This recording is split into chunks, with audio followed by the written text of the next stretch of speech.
No more bad government in Nigeria. Nigeria Watch, the only media that have been consistent speaking against the bad government and for the purpose for reformers. Nigeria Watch, yo!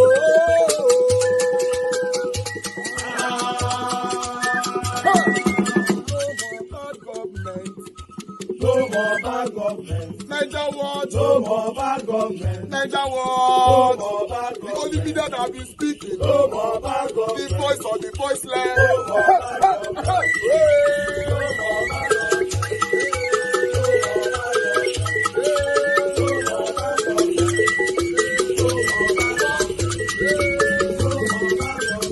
Nigeria Watch. No more bad government. For the poor. No more bad government. Nigeria Watch. No more bad government. Nigeria Watch media.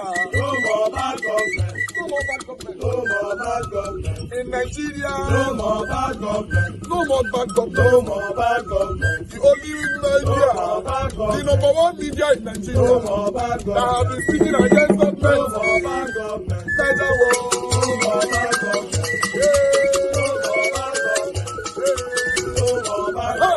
Nigeria Watch, yo! The voice of the voiceless! The voice of the voiceless,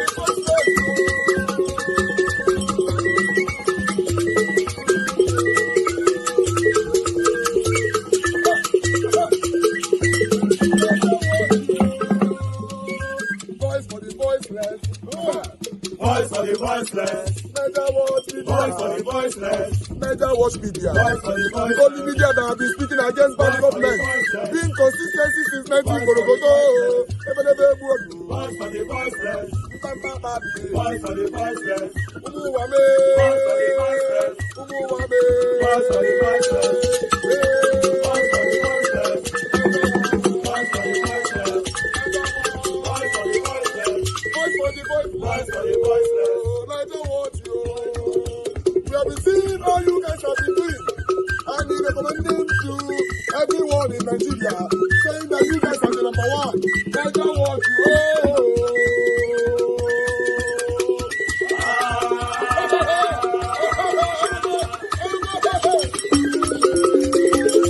Because as I speak here, I am a victim of ASU strike. I spent 9 years in the university, so instead of 5 years. To God be the glory forever and ever. Amen. The chairman of this very unique occasion, ladies and gentlemen, I want to appreciate the presentation by my lecturer, Professor Jibo, and the panelists. I appreciate your intellectual sagacity. I just want to quickly make this very short intervention that when I was growing up as a child, houses had no fences in Kano, even in the GRAs. What I'm trying to pull out is that the problem of this country, from the elucidation from every panelist up there, is because of the breakdown of value system. When I was growing up in Kano, houses had no fences even in the GRAs. But the value system became devalued. We started building fences. Growing up as a child, the only place I see fences is either a zoo or a prison yard. Gradually, the situation deteriorated. We started having tall fences. It further deteriorated. We started having broken bottles of minerals as barriers on our fences. It further deteriorated. We started having barbed wire. Today, it is electric fence. From the wear of dogs, we now have the wear of hyena, the wear of lions, showing how the entire society have become depleted. The Holy Book says, bring up a child in the way of the Lord, and when he grows up, he will not depart from it. It is our orientation from the family unit level that has completely broken down. And these have not been, it's not an advantage, because all our curriculum from primary school to university do not support system. If you see an American child at age 5, He can tell you about the dream of America. That's why when they are singing their national anthem when playing football, you see some of them crying. Because at a kindergarten level, you are taught nationalism. You are taught civic education. You are taught moral philosophy. Even as a child, you already know what it takes to be an American and what it takes to protect America. The only social orientation we have in our education curriculum is social studies. And what does it teach? It teaches you about Jaja of Okpobo, Awolowo of Western Nigeria, Azikiwe of Eastern Nigeria, and Sardauna of Northern Nigeria. And even as a child, you are already indoctrinated with ethnic consciousness. So we must go back. We cannot get it right, whether electoral, political, or economy, once we don't have the right attitude, the right values, and the right orientation. Nobody teaches you about Nigeria today. Today, history has been taken away from our curriculum in secondary school. It's no longer there. No more vocational studies. No more technical drawing. All the technical schools and colleges are down. These are primary values that we must go and resuscitate. No matter the grammar we speak here, no matter the policy direction we give, once we do not have the right attitude to manage whatever policy, manifesto, or ideology, we will not get there. So my advice is we need to go back to the basics. This attitudinal change is the primary thing. Because if you don't even know your country, you don't even know how to divide your country. When I was growing up, there's no Hausa, there's no Yoruba. When it was Christmas, I can tell the streets up to the 20th street after my street in Kano. We share rice, and during Salah, we also get tuwo shinkafa. Today, I don't even know who is my immediate neighbor in Metama. These are the value systems that we need to get back to. There is no Boko Haram or bandit today who no human being will pick up a gun and shoot a fellow human being if you're not under influence. Drugs have taken over all our young ones, and the attendant satanic manifestation is what we are getting. So let's get back to the basics, go back to family unit reorientation, then we start from there before we can get to all these big grammar level. Thank you and God bless you. I agree with Dino Melaya's submission, 100%, so I don't need to address it. Let me speak to His Excellency, former Governor Oshiomhole, on the matter of zoning. I want to make an important clarification. Everybody here knows that I have offered myself in the past and was a presidential candidate in the 2019 election. And even in the 2023 cycle, I also offered myself in the context of my political party, but did not get the ticket for reasons that my resignation letter from the political party stated very clearly, and which was what Dr. Babayo was referring to.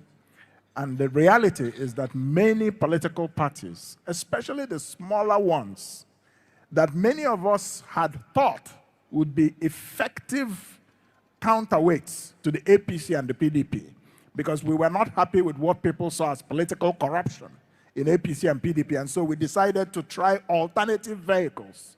I can tell you flat out that many of these parties are worse than the big parties we complain about. Let me explain. They are worse because Henry Kissinger once said that the reason that the politics of the academia is so vicious. Remember that Henry Kissinger was a professor at Harvard and then later became the National Security Advisor and Secretary of State of the United States. And so reflecting on his time in academia, he said, the reason the politics of the academia is so vicious is precisely because the stakes are so small. Maybe people are fighting to death about who will become the head of department. Maybe people are fighting to death about who will control some research grant, right? So extrapolate this to the national political situation and you will get what I'm saying. Many of these parties, not all, I'm not saying all, but many, they're not even serious about winning elections. Certainly not the presidential election. The reason some of them exist is simply to become trading platforms, either aligning with the big parties or taking money from candidates, but they're not serious about fielding competitive candidates for elections. They're just looking, yes, they're either surrogates or party officials are looking for who will bring money to them in order to get the ticket. And if you don't, they can bypass you and pick people that other people can objectively look at and say, was this really the best choice? Do you understand what I'm saying? So this is the point that I was trying to make concerning that particular issue about our democracy. Many of our political parties are not serious. They are not in this to win. It's a trading, it's a hustle for them. And so then, what makes them better than APC or PDP? We complain about APC and PDP. Yeah, 100 million naira form. It's a matter of scale. In some parties, the form may be 20 million or 15 million or 30, but the same issue is taking place. So, but that's by the way. Let me address the matter of zoning very briefly. And the reason I brought up my own experience is because I made it very clear that I'm not offering myself to be president of Nigeria based on where I come from. My politics was never ethnic. I was seeking to be president because of a vision that I have for this country. But that is not inconsistent with the matter of equity and social justice. I've finally landed. Now, this matter of equity and social justice, there was a study by Harvard University in 2002 called fractionalization.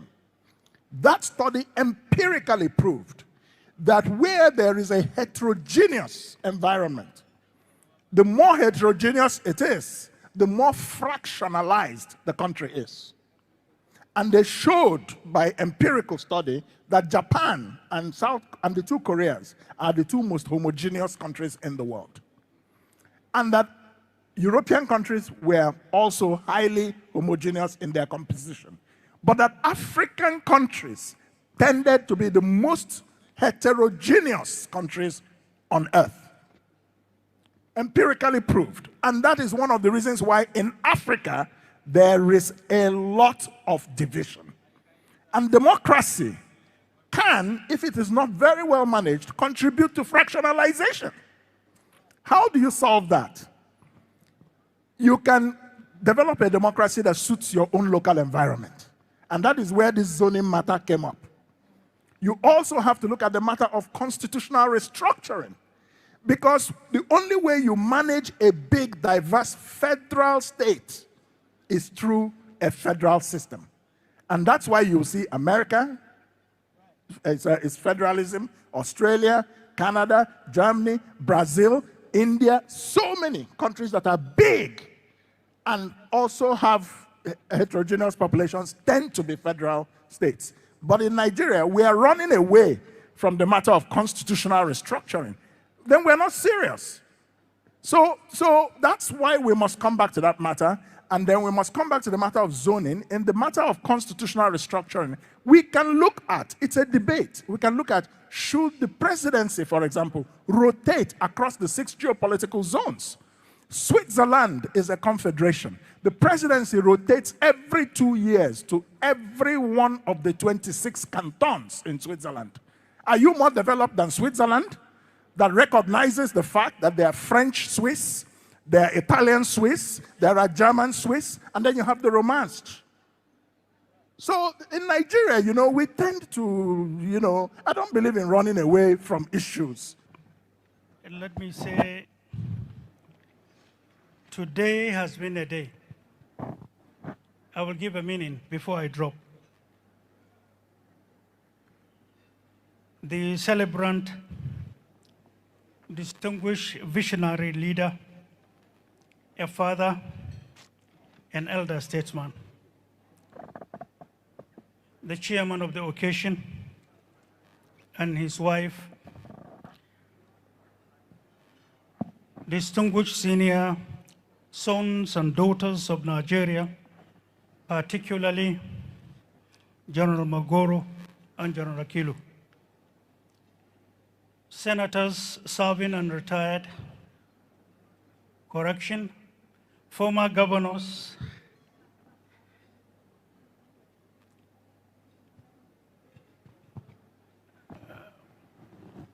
senators or members of national and I'd like you guys to understand that this is the state of the nation. This is what we all are currently facing in our country. I love my country, don't get me wrong. I'm a patriotic Nigerian. In fact, I want my country to be better than the United Kingdom today. Yes, that's why I'm doing what I'm doing today. You know, I just want to see Nigeria better somehow, someday. But it's looking somehow. As when they say for screen, the Northerners don't they plan to come up for Nigeria. But when they blame the Igbo people, where will they go? Not Biafra. Biafra not this, Biafra not that. The same Igbo people now, my brothers and sisters, they're not quiet, they don't mind Una again. Now the Northerners are planning to leave Nigeria. And those people, how far? I felt tell that they want to tell me our own, no. Because me don't understand. When I tell us our own, more football, see you that they sing for here. In case we want to move, come out, make we know. Because the way things they go, now me don't understand again. The Northerners are planning to leave. The Igbo people are planning to leave. So what are we waiting for? We need to know. Just let us know. Because the Northerners say they don't fit take this wahala anymore. Say Tinubu don't turn the country balablu and bulaba. And so they talk more, not be talking like that. As we see them, and so we let them and they know. Thank you very much, my people. I appreciate every one of you. Now, God, I will bless you now. I've done my part in terms of video presentation. I'm just going to take on these articles right here. Then we can move on. Thank you very much. Now, God bless you now. I would like to quickly acknowledge one or two persons again that is just joining us right now or earlier on. We have Divine Cross in the building. Thank you very much, Divine Cross. I appreciate you, Jidima. Thank you very much once again. Morris, thank you very much. Good evening to you. Thank you, Leonard Anozie. I can see right there. Michael Okata, once more. God's child, thank you. Then the only super chat I've got today is love of God is my strength. I like that. I like your name though, madam. Love of God is my strength. Now be my strength too. Because you know, say this work what they do now. We get political enemies. We even get our own followers enemies. Enemies everywhere. Not be everything what they talk for. But meanwhile, let me quickly say this. You guys remember the woman that you guys were calling scammer the other day who said she sent me 499 euro and all that. You know, she was not very happy because people were calling her scammer and all that. Yes. The good news is that she reached out to me that, yes, she has finally received her money. Google have refunded her money back to her, which is a good thing. So congratulations to her. I bet she was not a scammer, although I don't know her before. Anybody who tried to help me here, I always acknowledge them. But I cannot come here to acknowledge somebody where I not see money where you support me. Do you know what? Let me say this quickly for you guys to understand. Do you know that some people have sent me a receipt? Some people have sent me a receipt before that. Oh, Nigeria, I just sent this to you. Do you know how I respond to them? I normally respond, oh, thank you very much. God bless you. Well received with many thanks. Do you know that the word well received with many thanks? Me never receive money. I never check whether this person really sent me money. I normally say well received with many thanks. Until one of them, one of our consecrated members, she go to listen to me now. 3 days or 2 days later, and she now sent me a message that, oh, Mr. Nigeria, we need to send me another account. The money, they say it not go through. I don't know why. Send me, do you have any other available account? Because Nigeria Watch account did not go through. Guess what? The day when she sent me the first receipt, I've already responded, well received with many thanks. I not check. That's my person. I know the check. Do you also know that some people have sent me 50 naira. So many times, 100 naira, so many times. For me, they write to me, they send me 50,000 naira, they send me this and all that. I normally responded back by saying, well received with many thanks. And I get to realize one day, say, person why I tell say well received many thanks. Now five naira be 15 naira now he sent for me. And he tell me say now 50,000 naira he sent for me. I can't tell my mama, say, Mommy, see this receipt. I've been at me, my eye, they pay me. My mom look, I can't send that to one of our wonderful panelists that, yes, I trust here. Now, woman, I can't send that to her and say, look, she can't look and say, no, this one at 50 naira. I say, me, I don't already tell this person, say I don't receive 50,000 already. I can't go back again to say I did not. So the deliberation were not going on. Oh, maybe it was deliberate and all that. For me, I know you okay. As long as you manage to remove 1 naira from the money where you suffer put, I don't know how you take suffer put. For me, when immediately they send me receipt, I normally tell them, thank you very much, well received, many thanks. That's me. I appreciate everything. So that our sister saying send me 499 euro, I don't see her.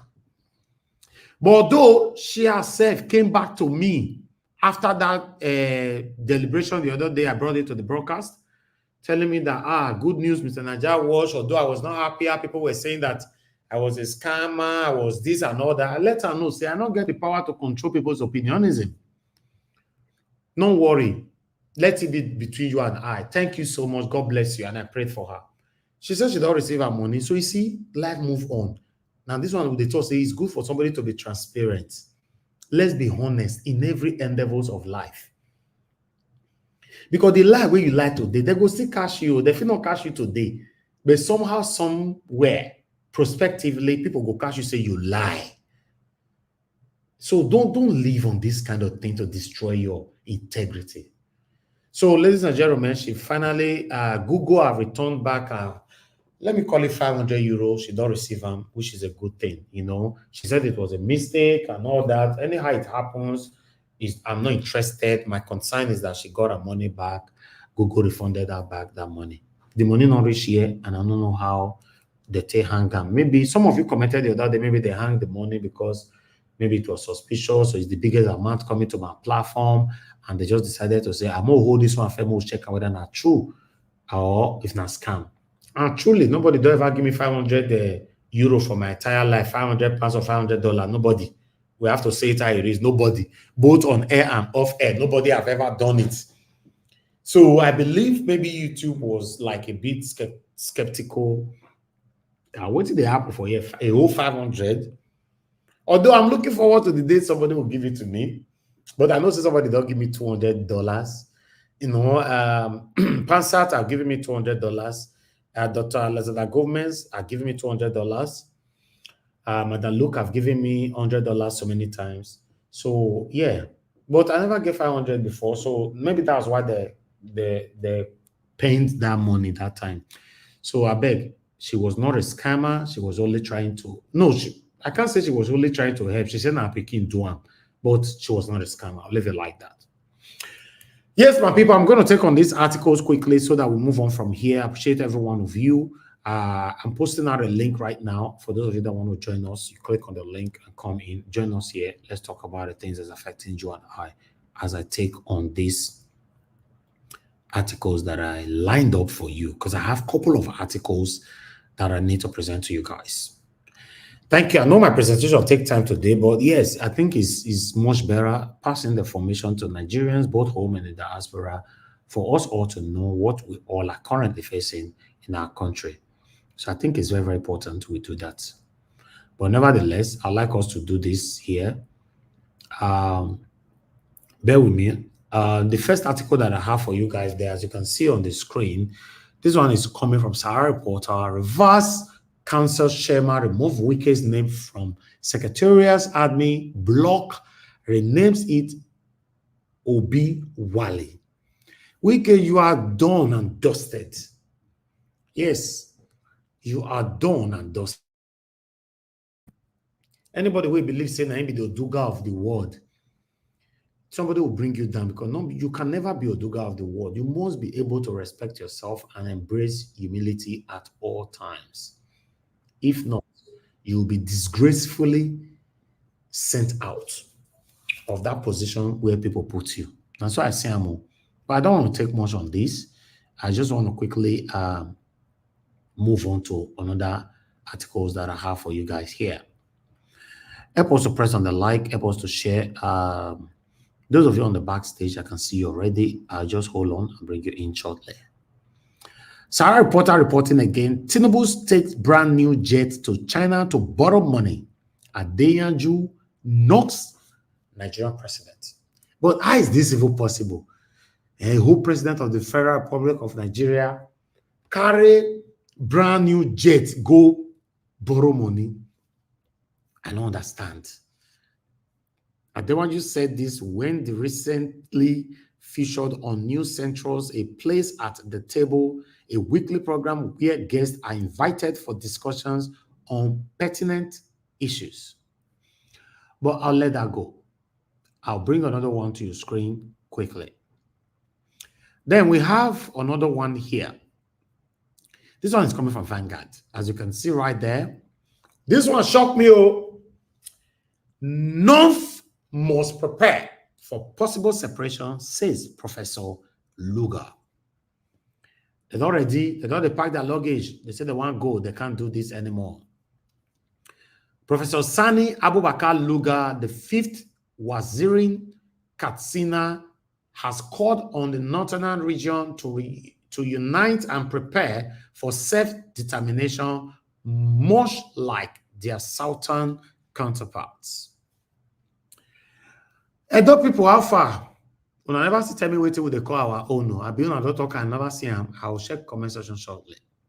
But let me move on quickly. Then we have another one here coming from Vanguard as well. We have misused resources God has given to us. Obasanjo, Epa, go and hide yourself. I'm sorry, with all due respect. Just go one corner. Go one corner for your house. Hide yourself for there. Your picking, your children go to look for you. They don't know where you did. Because as far as I'm concerned, Olusegun Obasanjo, you are a disgrace to Nigeria. I'm saying this and I'm not retrieving it. You ruled Nigeria twice. So what are you talking about? Tinubu is even better than you. What are you talking about? I beg. What kind of rubbish is this? You ruled Nigeria twice. You got the opportunity to change Nigeria to be a better place. You failed. Woefully, you did come here, come the weird garment of misleading to mislead your gullible followers. They say, oh, at least you are talking. You got the opportunity to rule Nigeria twice. You could not change it. They tell us, say, we have misused the resources God has given to us. Even you did. I bet Mona forget all this thing, man. Make a pio go hide himself for now. All of them failed. All of them. Make we talk might be. They failed.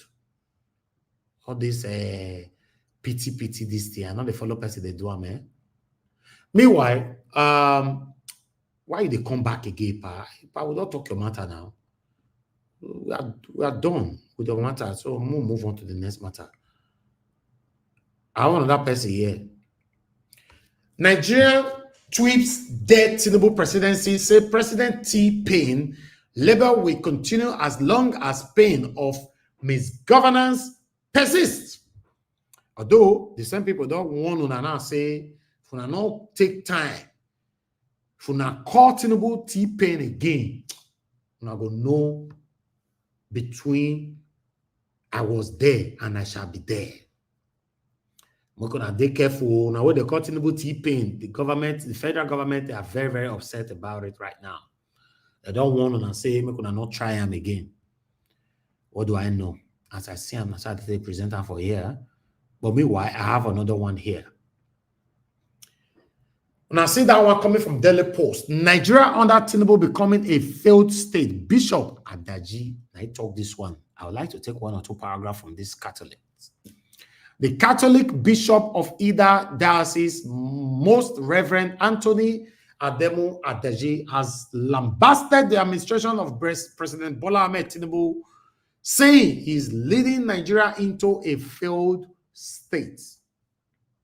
Most Reverend Adeji stated this on Sunday at Our Lady Mother of Mercy Catholic Church, either to mark his 60th birthday. My people, and so I see that one reach. I have just 2 more to go, so I can take calls. Those of you that want to call in, you can start preparing to do that now. Sahara Reporter, another pathetic report right there. Breaking: Boko Haram terrorists attack Bonu military base, kill soldiers, civilians, and girlfriend. Very, very sad. Very, very sad. These are the same people we speak for all the time. They intimidate Nigerians and all that. In fact, I'd like to say this. On Saturday night, I went somewhere. And I went with my God-given car, by God's grace. Then somebody that I was waiting for, I parked in a place that is not too secured with that car. Although it's okay, that's still island, but I know that place I was not okay. But I see this small white bus. White bus. If those of you that live in Lagos understand this white bus, now the police people they use. I see this white bus, you're parked up in front of my front. I see some police people. Then I was very, very happy. Then I rolled down because all my glasses are tinted, including the front wiper, everywhere blacked. I rolled down, I tell them, first thing I told them was, they greet me and I greet them. Although I went straight on British accent because I know they talk to these people with pidgin because I get reason. Then I told them that thank God you guys came. Regardless of what you want to ask me, license or whatever, please wait with me until that's why they wait for come. Because here my mind not reach grand. They said, no, don't worry, you are safe. I say yes, but just wait. I don't want you to go anywhere. Stay with me here before we leave. They said, I bring my license and I'll give them British license because that's what I use here in Nigeria, my British license. You can use it for 6 months. When you're out of the country for 6 months, then you have another 6 months again whenever you come back to the country. That's what I use. I don't have Nigerian license. So I gave them a license. Then I went on. Baba, you bless us this weekend though. Saying on Saturday, you bless us and all that. I say, okay, that's not a problem. Then the other one I speak Yoruba, not knowing that I understand Yoruba. The other one I speak Yoruba to your colleague that, make we tell her, make your transfer money or make transfer money. Because you remember, this is what these guys have been doing to our youth in Nigeria. Taking them to POS, collect money from them and all that, blah, blah, blah. As you all they talk, and I tell and say, everything when you talk, I hear them. You want me to transfer my hard-earned money for you because of the kind of a car I drive? Why are you guys behaving like this? I can't tell. I'm a journalist. Yes, I'm a journalist and I know the law of this country. You want me to transfer my money? He said, no. Not be me they talk to. He they tell a colleague, say the money we get with him, etc., the way they owe and whatever. And I say, no. You tell and say me, they tell me my transfer money. He say, okay, Organo. The other one I say, Organo first, say we know they two get cash for this country like that. Say, it's my money. Although I was alone, then I just see my friends now just came in. He said, oh, I believe some people they wait for me this night. I say, my friends, yes. Say, it's my money. You can't tell me how to give it to you. They were now apologizing. For me to even give them cash, I then refused. That's why I take command for them. I want to let you guys know that if you're a police officer listening to me right now, or army or whatever, we that is speaking here, we are not only speaking for ourselves, we are speaking for you all. But sometimes when you turn your back on the people, the same people that are speaking for you, then look what Boko Haram are doing to you. We want a better country that will be favorable to not just we, the civilians, but even to you guys that is protecting us. But sometimes you get carried away not knowing that we are speaking for you as well. You cannot say somebody should be transferring money for you. Now your money. We have a long way to go in Nigeria. A lot is going on in our country. But meanwhile, I see this one. It's very, very sad. Boko Haram kidnapped by soldier, civilian, and even carry their girlfriend and all that, blah, blah, blah. What do I know? We say things how it is on this platform. But meanwhile, I'd like to quickly take another article here. The last one. Don't worry, we're almost done. We have over 600 people listening to us. Please press on the like button. I never talk and see no me say more not press on the like. I beg. I'm gonna press on that like. I beg, let my voice, the voices of my panelists later on to go far. Yes, once again, breaking. Nigerian immigration officers again harass Omoyele Sowore at Lagos Airport upon return from Ghana over watchlist status. Again.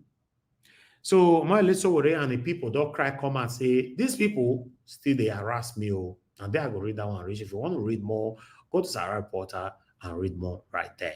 That's all I have for you guys today. Good morning, good afternoon, good evening to you all. I'm going to start taking calls right away. But meanwhile, I'd like to really appreciate Love What Is My Straight once again. And Mercy Omorege, thank you very much for the super chat. And God, I could bless you.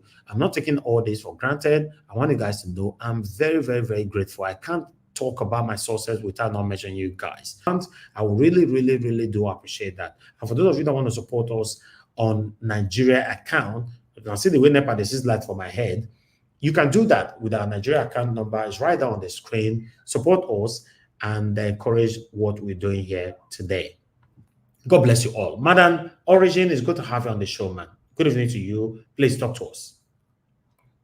Hello, everyone. Hello, Mr. Niger. Thank you, ma'am. Hello, Mommy Diaspora. Hello, our panelists. Where are you all today? And all the ninjas, everyone that come out here every day. We are back to work, to our civil duty, to do this service that is so important. Thank you, Mr. Niger. In fact, today, this particular thing, you need to archive it. You need to, I kind of put a seal on it. You don't know how much or what is loaded in this program today. Thank you, ma'am. You see, I want to,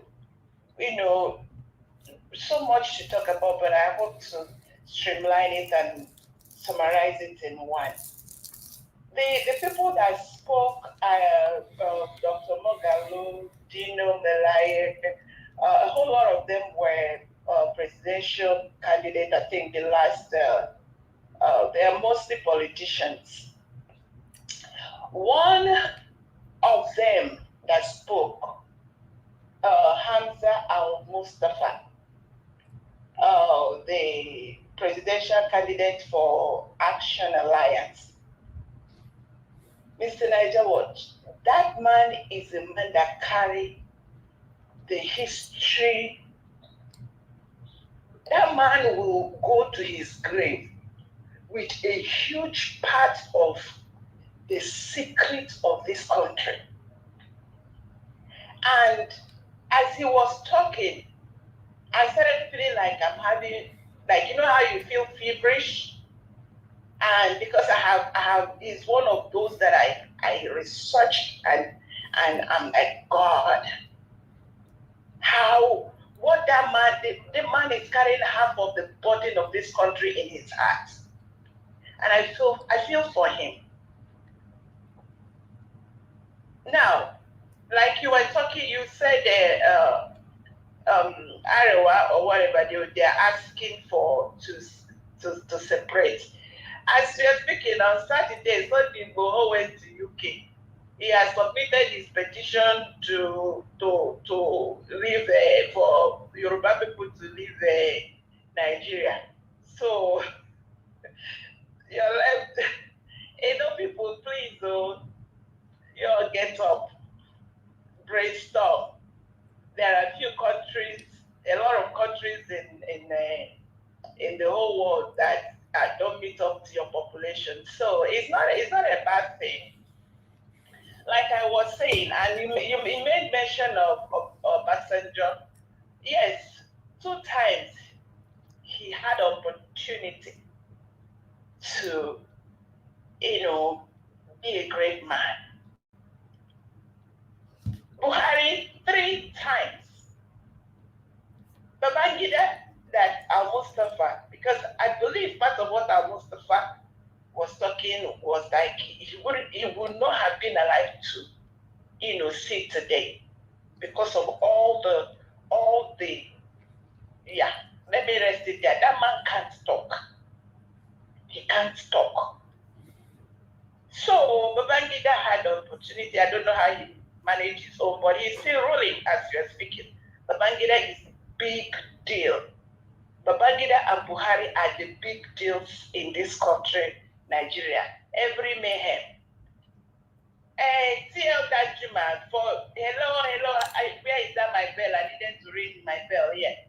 Tell that Juma has given his people state of the art funeral home because he was one of those that had opportunity to be a great man, but he has now started screaming about genocide. And when he was the mastermind of genocide, when he was supposed to be a great man. Yakubu, go on. As you are speaking right now, he has relocated to UK. He's now a UK citizen. So, dear Nigerian people, as you all are here, and with your eyes open, but you're not seeing anything, the people that had the great opportunity to make this country great, the likes of Obasanjo, Buhari, Babangida, now they are calling. Nobody should call. I beg, people should not call AKA Tinubu T-Pain. Please, it is not your pain. Your pain started a long time when your eyes were closed. Thank God for AKA Tinubu and Mr. Peter Gregory Obi.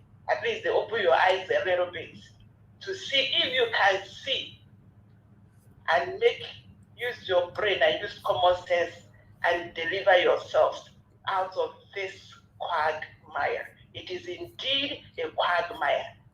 If you continue, it's like a quicksand. I told you people here a long time ago.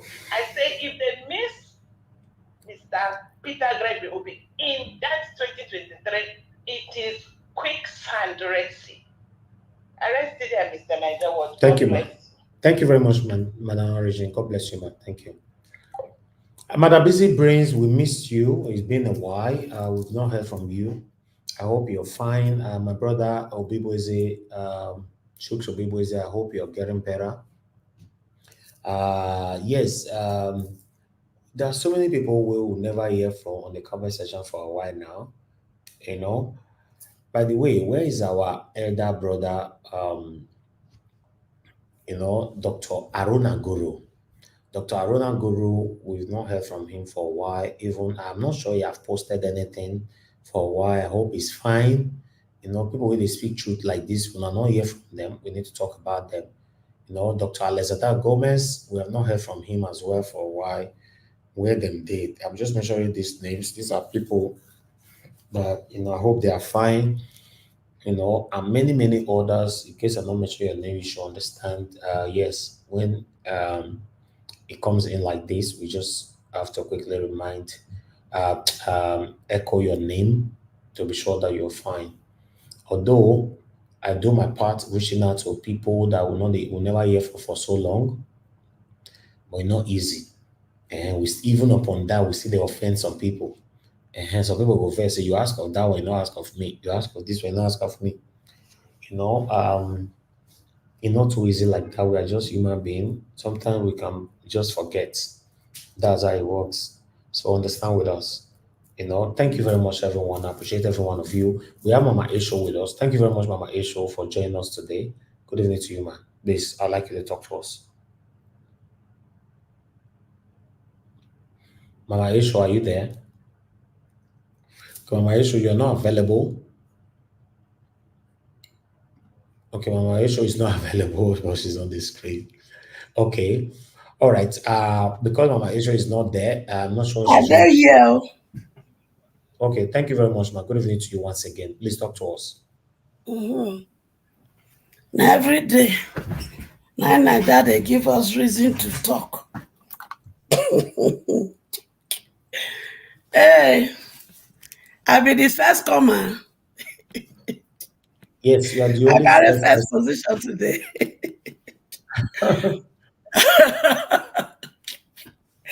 All right. Greeting, my love. Beloved, is greeting to you. Greeting our honey pie, mommy diaspora. Greetings to all my sweethearts in the panelists and all my honey pie in the viewer and the comment section. Welcome to a new day. Welcome to a new evening in some places. Now we are back. Where do we start?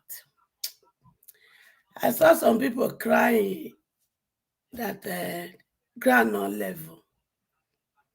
So that when they cry this cry, me and they wonder whether my senior boyfriend, Tinubu, if he promised a level ground. I think we will understand what he's doing by going back to play over and over again what he promised us. The only thing that I would have seen to be different, if he has really invested in àgbàdo, cassava, and corn by investing in agriculture. But he has not done that. I was thinking he's going to recruit 50 million into the military so that he can feed them àgbàdo, cassava, and corn. He has not done that. I was thinking also that when he gave them Akpabio and co millions to change the constitution, to change the national item, that by the time he changed it, food will be cheap, petrol price will come down. But all those money used in bribing them to change it was another way of embezzling, stealing from us. And I was also thinking that his wife, Remi Tinubu, the money she spent in introducing Unity Ankara, I was thinking that as soon as they introduce that, bread will be cheap, petrol will be cheap, garri will be affordable, and every parent will be able to take their children back to school instead of withdrawing it. But that is not the case. So, we just start to. How far all the mekunus that work for Oluomo to scatter polling unit, to make sure the polling unit that LP was winning, they make sure they destroy all the polling paper, the vote, all of it. How far? How far those of you that went into the collation center and you rewrite result? How far? I was thinking that when my senior boyfriend, Tinubu, enter, he will create a special town for you people or a special state for you people so that you people can be eating àlàáfíà life, ìgbádùn life, enjoyment life. Your bread will be cheaper, your petrol will be cheaper, everything will be cheaper. It not happen. So now sister will be the mumu of the highest order. Àwa ni Yorùbá, ẹ̀tọ́ wa ni àwa ló kàn. Ẹ pẹ̀lẹ́ o, how far? Ẹ̀yin Yorùbá, ẹ̀yin ló kàn, ẹ̀tọ́ yín ni. Ṣé ẹ̀ ń ra búrẹ́dì? Ṣé tọrọ kọ́bọ̀ lẹ́ ń fi ra búrẹ́dì ni? Àbí tẹ́ bá lọ ilé epo, there is ilé epo àwa ló kàn. Ṣó wà ń bẹ̀ fún yín tẹ́ ti ń ra epo ní tọrọ kọ́bọ̀ ni? Ó máa ṣe o. Ẹ̀rí bẹ́ẹ̀ ṣe gọ̀ tó. Àwa ló kàn. Now our turn. We be Yoruba, we must vote for her. Now our turn as Yoruba. My question to now, should they create one state for now? When they call our local state, where they put petrol, as a 1 naira, and they put bread, gari, everything, elubo, ekpanla, begiri, all of them, that they give una sheep. Now, not say una bi mumu, awa lo kon. Ṣèyí Tinubu, ṣó bá yín ṣe àwa ló kàn. Did Ṣèyí Tinubu happen now to say àwa ló kàn? But look at him, living the best of his life, spending millions buying property left and right. And una to buy common bread, na not fit. Some of them they do 001 before, but now na 00, 5 days a week, except your neighbor give you. Àwa ló kàn.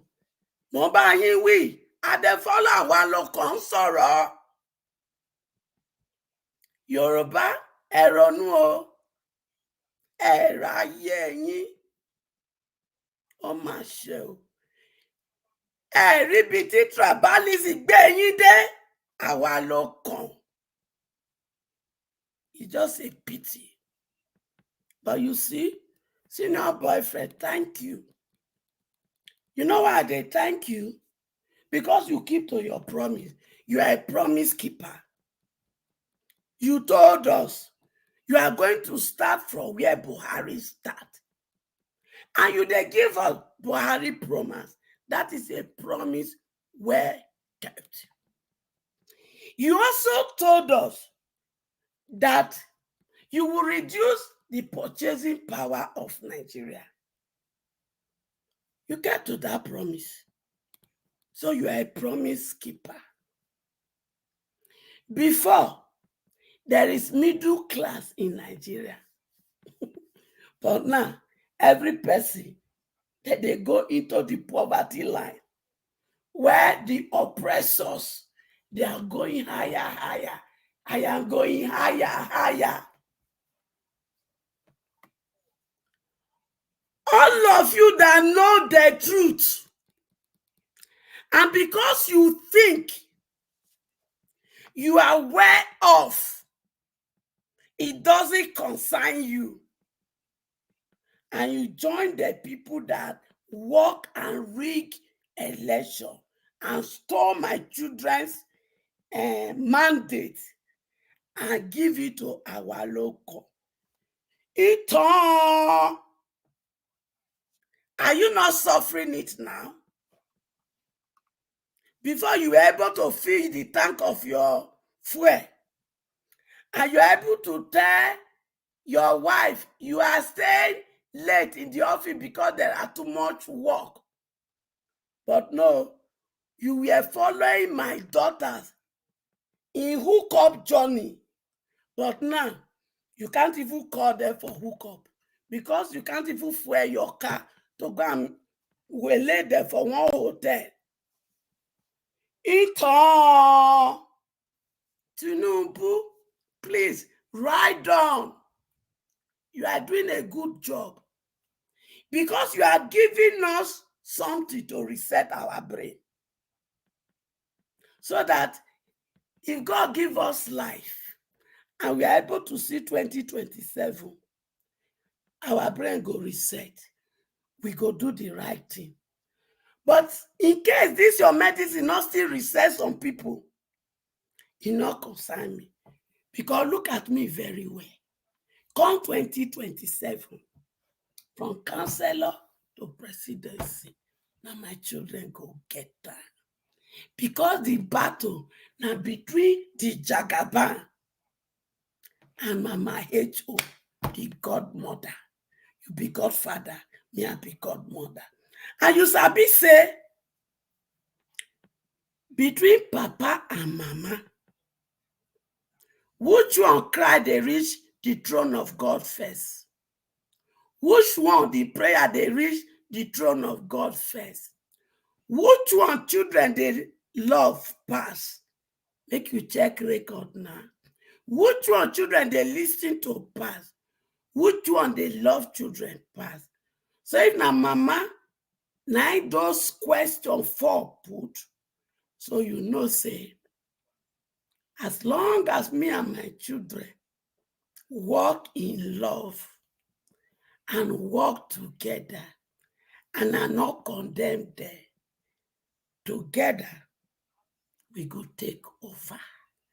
I have to war to fight for my children. The political war and the economical war. The two strategy, choose how to fight them. Papa give them to me. Therefore, we are winning. Whether you like it or not, it will surprise you. Now my submission for now be that. Thank you. And God bless All you. right. Thank you. Mama Yesho, thank you very much, man. God bless you. You coming in to put your voice to this particular broadcast today and giving that wonderful submission means a lot to me and to the concerned Nigerians all over the world. God bless you, man. Let me take this call. Love of God is my strength is right here with us. Thank you very much, man, for calling in. Good evening to you, man.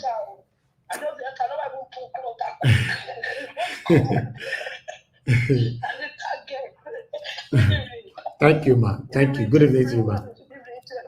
Thank you. Good evening to everyone on the comment section, on the panel. The panelists, I say thank you for all you do. And I want to say thank you to Mr. Chris, Mr. CM, Mr. Jonathan, everyone that is helping you for now.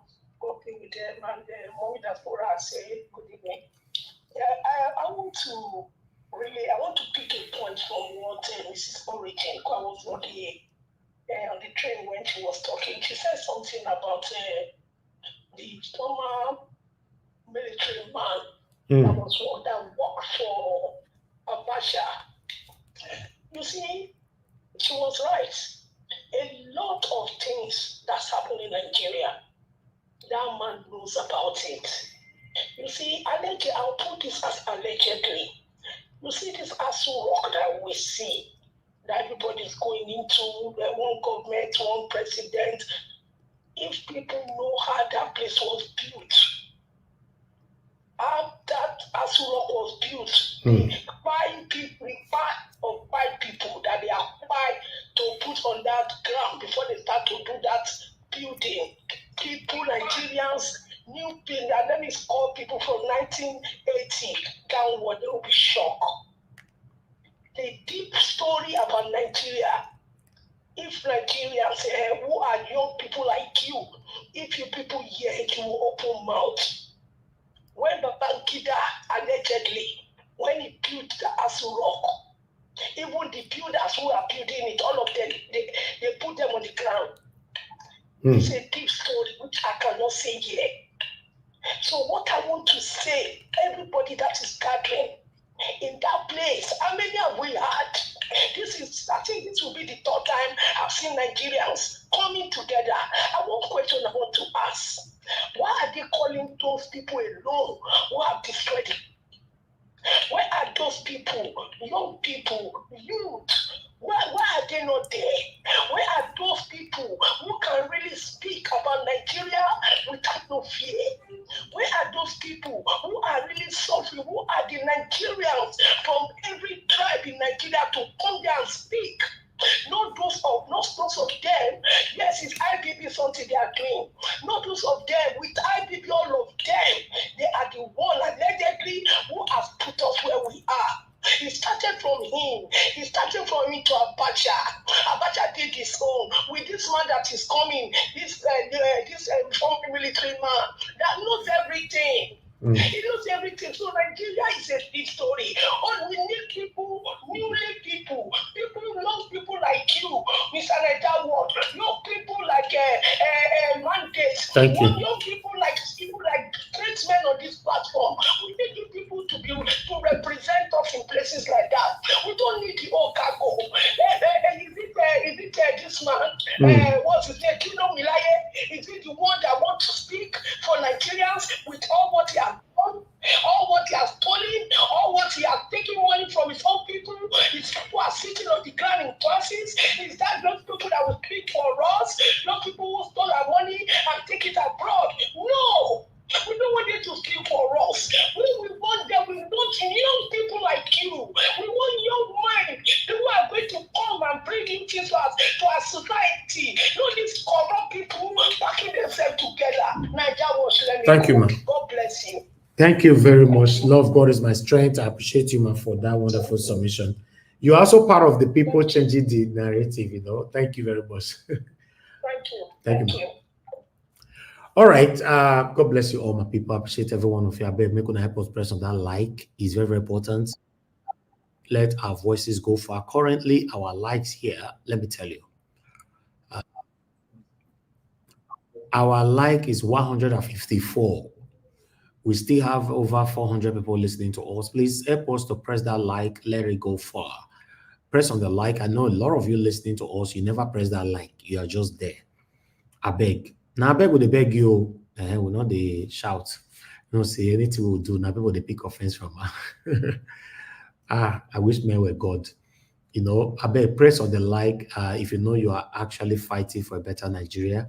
You're not fighting for me. You're fighting for a better Nigeria. Please do your part. God bless you all. But meanwhile, we have my brother with us, Oga Chris. Thank you very much. You came in on time. And God, I go bless you. Good evening to you, sir. Good evening, sir. Good evening, sir. Hey, wow. It's good to be on the program again, Mr. Anjawas. Thank you so much. Sir. I don't know how. Yes, as they plan to leave Nigeria. I did look here, this thing, the headline where you display. I just did look them now. Hey, I see Sowore on. Stop addressing the president as the Penotana's plan to exit Nigeria, says Professor Lugga. Well, first of all, they say the beginning. We must start from the beginning. The beginning are to thank you, Mr. Nigerian, for coming out every day to do this.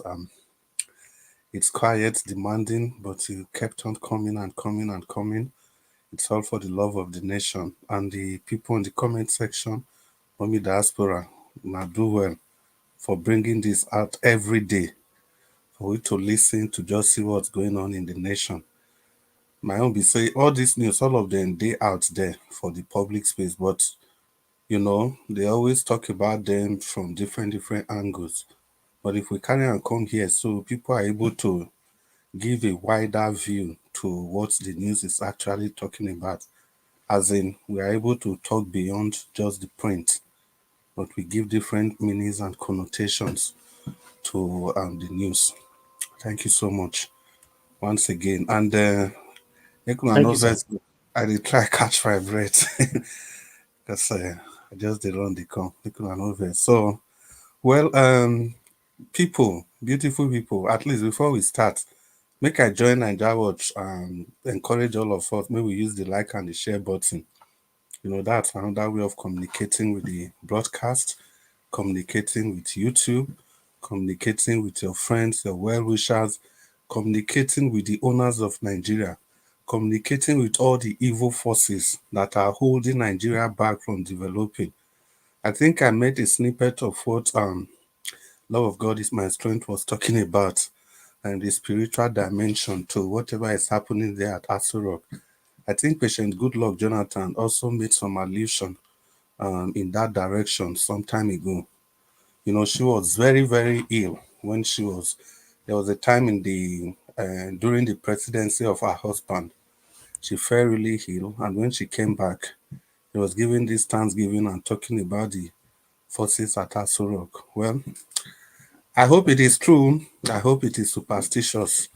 For whatever it is, anything that has become an obstacle or obstacles to the development of Nigeria, may the good Lord remove them from the way. Anything, including living or dead, may the good Lord remove all of them from the way, starting from the evil and corrupt politicians. So now, so we say, they kept, I don't know if it is embarrassed or threatening Sowore. They should know that this man is a fighter. No matter how you look at it, he is a fighter although I'm not completely in support of the way he has been attacking Obi and the obedience for that matter. But be that as it may, above that, Sowore is a fighter, and the federal government, the earlier they learn this, the better. No matter how they try to embarrass him, even as a student union leader, he had more rough times. His feathers was ruffled many times, and he still kept going on and going on and going on and going on. But I think the lesson in it for all of us is that no matter who you are, no matter your status in this nation, when they are ready for you, they will come for you. So that is why it's important that we don't celebrate evil in any way. Because these guys, they don't care. They can come for any person at any point in time. Who could have thought that the fight in the APC is happening today? These were the same birds of the same feather that, they work together for each other to get Nigeria to the stage where it is now. But when it comes to dividing the largest, if I'm allowed to use that word, divide, or when it comes to sharing the loot, they will always fight each other. That is why they say there's no honor amongst thieves. These people, they belong to the same class, to the same category. If any person think you're ever going to get a fair deal from them, you are just wasting your time. And in another perspective, I think it's not really time for casting blames and aspersion. And some of us, we still take a little difference to Sowore supporting these people in 2015. Although he has constantly denied that he never did, but there are videos, the day they announced Buhari as the president, there are videos where Sowore was celebrating. Some of us were taken aback at that time that despite how bad Jonathan was, but there was no way you could have compared the democratic antecedent of Jonathan with the evil dictatorship gene that you have in Buhari. Although they tried to cover him up and they said he's a changed Democrat, he has Osibajo there to moderate him and blah, blah, blah. All they just wanted is for him to be there as a figurehead. And some of us, we argue that no, this is not how, it's only you guys in the South that see power as something to use to better the lot of your people. But in the North, power is everything. Power is everything. If they are not in power, they cannot breathe. And immediately they have that power, they use it to the maximum. They simply don't give a hoot about anything democracy. They just want to do what they want to do, hold on to power, use the power to benefit whoever they can benefit, and they just move on. They just move on in complete defiance toward the rule of every single rule of good governance dictates. It doesn't bother them. So, Sowore, you have to enjoy the game. These are the people that you people help to bring to power. We can see what they are doing to everybody. Nobody is spared. But be that as it may, I respect you. I really appreciate what you have done for democracy. But I don't know. There's something that I still don't understand. The constant diatribe, jibes against Peter Obi and the obedience. To be honest, I've asked myself where it is coming from, and I can't really find any. There's any way you can sheath your sword. There's any way all of us can work together. That has been my advocacy. Because I am of the opinion that if Sowore was to be part of the obedience group in 2023, I'm sure these people, they would have had a run for their money. But I don't know how we can do it, how we can actually prioritize Nigeria at all times. It appears that even people, everybody that are fighting for, yes, sir. Mr.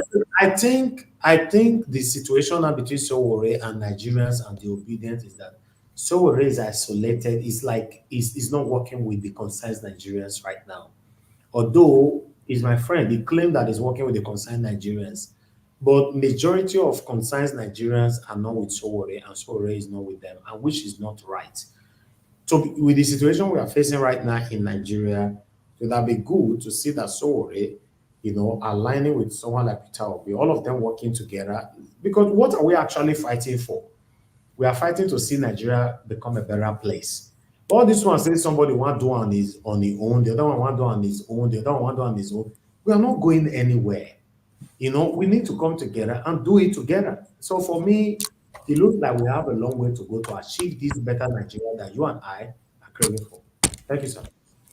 Absolutely, sir. Don't sir. Absolutely, I agree with you. Every aspect of the submission you just gave, I agree with you. But the problem persists. The problem is that Sowore has tagged Peter Obi as corrupt.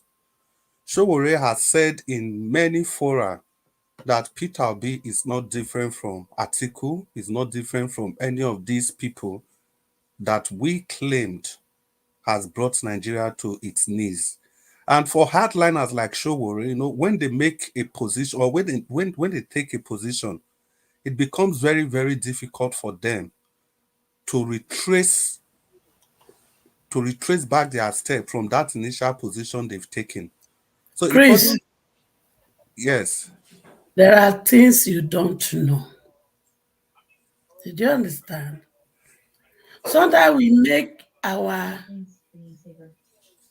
submission as if we know a lot of things. There are things you don't know. And like I said, there are things I know that I will not talk about now because it will break the table. And I'm a journey of bringing my children together so that we can rescue power from these wicked people. The reason you people think that is why Sowore does not want to work with Obi, that is not the truth. But like I said, there are some truth that is not necessary for me to win the battle that I want to win. Then two, we keep on, you people say Sowore speak, he hate, he do this to the obedient. The obedient, do you people speak good of Sowore too? I want to know. Let's call a spade a spade. You speak against, he speak against you people. Is it not the same thing? Is it not? So if we want to be truthful to ourselves, let's speak the truth. Did I support it? No. But that is the bitter truth. And as a mother, if two children are fighting, you have to find a way to speak peace instead of supporting one. Okay, Sowore brought Buhari in 2015. Who now brought Buhari in 2018 and 2019? Is this still Sowore? What is the role of Sowore for Jonathan to even to be announced as president when Yaradra died? And they don't want, and the North, we are doing everything possible so that he's not announced. And he will be ruling Nigeria just like the Cameroon president was capacitated and he was ruling Cameroon from France. A dead person was supposed to be ruling Nigeria from London. That was the plan. And Sowore exposed it. And that was what brought Jonathan into power. You people don't talk about it. Shame on everyone that think they are speaking the truth and they are perverting a lot of truth. Which day have you people speaking about that? None. Because you come with half truth and sell it to my children who just clock 18. I am a journey to create and work with my children to build a better Nigeria. Let us stop all this. The back, we can't change. We cannot change their past. So that energy we are spending to dwell in the past is unnecessary. But we can change the future. So let's use all the energy and focus on changing the future. In this social media space, there are people that has obese number, have been asking for it. Have they given it to me? No. Call Obi and take permission from him so that you can release the number. This is over 1 month now. Have I gotten a feedback? No. So let's stop. I am not looking for Obi's number because I want to take any fucking glory. I am looking for him because I'm finding a way to bring him and Sowore together, because that is the cry of my children.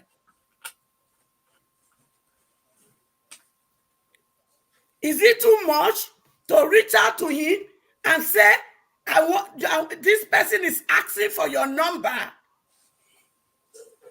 Is it too much to ask? But no. Make una hold on now. Make una not do it. But when you don't do your part, don't come here and castigate my son, Sowore, for my face. Because you people that are castigating him, you are not better than him. He castigates you, you castigate him, and you are acting as if he's the only one castigating you people. That is wrong narrative. And I will not stand here or sit here and you will say that lie to my children out there. It's not going to happen.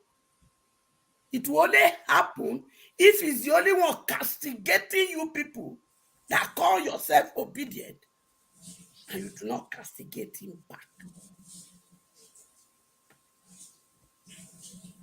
So please, speak how they can unite and stop this story.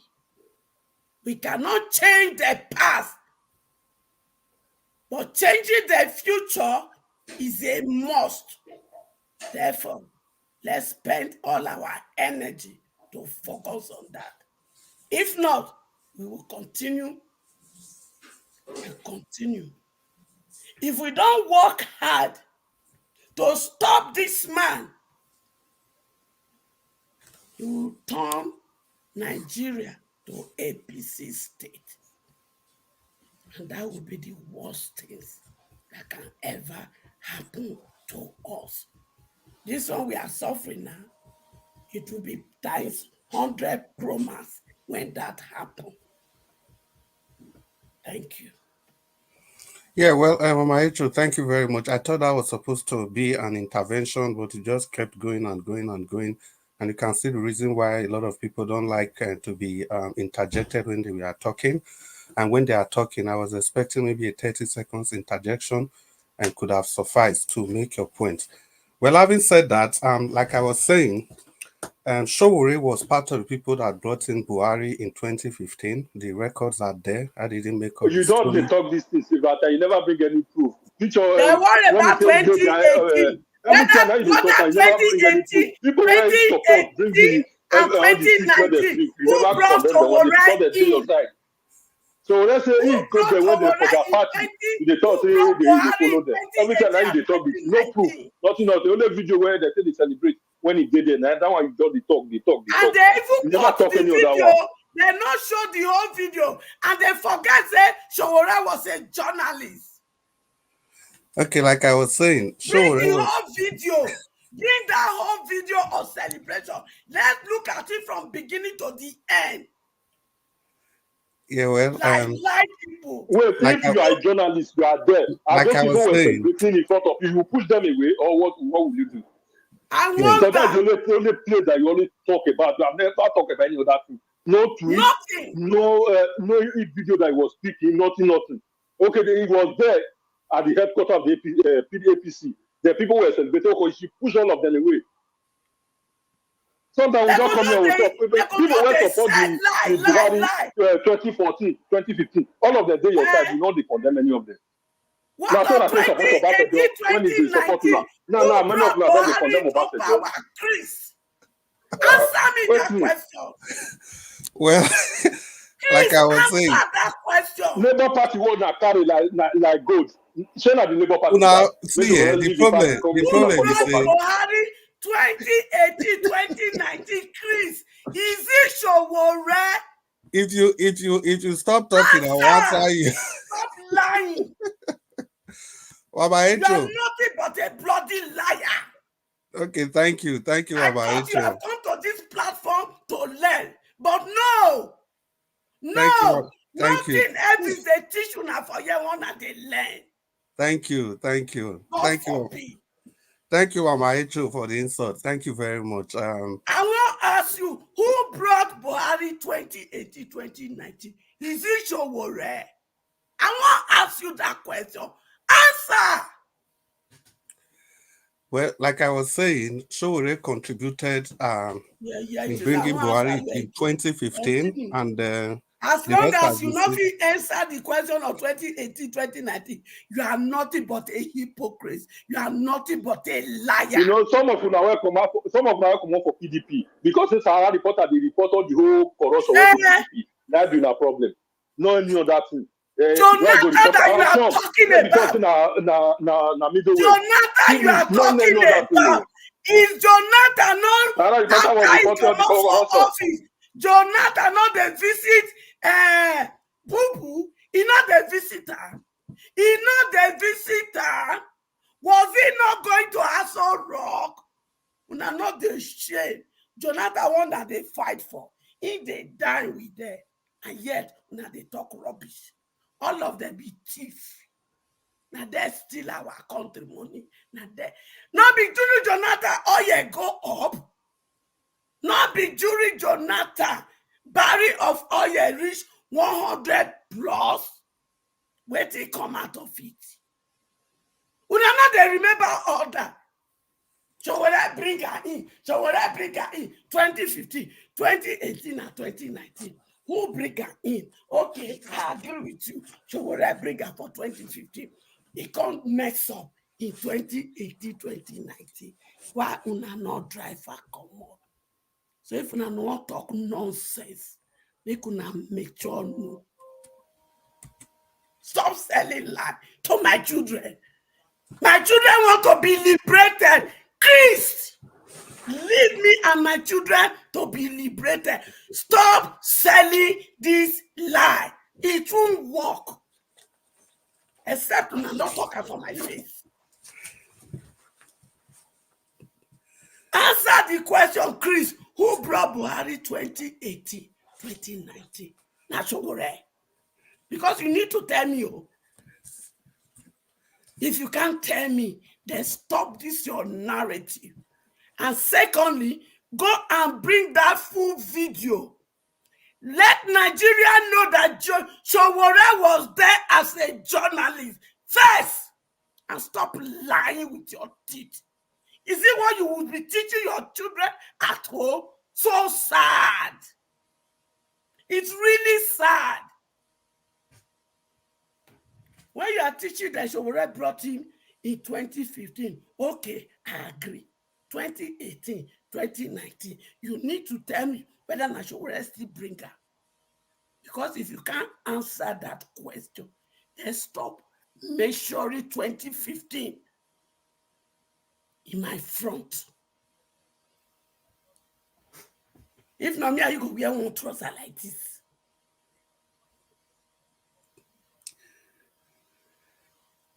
Okay, you've turned off your mic. Yeah, it's good, you know, when people are frustrated, you just allow them to ventilate. Now you there frustrated, Chris. Now you there frustrated.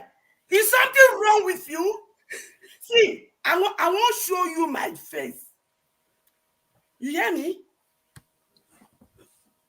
See my face as I find rich. You see frustration for my face. Now you, when you cover your camera, now you frustration, they dress up every day. And it be like say, now frustration dress you up this morning. And now you take eat breakfast, now you take eat lunch. And now frustration, now you don't prepare for table when you want eat. Now make you they talk of frustration. Do I look at person when they frustrated? Chris, look me very well. Yes, I they use crutches. But look me, make I show you. Make I show you so that you go tell me where you see frustration. Look me, Chris. Open your camera. Oh, yeah? Open your camera. Make we see who frustration their body.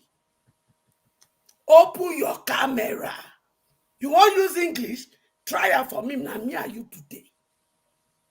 Because I won't sit here, make you begin to feed my children that want to be liberated because they are king and queen and prince and princess. We are turned them to non-entity. And we are trying to work to liberate them. You dare they say like to them. I not go greet that one for you. Mr. Man that does not have frustration, open your camera.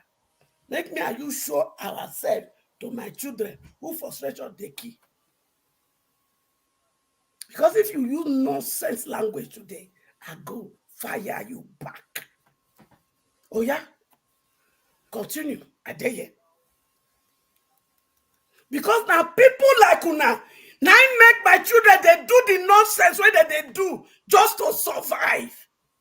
People like you, Chris, you people are the satanic. Yes. I won't borrow my pikin. Elvis way. You are satanic, Chris W. You are a satanic entity. Because people like you want to continue to send narrative that will not make us to focus. No, Mama Esho, no. That's a direct attack. You can't do that to any panelist here. That's not nice. That's a direct attack. You know, yes, if you are satanic. No. Yes, I use it, but you cannot directly attack somebody for their opinionism. That is not right. It's not opinion. It's the lie. It's the lie. He's not lying. He's not lying. He's expressing his opinion. The question is this: make Una answer me. I agree with Una. Sowore bring Buhari in 2015. I agree. Yeah, but Mama Esho, hold on, Mama Esho. Sowore, Mama Esho, please hold on. Sowore, I have a direct communication with Sowore all the time. But it's not enough for me to attack the people here that doesn't believe on Sowore, Amoyele Sowore's apology. And I'm not begging them to believe you. But you should let people give their opinion about him. Wait. Don't beloved Elvis. Directly. No, you were attacking mommy, please. I was attacking because you there when he said they're frustrated. Are you not here? No, he didn't say that. He was only referencing. You know, he didn't directly attack. He wasn't directly attacking you. He wasn't directly attacking me. That's what I'm saying. Okay, thank God you used the word. Mama Esho, he said he was indirectly. Now you are directly attacking him. And because me, I'm not. You see it. You see, Elvis. Mama Esho, you know what? I'm not like this. I know, even though we don't do that. Mama Esho, even though we don't do that, you cannot directly attack anybody on this platform. Elvis. See, you see, now lie, now destroy us for Nigeria. Yes, I know. If you do me wrong, if I do you wrong, call me back. The other day, Elvis. Wait. The other day, Elvis, there are days you call me out when I didn't do well. I didn't fight you. Yeah, but I didn't attack you. I've never disrespected you. Called me out, right? Yeah, calling you out is different. You telling that you mentioned his name. You mentioned his name that Chris, you are Satan. I didn't measure. I make him measure my own. Permission granted to you. If you address me, address me by my name. Mama Esho, just take correction, please. If possible, just take that word back. Attacking him directly is not allowed. Take that back. Elvis, I go announce for your platform. Anyone fit, not using directed talk to me. I know if anybody using directly speech on you, just move on. I'm not moving on. The the person when using direct speech on me, the person is a coward. Yeah, okay. You like you are talking and you didn't mention name, but you saying Chris. And I do not want to use Mama any Esho, hold person on when now. using Your direct. voice cannot supersede the realism of this No platform. problem, oh. You know, Any just, person when he using direct speech on me. yes, I don't you use call indirect you speech direct for them. No, use Meto. indirect speech on them. But I you don't can't call the mention name. person coward. Mama Esho, we have I rules here. withdraw no. I withdraw. Mama Esho, okay, I thank don't you. withdraw. Okay. Withdrawing that shows But that you are a mother. Please, if anybody using direct speech on you, using direct speech I on go them. call them People attack you coward. directly, attack them directly. If not because of that, Chris is a very humble and quiet person. If it was another panelist now, they will also attack you directly. And I don't want that. And I know, see, you know, I say I make a special announcement. No, you've taken it back. Thank you very much. I appreciate Yes, you on but that. I make a special No announcement now. All right. Henceforth, if you want to address me, be bold enough, be courageous enough. Even though they are not bold enough, just even I remember Mother Patricia on this platform. But a lot of people, if you use it directed, attack me. You just hold I on. go use it directed, call you coward. Mama Esho, please, just hold on. I need to mute you now for now. Mother Patricia on this platform, a lot of people have attacked her indirectly. A lot of people. As long as you did not mention her name, what this woman normally do, she ignore you and just move on, pass her own submission. In most cases, her submission will hit you hard. You know, some people will not be saying, but you were the one that indirectly called her out. She also indirectly responded to you. So that if you do that here, I don't have any issue. But mentioning name and say you particularly, Shizoba, Chukwemeka, now you, so. No, that is not nice. And I really appreciate you for taking that back. God bless you, man. I'll go, Chris. Thank you, sir. You have the floor. Yeah, well, thank you, Mr. Ninja. Like I was saying, so after the 2015, after that, we came to 2019, 2023. Like I said, this is part of the system that they all created, and it's going this way. And I've made it very clear here that I would have preferred that Sowore work with Peter Obi, so that together they can move the nation forward. I've also said that not long ago that Sowore could have been that driving force in Peter Obi's camp, but I don't know where the constant attack on Peter Obi is coming from. Categorizing Peter Obi in the same camp as Tinubu and every other corrupt Nigeria because Peter Obi has served in some of this government. I don't think it makes sense at all. I don't think it's appropriate. I don't think Peter Obi is deserving of such a categorization. And moreover, what I've said is here in the atmosphere. Mama Hecho calling me a bloody liar repeatedly. For me, it doesn't really make, it doesn't ruffle any feather from me, to be honest. There's somebody that will call me that it will really have an impact on me. You understand? So you have to look at the kind of people that call you names that really have an impact on you. So no matter what name you call me here, for me, I don't see it as anything, if you must know. So, and that's for that. What I've said, there's no lie in it. It's all there. We all know. We know the activities of Sahara reporters and stuff like that. But all those, they are past now. We are just talking about moving Nigeria forward. And we are saying that everybody that means the same thing, moving the nation forward. It is not at this time that all progressive, they are fighting across, they are just fighting in different direction. If you continue doing that, it's not going to, and I think Mr. Ninja also said the same thing. He intervened when I was talking, and he said what he expects is that everybody should come together. And that's also my own submission about this. And the earlier they do that, the better. This forming of camp, everybody wants to be the Odunga, everybody wants to be the person that the nation will revolve around. It's not going to work. It's not going to work. The spread is simply not just there. Let's not kid ourselves. Let's not deny ourselves that. You know, there can be illusions of grandiosity. It doesn't matter. It not go work. It not go work.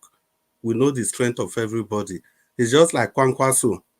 Kwankwaso was shouting last year that he cannot work with Obi. After the election, At least we saw who the Odunga was. With the repression of the obedient vote and everything, even with everything they did to Peter Obi, he was still able to score over close to 7 million votes. And Kwankwaso that said he was not going to work with him could only get 1 million votes, and it was just around Kanu there. And now the same Kwankwaso is begging to work with Peter Obi. So this is exactly how it is. The reality is different from what you think. The reality is different from what you assume in your brain, in your calculations. The reality is what you see in your dream. The reality remains the reality. No matter how you attack the truth doesn't change. No matter how angry or how bitter you are about it, it remains what it is. So the earlier all of them come together to work with Peter Obi, it's going to continue like this. They will all keep suffering the backlashes from this evil government. So that is what I think is going to happen, and that's what's been happening. It's still the same thing on the second presentation that they are saying Nigeria should stop calling Tinubu T-Pain. This is exactly what we are talking about. Because in the past, there's no name they didn't call Jonathan, the sitting president. And since then, the APC, it has been freedom of speech, freedom. But since they came to power in 2015, it has been war. It has been repression and oppression of the voices of the people. They went as far as stopping Twitter, which is now X, then, and they go about social media platform looking for people to harass, people they can intimidate, people they can shut their mouths. Because it's the usual style in Nigeria. When you are having a simple argument, we leave the substance of what is being argued. Then we go for the person, which is actually called argumentum ad hominem.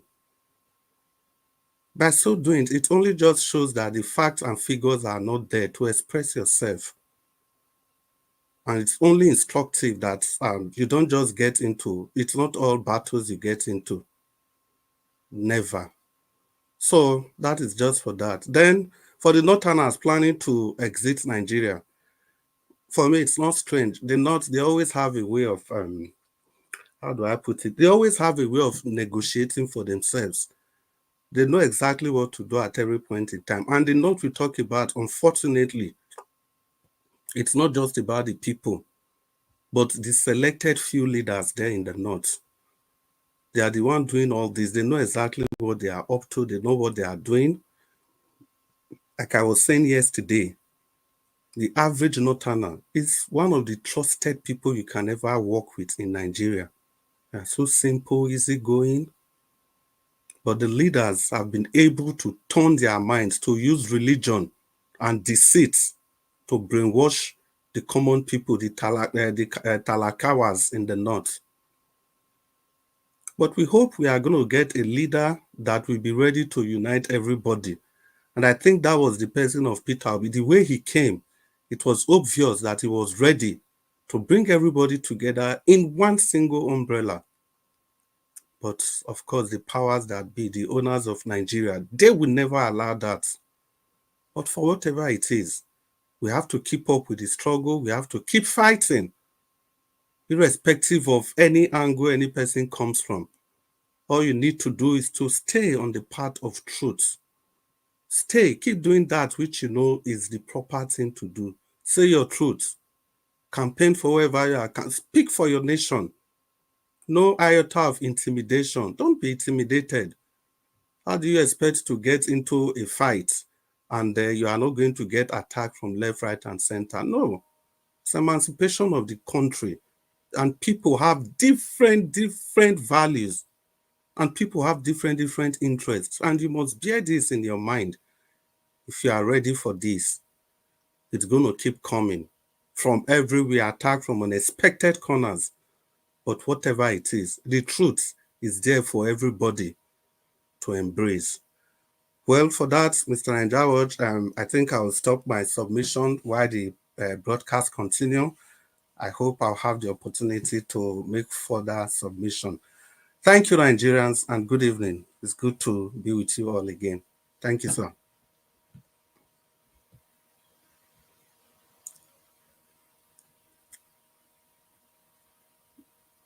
It's as if Mr. Nanjauch is not there. Oga Wonsu Destiny, are you there? Yeah, they. Yeah, Oga Wonsu, good evening. It's as if Mr. Nanjauch is not here, so I think you are the next person to speak. Yeah, because I know you have so much to say. So the floor is yours. Don't worry, you have more than 8 minutes to talk because all of us don't talk with close to 20 minutes. So, Oga Wonsu, you are welcome to the show. If you have not used the like button, the share button, use them, use the dollar sign, Don't share worry, this I'll use broadcast it. to your I'll use friend. it already. Okay, thank you very much. So, the floor is yours now. You have time to talk. Oh, nobody the one way they interject me before. So, talk now. You know, because every time you always talk the same thing, you never Talk give us now, anything. Oga Wonsu. So now Huh. make I need to. You get your time, make you talk. No worry, just talk. Now You the get now my enough time time. now the time I did now. You know, So, the so only problem where I get. attack me as you like now. Attack. Just the talk. We dey hear. Don't worry, we know attack ourselves. Now the country will take No, better it with don't it. matter. Now, so family will not lie. But Now the truth. Talk. You have uh, time. Talk. but the issue is that the problem where I get with most of obedience now one thing. Una they like kind una own person, but other people, all of them are bad. Well, I remember during the those states gubernatorial election, many of them they condemn us well, not be say after not good. Now say he work with Obaseki. Obaseki not good, where he not resign. But even you now still repeat one statement. See, Obi, waiting make sure they say no work with Obi. So Obi don't fair work with all those government will not do okay. If really he say get the integrity and everything, as he say the government corrupts everything, they why not resign. Because even that good luck regime, a bit tenure or whatever, they invite and say no, enough you work with any government because most of them are not clean. But now they are really quick to condemn any other person. But when una own person, no, that's the only biggest problem where I get when it comes to all this obedience. Now, within the time of the 2023 election, they should already leave the party, come join Obi, they come join Obi. I wish he leave the party now that time, destroy the collapse that party, come join Obi. Now, this Labour Party, so now we go. Now, if for day we are up to now, very sure. Because even I'm surprised that the one that they listen to now when this man they talk say even when before they even call the Labour Party, they don't even know say the Labour Party they dey like that. But then get that belief say if they enter inside, they go sanitize everything. Okay, you know, so you say you won't come with a clean hand, then you enter the party, see as it be. Why you not come out? Because I remember 2018, yeah, when she already won't start, he say he go into all these small parties.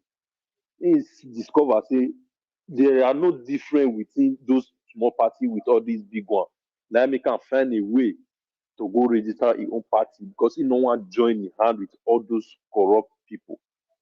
So I don't understand why now not go condemn on our own side every time that they condemn another person. Does it make sense? And we say that the good plan that we define. I wish Kenneth Okonkwo not talk and that they say they no say that's what that Labour Party be. But then all the Americans say if they don't enter, they go sanitize them. How?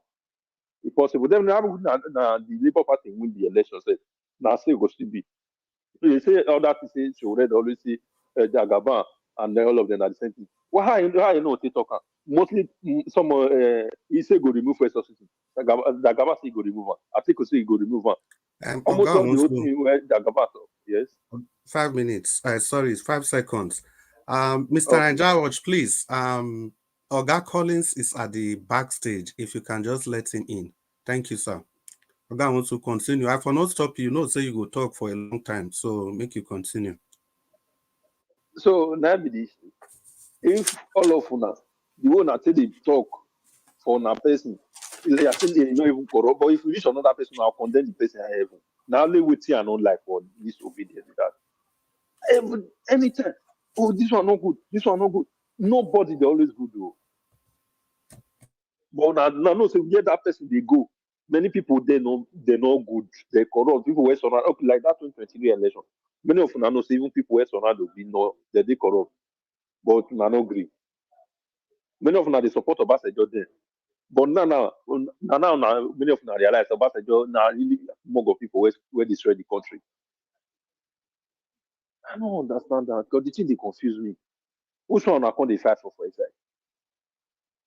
Now when you not do when the person not doing on side now na they agree say yeah, it's corrupt. But if the person come up for on side now, now begin to condemn am. But when you do on side, no, you know they always they bad. It does not make sense. It not work like that now. So they condemn totally. Not be you want this side one side. When you come to the other side, you condemn am. And they look everyone love now when okay, mostly that do state election. They condemn us say because it don't pass the government. But when 2023, we not condemn Obi one they say the good luck. And all of them they talk say that good luck tenor too, nothing. He did corrupt, he did bad. And I want to make most of the good luck tenor and I make money of I feel dislike Sowore because I'll not use that word hate, which is not me, I don't like it. Let me make many of them dislike us today. Like I said, the government good. And the way if to say all the whole thing, many of the things now where the Sahara report say na baba thing. Or sorry, all of them are fake news. Una they talk all these ones. I don't get any problem. But for now, they come out now because of a person. I wish I know. So for inside this China, many of us they talk and say, "Una not like the way China television and the Arise they report some kind of corruption. Una not like her. They're not the reporter the way supposed to report. They're not the do the way supposed to do. But when the one person do now, that many of us still they dislike her food till today. Does it really make sense? Are we really fighting for the betterment of the country, or we are just fighting for our person to just came in? Or maybe person just report corruption where person where they close to us, they will can't dislike the person. But if you bring any other person come out, hey, everybody will celebrate because the person not there near you. It does not make sense. Let's stand for truth if we stand for the truth. If we stand for the wrong side, let us we still talk and come out. All of us will know. Not be with the dive the one where we know say you know it sweet us. Then we'll talk about and the one where not sweet us, we'll leave on. It not make sense. Okay, they call. Later I'll back to it, I beg. I see the listing.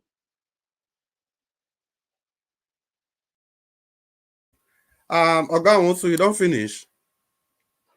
Yeah. Person just come meet me as now. Okay, so okay. I listen. Okay.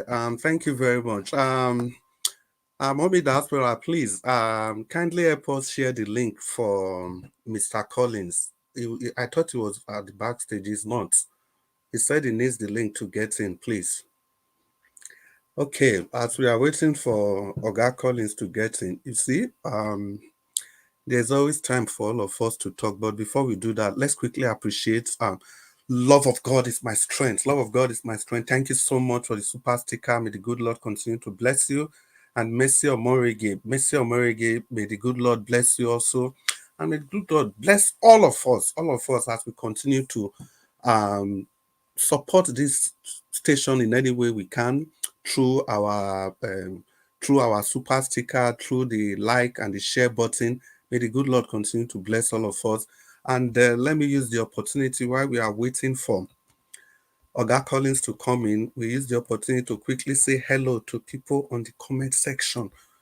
Una do well, my beautiful people. May the good Lord continue to bless you all for making it a date with us again today, despite your very busy schedule. This is Nigeria Watch, is the station to be at every point in time, but it's only here you can find authentic news as it ought to be, without adulteration, without any iota of garnishing. I can see Adewale James, Oga Babayale. Adewale James, I greet you so much. It's good to have you on the show. Leonard Anozie, welcome. It's good to have you. Agio Deborah. Happy Monday to you, Deborah, Madam Ejidimon. It's good to have you in the house. Oga Morris, welcome to the show. Divine Cross, it's good to have you. Who else is there again? And please don't be offended if we miss your name. Michael Ogan Emaro, where you did since? It's good to have you. Good. Ogan Emaro, welcome. Hope you are okay. And Lady Eugenia, one community, one voice. I hope I didn't miss that today, Lady Eugenia. And Johnson Emmanuel, I see all of now. Frank Adams, God's child, welcome. Madam Love Maduka, welcome, welcome. Now do well, now do well. Who is there again? Madam Patricia Inofe. Long time, Madam. Where have you been? It's good to have you on this show.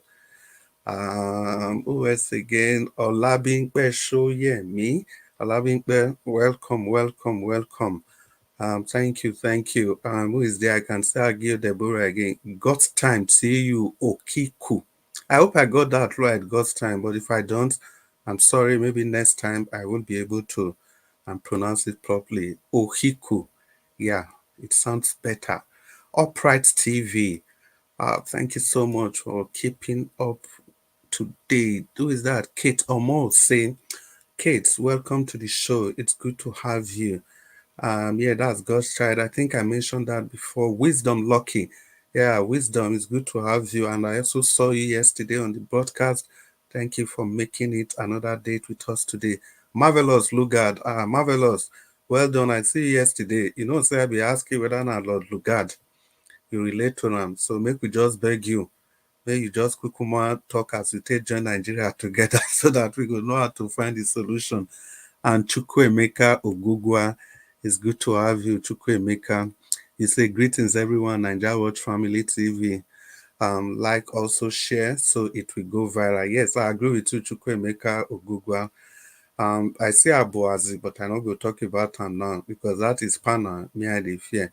Mr. Morege, good evening to you.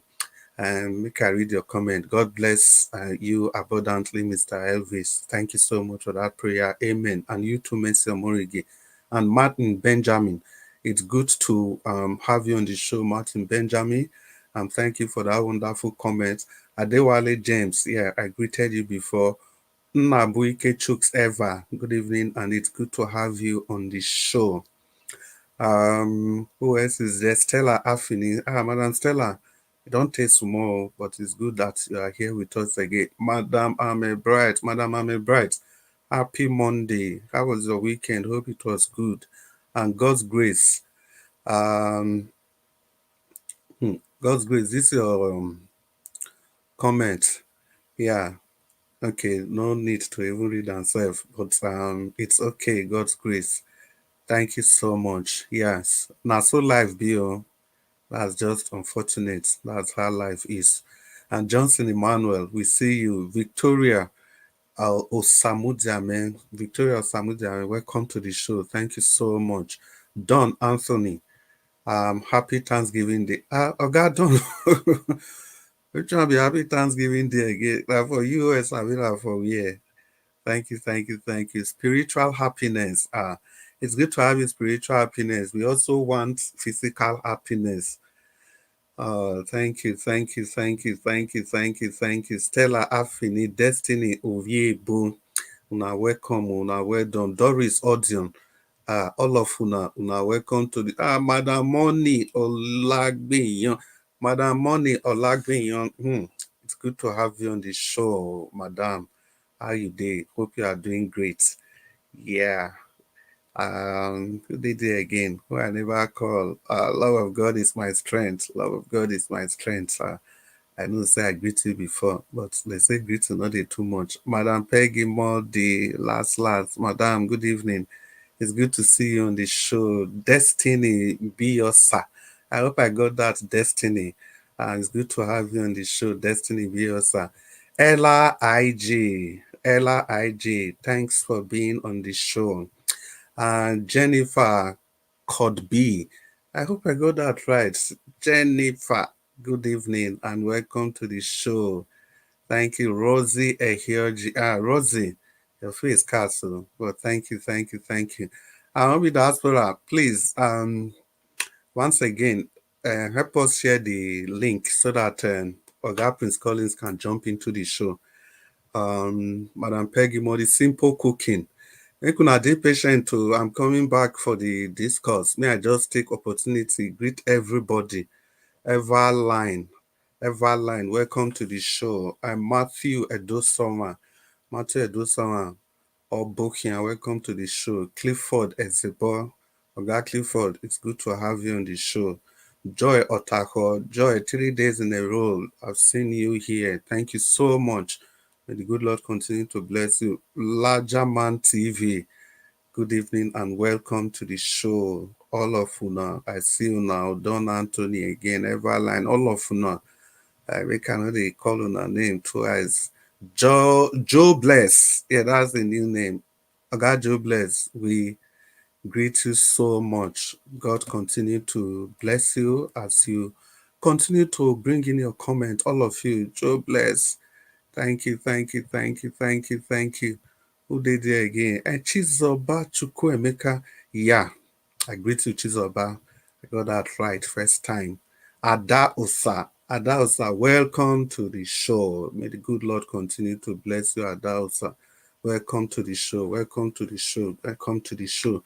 Who did it again? Who did it again? Who did it again? Yeah, Messi Omorege. I believe say I don't holla you before. Sendam. Oga Sendam. I don't fair as before. I say this send my senator. I've been an abbreviation. Make you tell us so that when we give you the proper respect where you deserve. Sendam, welcome to the show. If not, sorry, Oga Chris. Sorry. Yeah. If not senator for Nigeria, I not deserve his respect. I beg. Oga also, you know that. You know, as with the drum, you know, you feel by yourself, call yourself senator. You know, if you be senator just for any other thing, but everybody deserves their own respect. Yes, so una well done, una well done, una well done. Who did there again? Who did there again? Who did there again? Wami Carls. Oga Wami Carls. Sorry, I don't know whether this name now Oga or now Madam. So thank you, Wami Carls, for being part of the show. Sorry, say I called you Oga before, but if now Madam, I'm sorry if now Oga make you enjoy the name. Wami Carls, thank you for being part of this. Who did there again? Patience Idemudia. Thank you, Everline, Prince Collins, Anthony, Mercy Foster. Mercy, where you gone there for some time? But it's good to have you. I know all of you, even if you are not here, you have this broadcast on your mind. Thank you, thank you, thank you. Patty Solomon, good evening, Patty. Welcome, welcome. Come. May the good Lord continue to bless all of you. Una, well done. And yeah, oh, is a new name again. I think Mike Ahiom Badri.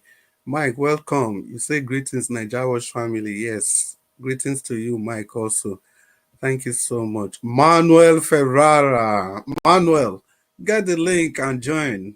Manuel Ferrara. Okay, Manuel, get the link and join. Since that day, we have not seen you again. Who else is there again? I see Black Panther. Black Panther. Black Panther, come.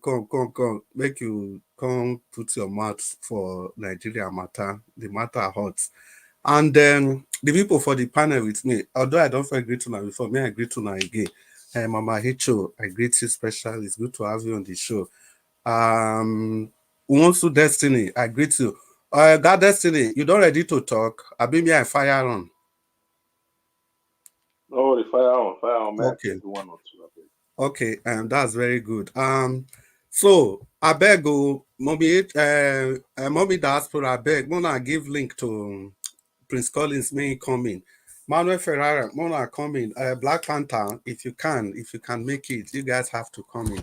So well, let's talk a bit about Nigeria before we get more people to come. Not just Nigeria, that as a country, but Nigerians, we living inside this contraptment called Nigeria. Like I've always maintained that if we go back, let's go back a little bit to what the history is saying, because only history, if you know where you are coming from, you can understand why you are where you are, and you can have an inkling to where you are going to. So we go understand the way we Nigeria take from. Nigeria was not created deliberately as a nation. No. Nigeria was created to solve a problem of British rule. Before, there was the Northern and Southern Protectorate. It's just a summary of the origin of Nigeria. Northern and Southern Protectorates. And largely in the South, the British people, they were just in charge. And in the North, It was the Fulanis that have conquered the people in the north. So when the British came, there was nothing they could do other than to try and work with the system they met already in the north so that they can work together and continue to control the people that was living in the geographical expression called Nigeria. And before I forget this, so that I don't forget during my submission. Now, even these British, and when they create Nigeria finish, they still put caveat to, they still put caveat, say, this thing where we form, so if you not work after 100 years, all of una get the right, una go take sit down, make una discuss how una life wan be. Now, so then talk am. And that 100 years, na 2014, na be that 100 years. So since that 2014, we supposed to, if our leaders really mean well, they supposed to don't say, okay, it be like say this marriage get killed, make we sit down together so that maybe we talk about how we go take do this thing. But unfortunately, our leaders, because they benefit from the system, na lie, they no go agree. As long as they are concerned, the thing is working. And this is the point I've been trying to make. Now, we there outside of that circle, now we feel say the thing not they work. If you tell me say people where they give those people where they give Jeep 100 and something, 160 million, not to talk of the other allowances, housing, clothing, excuse me. Sorry. And not to talk of all the other allowances, housing, clothing, everything where they enjoy. All the privileges, the police where they go take they guide them up and down. Their family member, the super protection and everything. If you tell me say those people go and change anything now. For those people, it's working. It's working. And don't forget, as they day for national, now so they still day for state. The governors for state, the governor for state, and the people surrounding the governor, now so all of them be. All of them, they enjoy the same largesse. All of them, they enjoy the same largesse. So now I make the country, when it reached that 2014, nobody even remember, say, before Igbo people go, then talk, say, if una not fit, if this thing not work, make una sit down, talk as una wan waka una life. But nobody remember again. So now, so when Igbo people do that, they are finish now, they can't come out. Of course, before they come out, they give us different kind of constitution. And if I go remember their names, yes, I go remember, but I don't go remember the order where they take come, as in which one first come before which one. I remember say we get Clifford Constitution, we get Lightington Constitution, we get McPherson Constitution, we get the Federal Constitution, we get the, what do they call Abdul Salami Constitution, the 1999 Constitution. The one way Obasanjo be one give us, but because of third term, where they small go inside that thing, that one no can get head. Because assuming say that Obasanjo constitution, if not with that personal greed, assuming that third term was allowed or was not smuggled in, or the people at the assembly, they allowed the third term to pass, or I don't know, that could have also been a disaster on its own. But for whatever it is, the amendment to the 1999 constitution was scuttled by greed and nothing more than that. So as it can't be like that now, we dey here they drag. So any of those constitution where they give us, none of them really fit solve our problem. None of them. Although say them they try, not until that 1967, so with that coup, 1966, after the coup, the Civil War. Now after the Civil War, now this kind style of governance where we get so can start.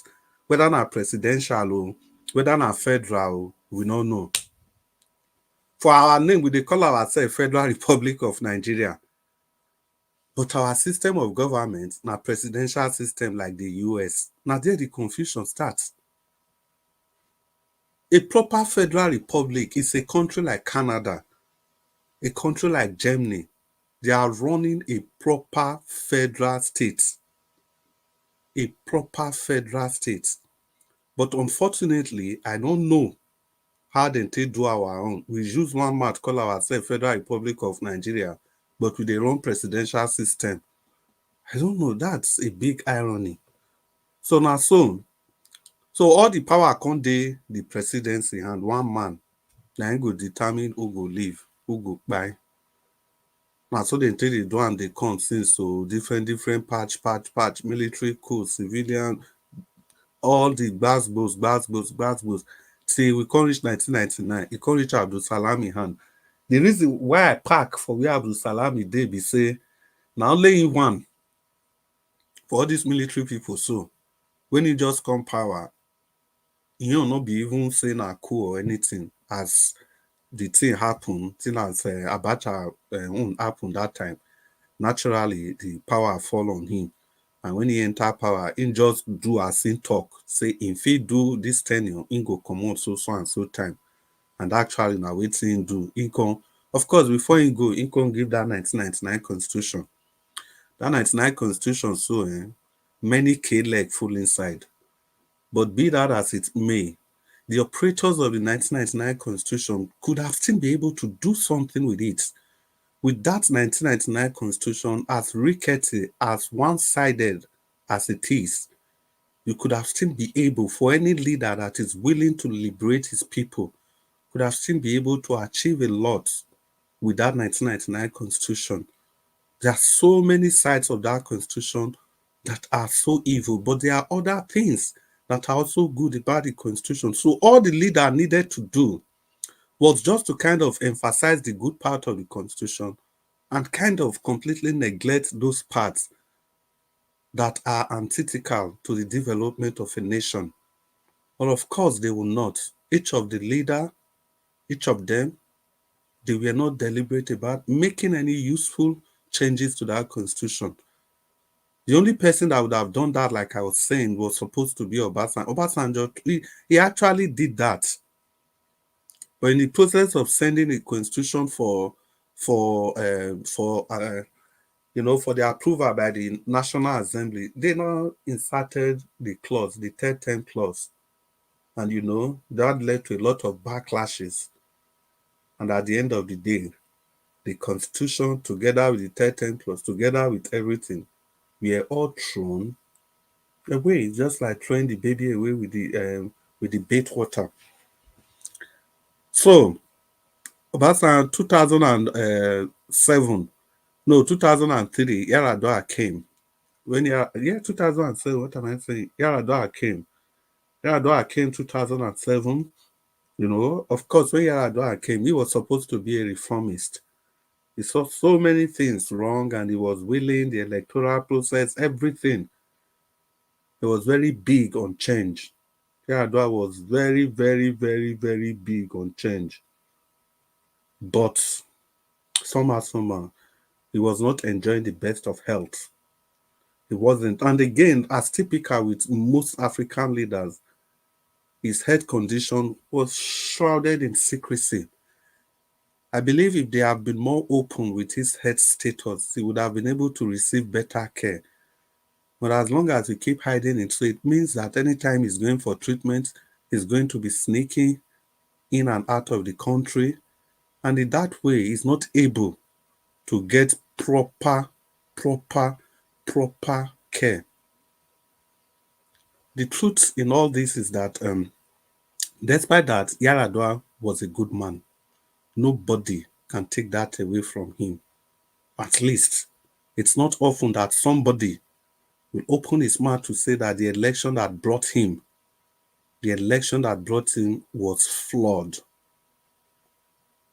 He admitted to that, and unfortunately, he was taken early by the cold hands of death.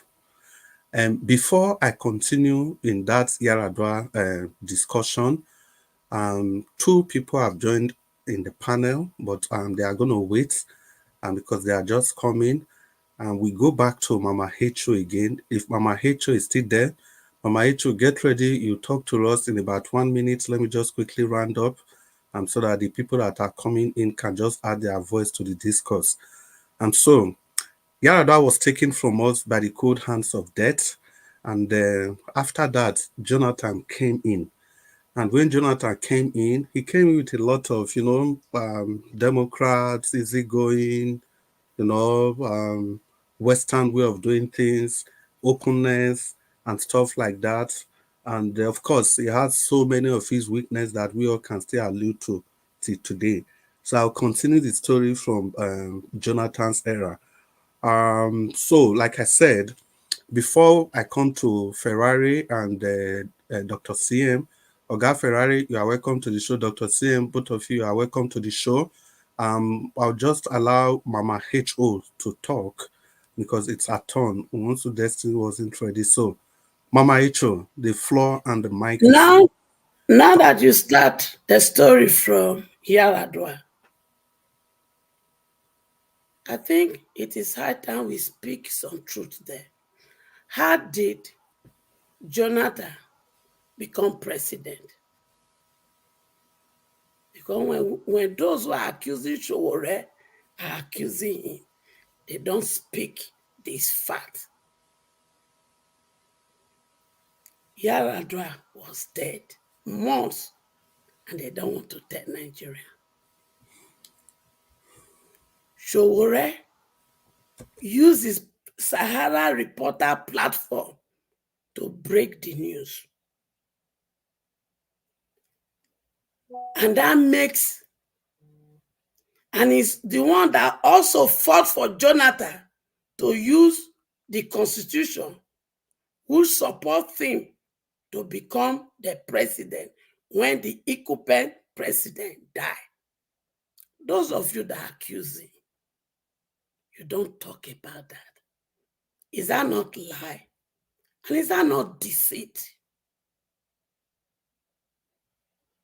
And as a mother, you praise a child where he did good, and you condemn a child when he did wrong. But to you fathers, majority of you only see the wrongdoing of your child. So I'm not surprised where most of you will carry it as gaily.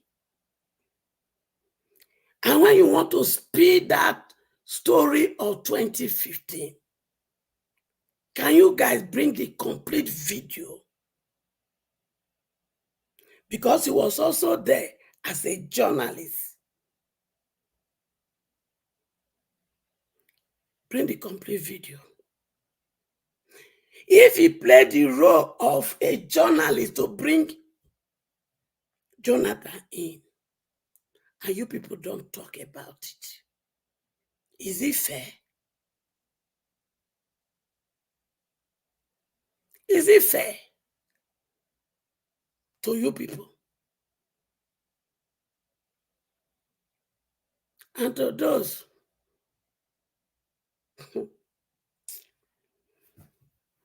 you see, I have one conclusion. The past cannot be changed, but the future can be changed. Okay, so when I brought Buhari in 2015, Buhari spent 4 years and he made Nigeria a sweet place to live. Everything was okay. The environment was good for business. All Nigeria got employment. Every place that was destroyed, there is no injustice. For 4 years that Sowore brought him in. Abi? Is that why you people brought him in 2018, 2015, 2018, 2019? I want to know. So that when we are making this discussion, we can be very clear. And if you are finding the way for them to move forward, you will not dwell on 2015, mister. You won't. Because everything you just talk is to make sure they don't work together. So please, those of you that want to carry this 2015 as gele, just the way you be carrying it. Also carry the fact that Sowore make it possible for Jonathan to come in as a president in the first place. And also make it clear to people that Sowore was not the one who returned Buhari back in 2018-2019. And also make it known that Sowore brought him in 2015 and you people suffer. And in 2018, you enjoy the suffering of 4 years. That is why you gave him another 4 years to enjoy more suffering. Because it is only Sowore's vote, only his vote, only Sowore one vote in 2015. That is what brought Buhari into power.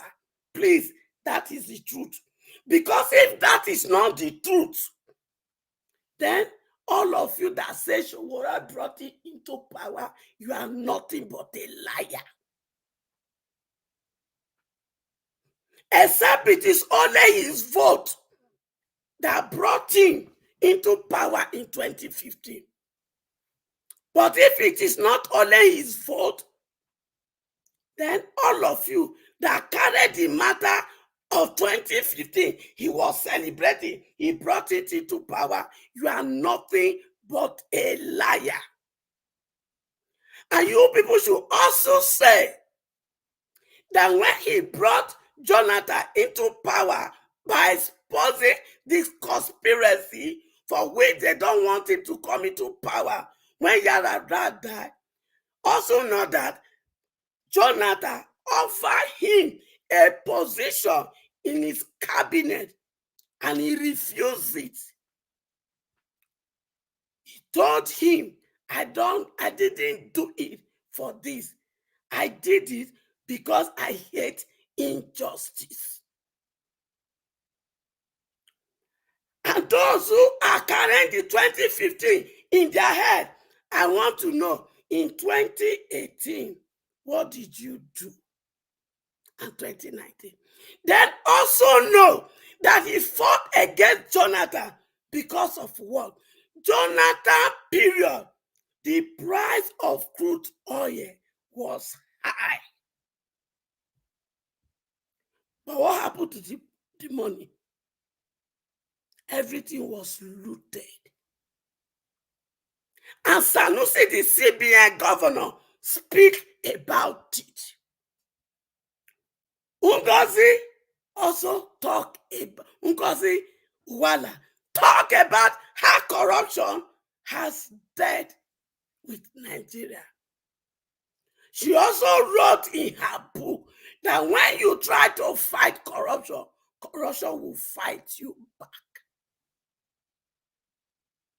It is corruption that also killed the lady, our lady that was in, is it NDLE, fighting against fake drug.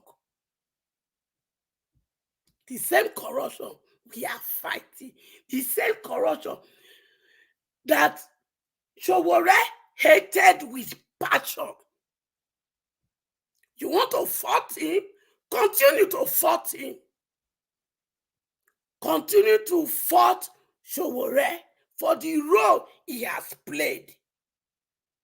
But one thing you can't take from him is this. None of you that are fighting him can be courageous to play the role he's playing and fighting corruption and writing against them and leaving US, leaving his wife, leaving his children and going to Nigeria to face it. And he make up his mind. If I die in the process of struggling to fight these people for destroying our nation, I like it. As far as I'm concerned, the life that I live now, according to Sowore, he said he's living a borrowed life because he thought by now they would have buying him. Which of you here, because you are all in Obodo-Yibo, that they will put your name in a wanted list in Nigeria, blown everywhere, and they will tell you if you come back, you are going to be arrested. And you pick your passport and you boarded the plane and you landed Nigeria, not fearing them. Which of you? Mama Icho, round up, Arrest 30 seconds. my case. Arrest my case. Okay. Yeah. Well, thank you very much for your perspective. This Ninja Watch. Welcome to the people that are just coming. This Ninja Watch, you are free to express your view as long as you keep it as civil and as constructive as it can be. We understand that sometimes tempers may fray. We can have free nerves, but then we shouldn't be drawn into that ocean. We just need to keep our cool and continue. It's about Nigeria. Yeah, things just happen and it can get people angry, and we can see it from different perspectives. Ogachimeze, welcome to the show. Oga Jonathan Kingsley, welcome to the show. Mr. Ferrari, the floor is yours. I'm trying to Mr. Ferrari and Oga CM. No, I think it was Dr. CM that came first. Dr. CM, and talk to us. The floor is yours. Yeah. After Agasiem, Yeah. Dr. Yeah. Ferrari. I got Okay. it. Yeah. Dr. CM, welcome to the show. It's good to have you. Happy Monday. Talk to us. Thank you very much. Thank you very much, Oga Chris. Good evening, everybody. Naija Watch, all the best. Thank you. Good evening, everybody. Actually, I think I've not been here for 2 or 3 days now. Yeah. You see, today, I don't know. I just saw the headline. What really triggered me today was yesterday, either yesterday or 2 days ago or Saturday. Somebody sent me a short video clip of Yomi Koiki and what is it, the other name? Sunday Igboho, Sunday Adeyemo. They went to Downing Street to go and submit a petition or sort of a letter to the Prime Minister. I mean, Downing Street, UK Prime Minister when I mean Downing Street in London. So they went to submit a letter. The person showed it and I saw it. Somebody now called me from, said they had a sort of a rally in London. I said, okay, at least IPOB did the same. But I'm trying to tie two things together, whether I'm right or wrong. Now, look at what the headline said today. Northerners are planning to exit Nigeria, said Professor Lugga. You see, this get me thinking.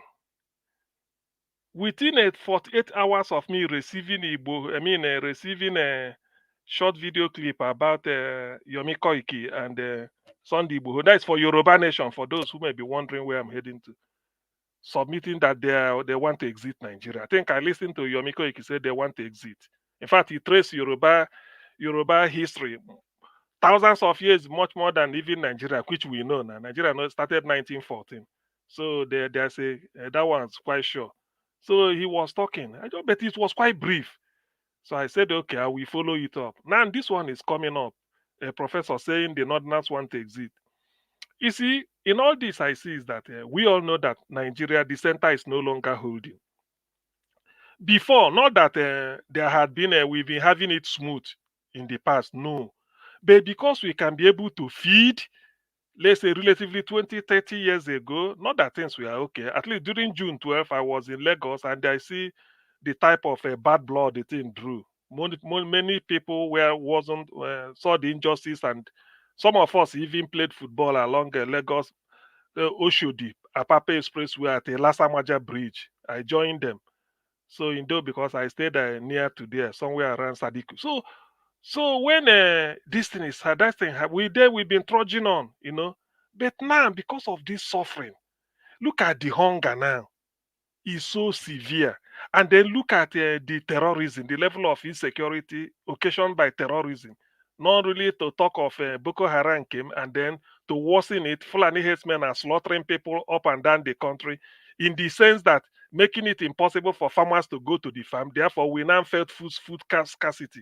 So when I saw this, I said, what really is happening? I don't know whether it was been trashed, but this will keep me watching the news between now and then. I mean, for the next few days. So I'm really concerned. To be honest with you, I'm really concerned. And this brings me, because this is a question of nationhood. Igboho going to submit letter in London. I saw him, and I think people saw him also too. And then this man saying this.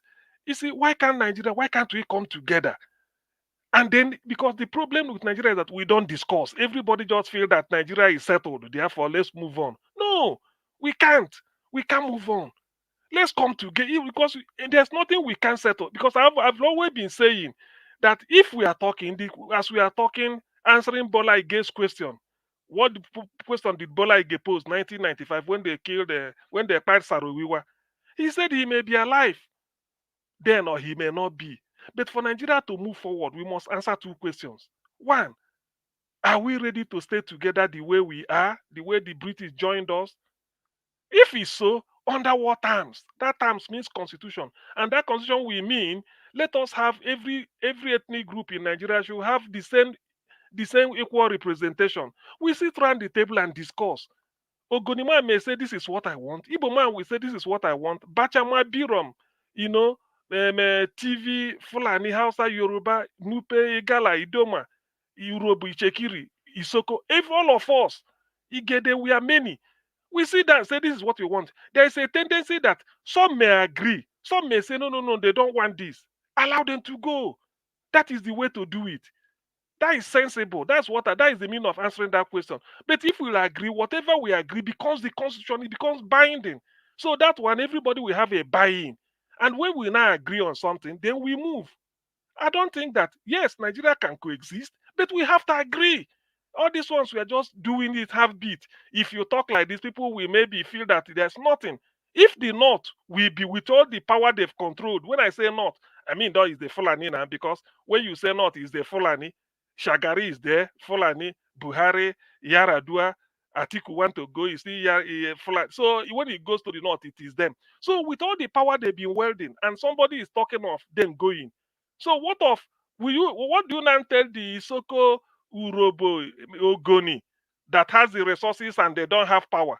So if you want to go, they can't, they're not in position to tell you, no, don't go. After all, you have the power, you dominate everywhere, the military, the institutions. So if you want to go, and then the Yoruba again, Tinubu is in power, Yoruba man is in power. Koiki is submitting letter to Downing Street. The other early this year, around April or March, Professor Banji Akintoye said he submitted a letter to Tinubu that the Yorubas are tired, they want to exit. That all they want is to federal government raise a team, they will now raise their own team. Not to, I won't forget Nnamdi Kanu, who is languishing illegally. They are holding him. Bring everybody out. You see, this is, to be honest with you. And I think the other day I shared a letter written by the Secretary of the Colonies in the 50s. What they discussed in the 50s about Nigeria. And when Abiola died in 1990, the letter they released in Times of London, saying their intention was to put together a country. Can you imagine bringing put together without those people's input? So that is what is causing the problem. When I read this, it gave me a red light. I said, look, if there is any time, that's what I'm saying. If there is anything I will credit Tinubu with, call a meeting. You are the commander in chief. Look at the way the country is. I don't think you want to bring Nigeria together to discuss. Some people may kick against it, but in your heart of hearts, when you tell people, come and let us discuss, it's not bad. It's not a bad thing. Come and let us discuss. The whole country is boiling. People are not happy. Every section. Yorubas are holding power, yes, but are they happier than the Igbos that are not holding power? No. Yorubas are holding power. Are they happier than the Fulanis that they are not holding? Nobody. So everywhere is tension. Call this thing, Professor Dr. Fakunda produced this thing for 9 regions. Is it 9 or 8 regions out of the 6 we have, so that people will, because this tension is so much, let us start from there. Let us start talking. We are different people. Somebody who want to go away, call him. Koiki, why did you submit a letter to this thing?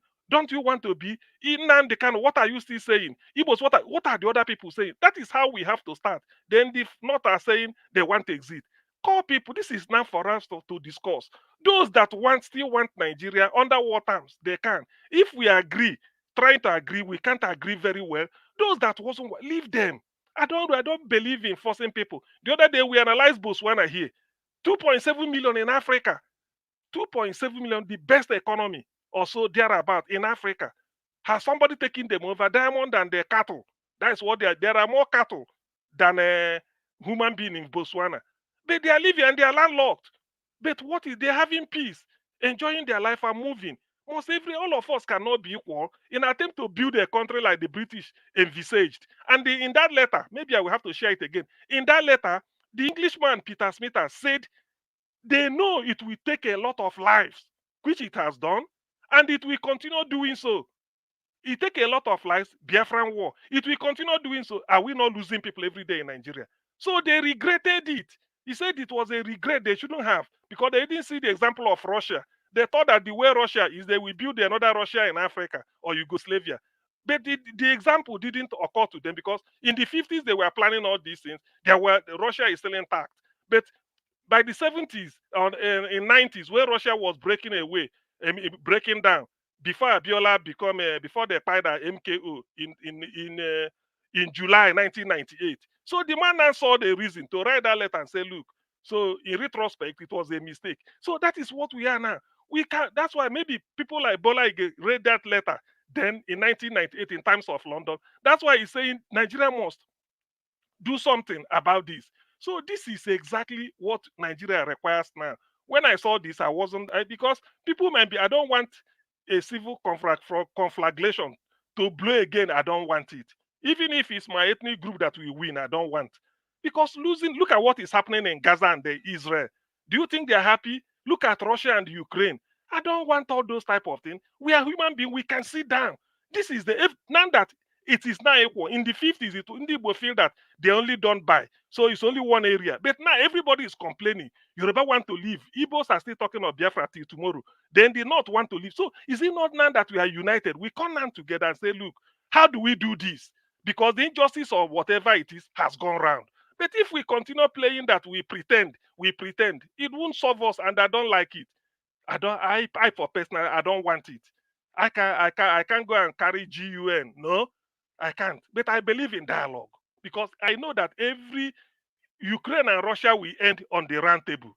They are still fighting. Israel and the Hamas or whatever. We still end. They will still come. The few that are left. So why waste the time and resources those years and then committing war crimes? There is no need.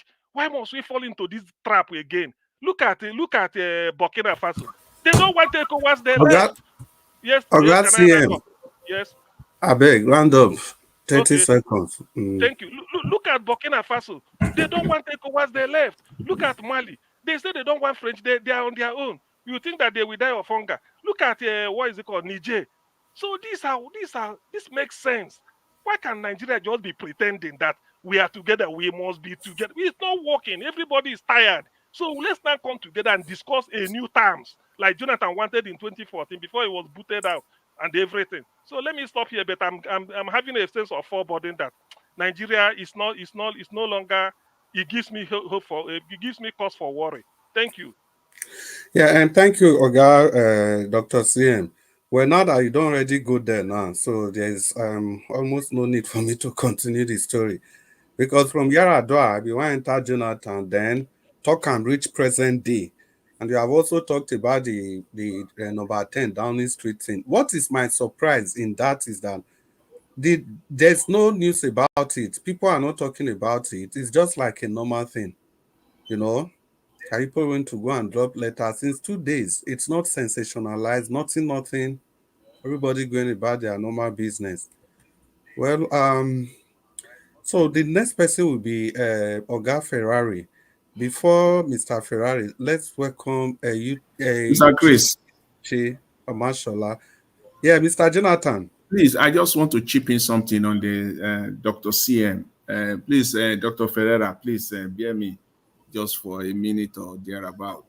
Okay. Just to chip into Dr. CM's submission with respect to this letter that they dropped. That, you see, that is the problem. You ended your submission by, you talked about being pretentious. Yes, there's no need dancing around it. We are too pretentious a people. We are too deceptive a people. As a matter of fact, negatively ambitious, because there is nothing wrong in being ambitious. But when you bring it to negativity, then it becomes a problem. And that's who we are in Nigeria. This set of people that now went to Downing Street, dropping letter, they are pretentious people, deceptive in nature. These are the same people that supported when the heat was at it in 2023. Emilokon. They are shout. These same people that you mentioned, Koike and Co, Igbowo and Co, shouting Emilokon, supporting Tinubu. Where are you? It's not even a year. It's not even 2 years. You are going now to draw. That is the reason why people are not enthusiastic about this.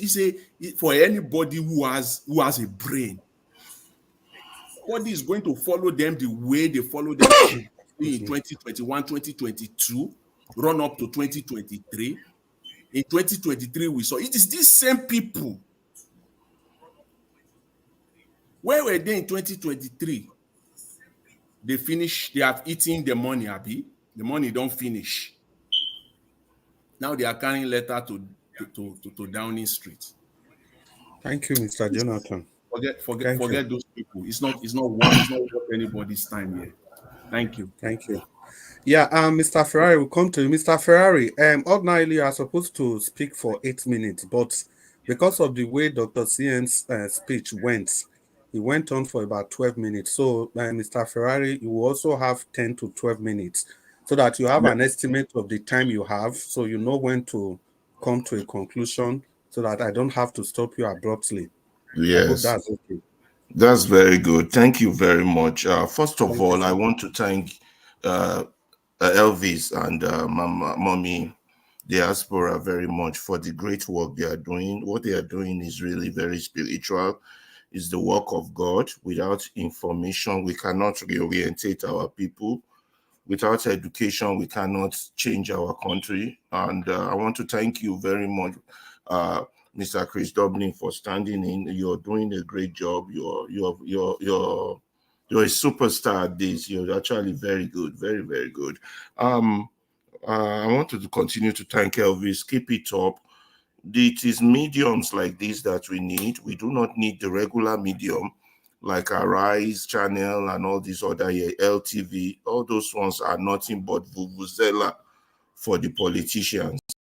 All those other TV stations. In fact, if those of us who know a little bit about struggles, during apartheid struggles, the apartheid movement stayed totally away from the mainstream media, and they set up their own medium, whereby it is only information from their source that they channel. Anything that comes from the mainstream media is just an echo of the oppressor's voice and the continuation of the status quo. Now, that being said, the few topic here today is that Mr. Kingsley have said it right. Koiki and Igboho going to Downing Street, two things are very wrong with that. Number one, you just have two terrible hypocrites go down to say they go submit letter to their master. Number one, these two people are strong supporters of Agbado, of Tinubu. So you cannot have both. You cannot have Tinubu and then say you want to have Yoruba nation. That's hypocritical. Before you were shouting Yoruba nation, and then the moment it's your turn for you to chop, you switch Yoruba nation no more. And now you're for Tinubu. And now, to make matters work, they have gone again like slaves to go submit letter to the white man. What will the Downing Street do about our country? Is it the Downing Street you should be giving letter? Are they the one who are going to do another amalgamation of the Yoruba land? You see how foolish people can be. Nonsense. You know, you want to have your own thing. Talk with your own people. Let your own people come up with their own decision. Don't be an hypocrite running again to the same people that created your problem in the first instance. So personally, I don't give credence to such hypocrisy and such nonsense. I push it aside, and I'm glad it's not covered. Such things should not even be talked about. It's not worth people's valuable time. Now, that being said, the key that interests me that made me join in before, I was thinking of joining before Mr. Chris Dublin shouted my name to come in, was the video Elvis showed earlier, the video of the destroyers of Nigeria gathered together to honor IBB. What an insolence. What an insult. These people don't see us finish.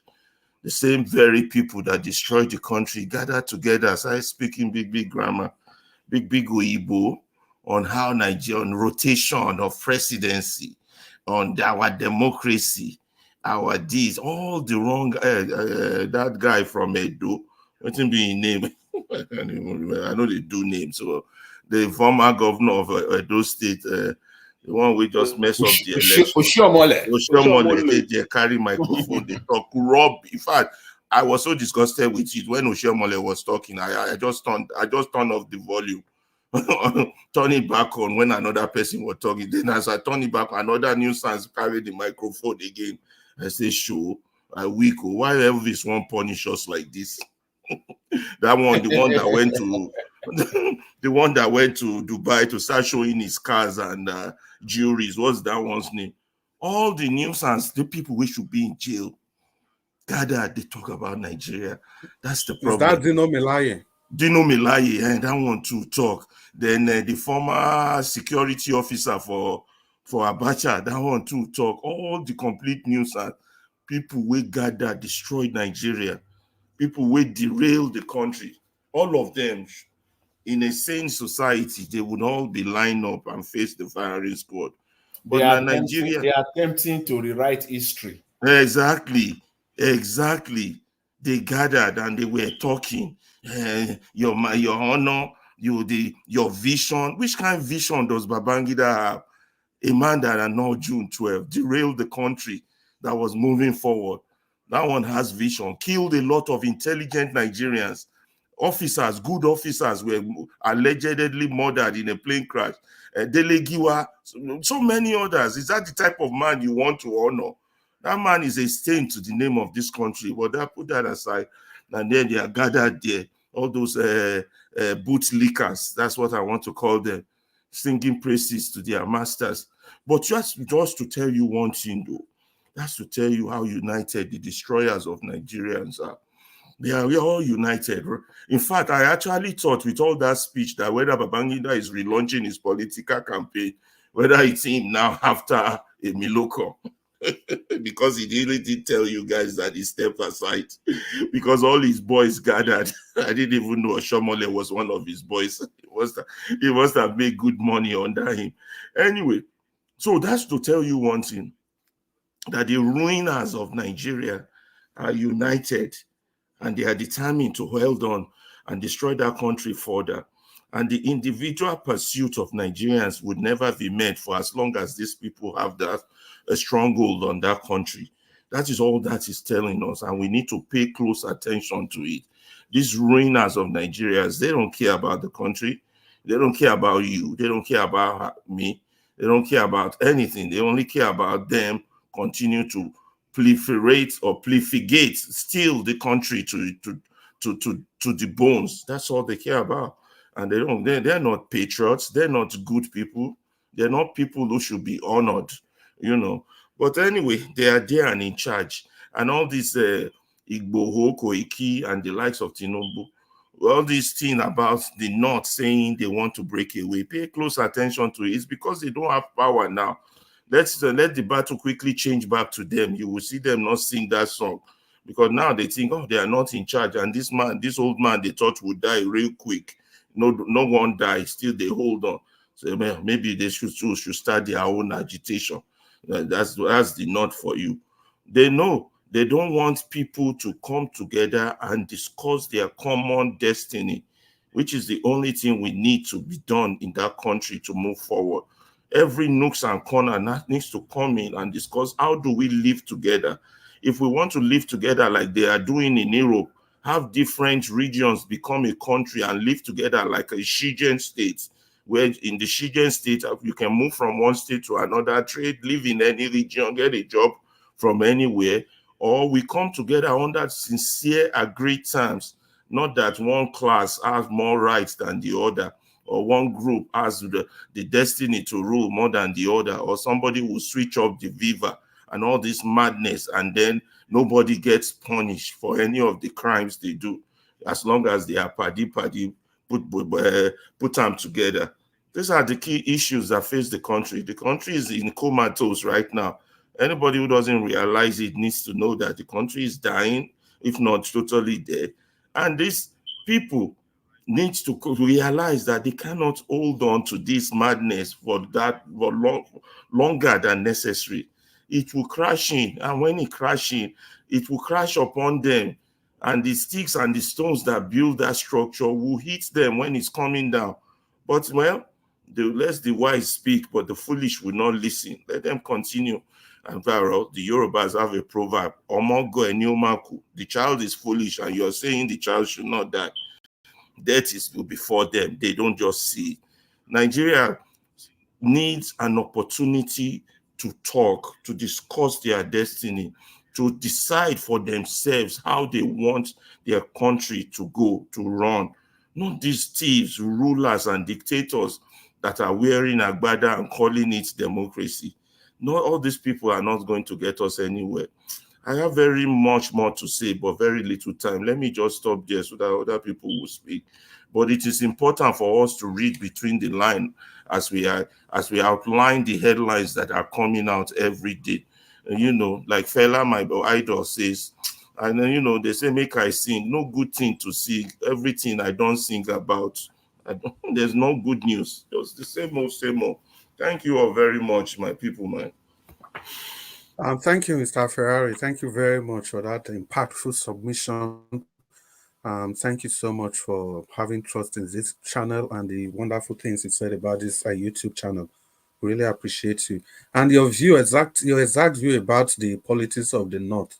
Maybe if you were here earlier, that was exactly what I said. I don't really take it's just about power for the North.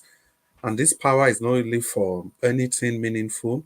It's not for the upliftment of their people. It's just for that ruling class, something they will hold on to.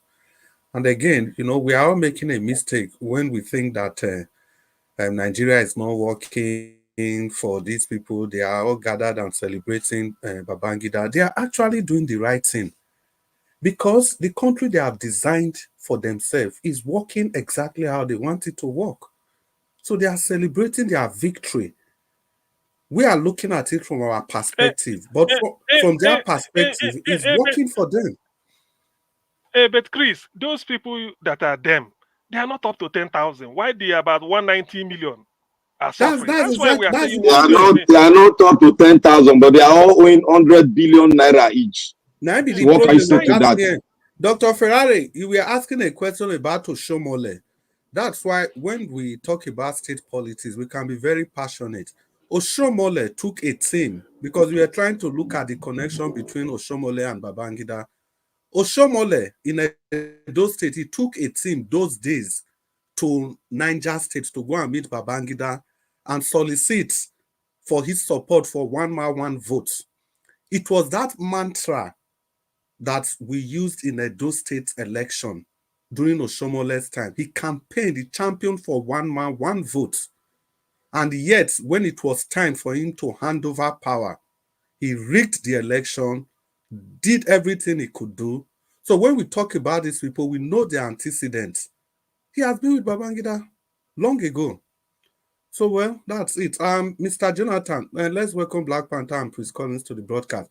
Mr. Jonathan, Mr. Jonathan, talk to us. After Mr. Jonathan, Omashola, please, you get ready to talk to us. Mr. Jonathan, sir, right, good evening. It's good to have you on the show. Happy Monday. The floor is yours. Thank you very much. Thanks. I was kind of listening to you. I greet everyone. Mr. Elvis, I greet you. God bless you for the good work you are doing. Fellow panelists, I greet you. I greet you all. I greet those are the comment section. Mommy Diaspora, I welcome you. I greet you once again. God bless you abundantly. All the callers, those that are listening, I greet everyone. Welcome. Yeah, I was listening. First of all, today is in Canada where I live. Today is Canadian Thanksgiving, so I'm going to bail out early because it's going to be early dinner, and the turkey is rounding up, and I don't want to miss the good part of the turkey. So this people are man, already, take him easy. people are already waiting. I want a good portion of the turkey. So it's going to be an early dinner. So I just want to. So I will be probably. Yeah, fire fast. Go. You are in a hurry. Don't worry. You see, Mr. Ferreira just said something. He said they gathered themselves together talking big grammar. That's exactly what Nigerians know how to do best. Gather together, as Olumide said 2 days ago here on this platform, dancing around the solutions, talking big grammar. You see that book that was introduced on this platform to us here, the Harassment story. That book, it was a Dr. CF on page 70, 90, around that area, between page 95 to 100, 97, 98 somewhere. The man was talking about Nigerians speak grammar. Harassment. He said back then, he said they even speak, they pretend to know the grammar more than the English people themselves. He said that's what they do in Nigeria. The civil servants said they are so, they just want to talk English to the point where they speak it even more than they pretend. Fella take and sing now. He talk Oyibo, pass English, man. Yes, he talk Oyibo, pass German, man. He said so. Harassment said he narrated it that specifically 97, 98 in that book, and that's exactly what they did there. That gathering where they gathered themselves together. They are all dancing. They are all dancing around the solution, wasting our time. These are the people, they've had opportunity to govern this country. They've at one point or the other, you've messed up. They still want to do it again. History have told us, we've seen in Nigeria, we have them. Obasanjo ruled us twice, combined together almost for 12 years in Nigeria, out of from the total 64 years. Buhari also ruled us again for another almost 12 years. If you combine those two alone, it's like about 25 years. Two individuals out of Nigeria as a nation. Two individuals. They ruled us for 25 years. And they still want to be part of it. In fact, they are still part of it as we speak in Nigeria today. So when they gather themselves together there, I was listening to them. I just wish that, and Mr. Elvis play it all through. I just wish that you just take these people off the screen, dancing around the solution. They are still there, still talking about the electoral system. You know the issue. You know the solution. Just eat it on the head and go for the solution. Eat it on the head and go for this. Don't stop dancing around the solution. Mr. Jonathan. Yes. Let me remind you, the guy that is a lawyer there that was speaking about judiciary said judiciary is not the problem. Remember, he said it. He was saying that judiciary is not the problem. But see, the law that we have now currently has placed the judiciary in a position where judiciary will continue to be part of the problem. And it is the way the law is framed or the way the law is currently set up.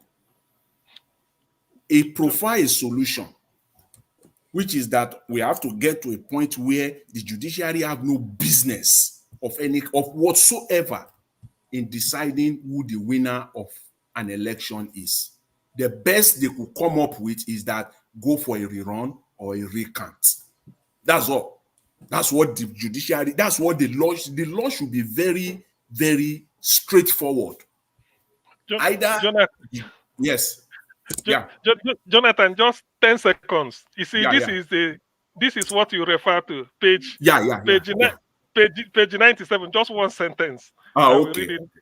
He said, many Nigerians delighted in the subtleties and complexities of the English language and deployed a very large vocabulary. That is Nigeria. Yeah. Thank you. Yeah, I remember, because when Mr. Ferreira was talking, I know this man spoke about it, because when I got to that part of the book, you know, I laughed. I don't know what to call it. I laughed. I said, this is real, because this man was in Nigeria at his very young age, working for the British government then, very close to to Nigerian independence. And this is 2024. Everything he wrote is still happening, as if it is, you know, as if that man, Harass Smith, as if he's a prophet, you know. So when I heard that statement that they gathered themselves, it came to my mind. Yes, they just get. We love it so much, using that grammar to deceive ourselves. We're using it just to deceive ourselves. When they want to cajole Nigerians and deceive Nigerians, they will start talking grammar more than the British people themselves, who owns the English language. So, as I was saying, the judiciary, the way our law is currently set up, our law is set up in such a way that the judiciary, there's no way you can dissociate the Nigerian judiciary from the electoral system.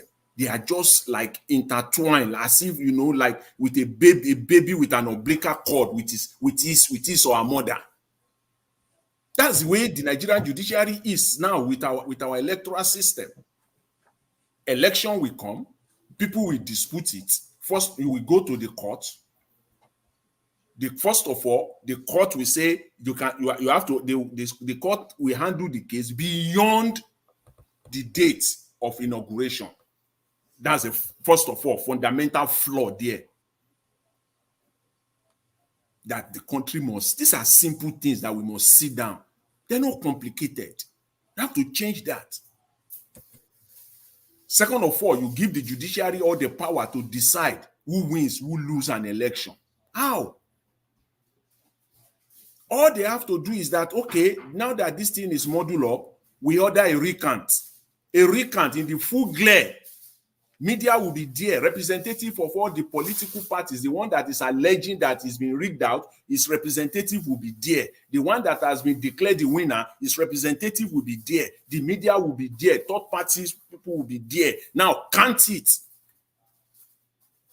And let's see. Bring it all together. INEC, bring it and let's count it. Why should it be? Is it not beyond human reasoning that people that are educated, at the end of the day, we say we are educated, and we are making such a fundamental flaw that the judiciary will have to be the body that will declare the winner of an election. To the point, they got it to a point where in Imo State, somebody who was number 4 was declared as the governor of an election.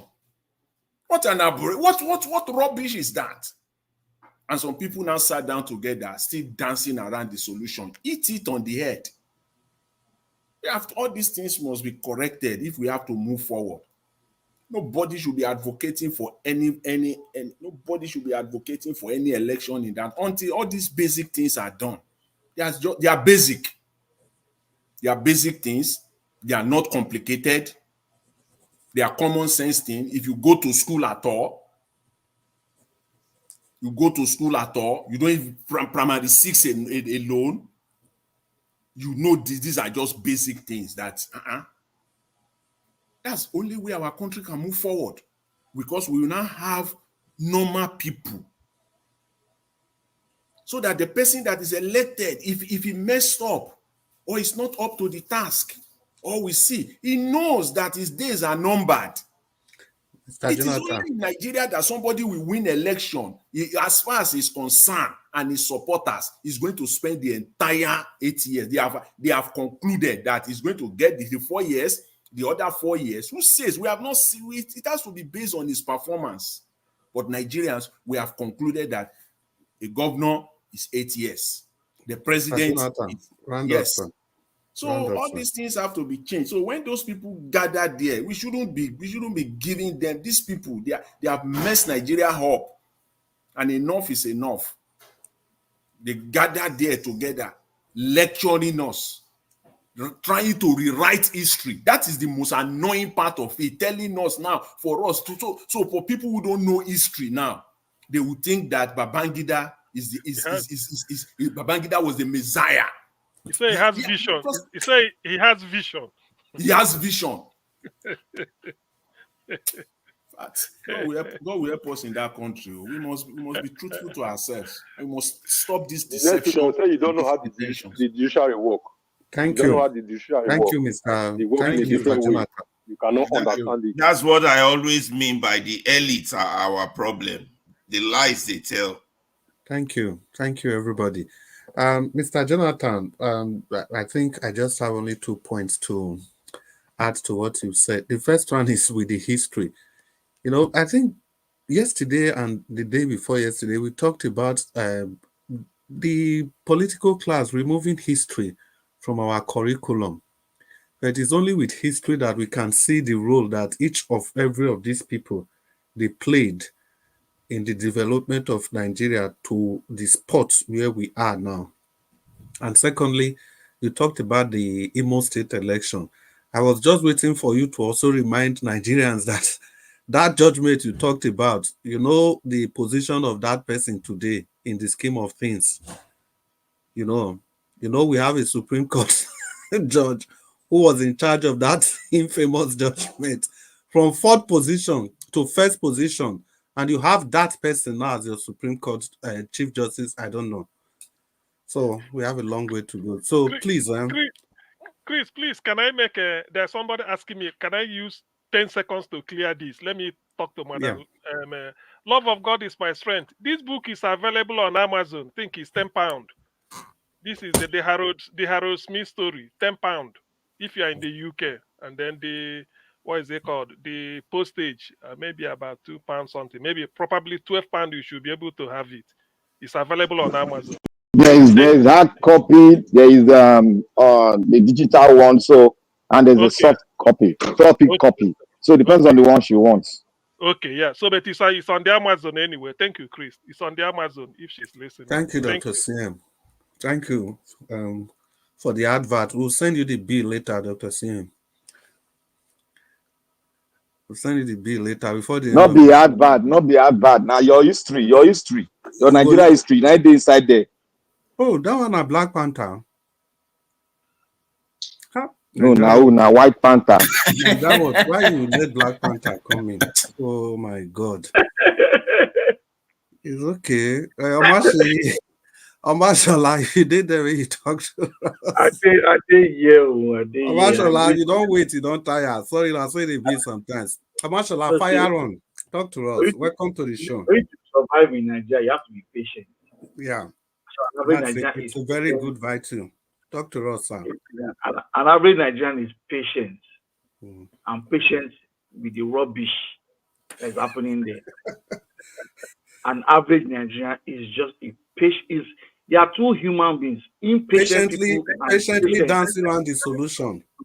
No, they are impatient. One, Nigerians are impatient people. One, and they are annoyingly patient when they're not to be patient. That's the kind of human beings we have in Nigeria. That is why you've cried some months back protesting about fuel increment. And then the man in question ruling you doesn't have a feeling of what you are talking about. They are deaf and dumb to your situation. They go ahead to increase the fuel. And of course, Nigerians are annoyingly patient. They can be patient to the. I don't know how long the patience of Nigeria will expire. Now, we watch this video. The hooligans have been ruling us, my father's age mate, my father's generation, that have been ruling the country. You saw that Mumu man talking. Though it's not good to say Mumu man in your platform, but to me, He's not supposed to be talking. He's supposed to be our generation. Dino Milai. He grew up in a life where there was no fence. I grew up in that kind of environment. I grew up in GRA. We didn't have fence. It took me time to know the road because I had shortcut to primary school, shortcuts to playground.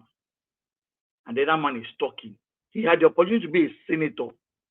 And what did he do there? Buying Ferrari and Lamborghini. And now he's talking. The same people, they will say, yes, let us constitute to solve our problems. If these same hooligans that will still gather again in one hall and talking about Nigeria, the same set of people, you will not see our generation. You will not see people that have ideas of changing the country. The same hooligans in government are still the same person that will still come out, drink tea, and talk. Oshomele should be somebody that should, if there was a device in TV, could give somebody a slap, I could imagine how many people have slapped that man by now. For him to be able to even talk and saying things he was saying, we were talking about tribalism. He could even have a mind to talk about tribalism. And then what got me more angry again was when he said, Emilokon, it's my turn. Can you just, if anybody can play and rewind and watch the rubbish that man said? If Sakaman is not ashamed, you are saying in the country, you want to rule the country, it is your turn. And then he's one saying it. It is finished for the Nigerian government. It is finished for Nigeria. To me, there is no hope until we be on the street. Because I do not see any sane human being who buy fuel in Nigeria for 1,000 naira, 1,002. It is the height of madness. And then we still have Nigerians still balling. Christmas is coming. Some people are still enjoying. People that could afford to take care of their family, pay school fees back last year are the one groaning now. Not talk about people that couldn't think of going to school. And it's as if our leaders don't even know what's happening. Like they always say, if they explain Nigeria to you and you understand, they didn't explain properly. The Babangida in question we're talking about was the one that derailed the country. The country had the best election ever. This same man, these touts are all gathering to celebrate. They are celebrating somebody that destroyed democracy. Nigerians, I was not opportune to vote that year. I saw people queuing up. They were counting 1, 2, 3, 4. And this man won. And then the next thing is Babangida annulled the election.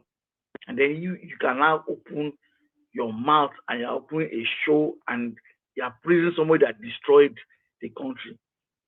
Just let us imagine the MK Abiola was allowed to rule. The same man that if you listen to his videos when he was campaigning, all the rubbish about NNPC, which he was going to solve, they knew. I think because they knew he was going to destroy NNPC, that's why they didn't allow him to get there. Because Nigeria will not work until somebody that knows what to do will be there. But the problem now is the solution is in our hand, Nigerians, to take it back from these people. If we wait from now till next year, next election, it is the same. It is what they did in Edo State election. The refined version of it is what we will get. There is no way this man is going to live there. Tinubu is having a nice time. He's on holiday. His 2 weeks going to expire very soon. They were extending for him because he's enjoying himself. And then we are in a mess. The Senate president is not saying anything. Look at it. If they even have you in mind, Nigerians, the senators are there. They have not said a word concerning this issue of petrol subsidy and petrol issue. And that's what is biting everybody. There is no money. There is no food. In a few months' time, it will be Christmas. The same politicians will start sharing rice to you, the poor people, because Nigerians are now beggars. They turned us to beggars. We will beg. And then when we talk, they say we should not keep quiet. If you talk too much, they arrest you. Sunday Igboho and Yemiko Iki, congratulations. Oh. You go and submit letter. Letter will not hear. They don't read, finish. You are submitting letter. The Nigerian issue is not a matter of letter. It is a matter of action. And the only man that had an action, now the government is holding him down. So you did the same thing with almost the same. Let me say the same thing you did with Nnamdi Kanu. They released you because you are Yoruba. Nnamdi Kanu, they refused to release him because the man knows every secret about Nigeria is in that man's hand. The full problem in and out. And if you watch that video, I think it was still same those former Edo State governor that was saying is that when it comes to Nigerian problem, everybody can say it, but nobody is showing solution. Because none of them have solution. It is the problem they know, how to create problems. And that's why they are gathered there talking many things. Because they never have solutions to Nigerian problem. It is always a problem they know to. How to create new problems and develop new problems is what they are all about. And then coming to say, not calling Tinubu T-Pay. Why won't you give a nickname when it's stopping? You keep as you are trying to manage, like fella will say, he manage to buy fan. When he get money, he should buy the fan. The money don't go up. Now in Nigeria now, they manage to buy for him. I don't manage the money with the get. Martin to survive my life, they go. Before you know NPC increase them again. Now manage. Everybody will buy for the country. Thank you, Nigeria Watch. Thank you, Omashola. I beg, Mr. Chris, make I just add 10 seconds. Okay. Ferrari, are you there? Chris, how far am we there? They don't arrest them. Hello, I'm there. I said, Okay. Can you allow me 10 seconds? Yes, right on. I say, just from the last speech, as the manually buy the fan, government go at 20 naira more. Now we did now, and the man is late. The man is gone and gone for a very long time. His music is still the same thing, the same story I heard when I was small, the same music, the same problem. And Thank those you, people never have problems to solve. Thank you. Thank you very much for your submission. Yeah, it's a different perspective, but it's all speaking to the substance, the elephant in the room. The next person will be Oga Black Panther. Oga Black Panther, you are welcome to the show. If you are there, please talk to us, Black Panther. Oh, Oga Chris, thank you so much. I greet you. God bless you. It's good to have you on the show. You too. You are awesome. Thank you. God bless you. You are awesome. God bless and you. May God bless Nigeria Watch. Mommy, you are simply the best. You are diamond that cannot be refused. Mr. Chris. Hey, Mr. Man, close off that mic. I'm talking. You are robbing me, oh. We come to you. No worry, we'll come to you. Everybody go talk now. No worry. Patience. I want to thank everyone. I want to thank my brother, especially Mr. CM. CM, me and you get wahala. Me and you will soon fight for this place small. They two will fight on. Don't worry, I go bring her up. You know I pick my fight. I want to thank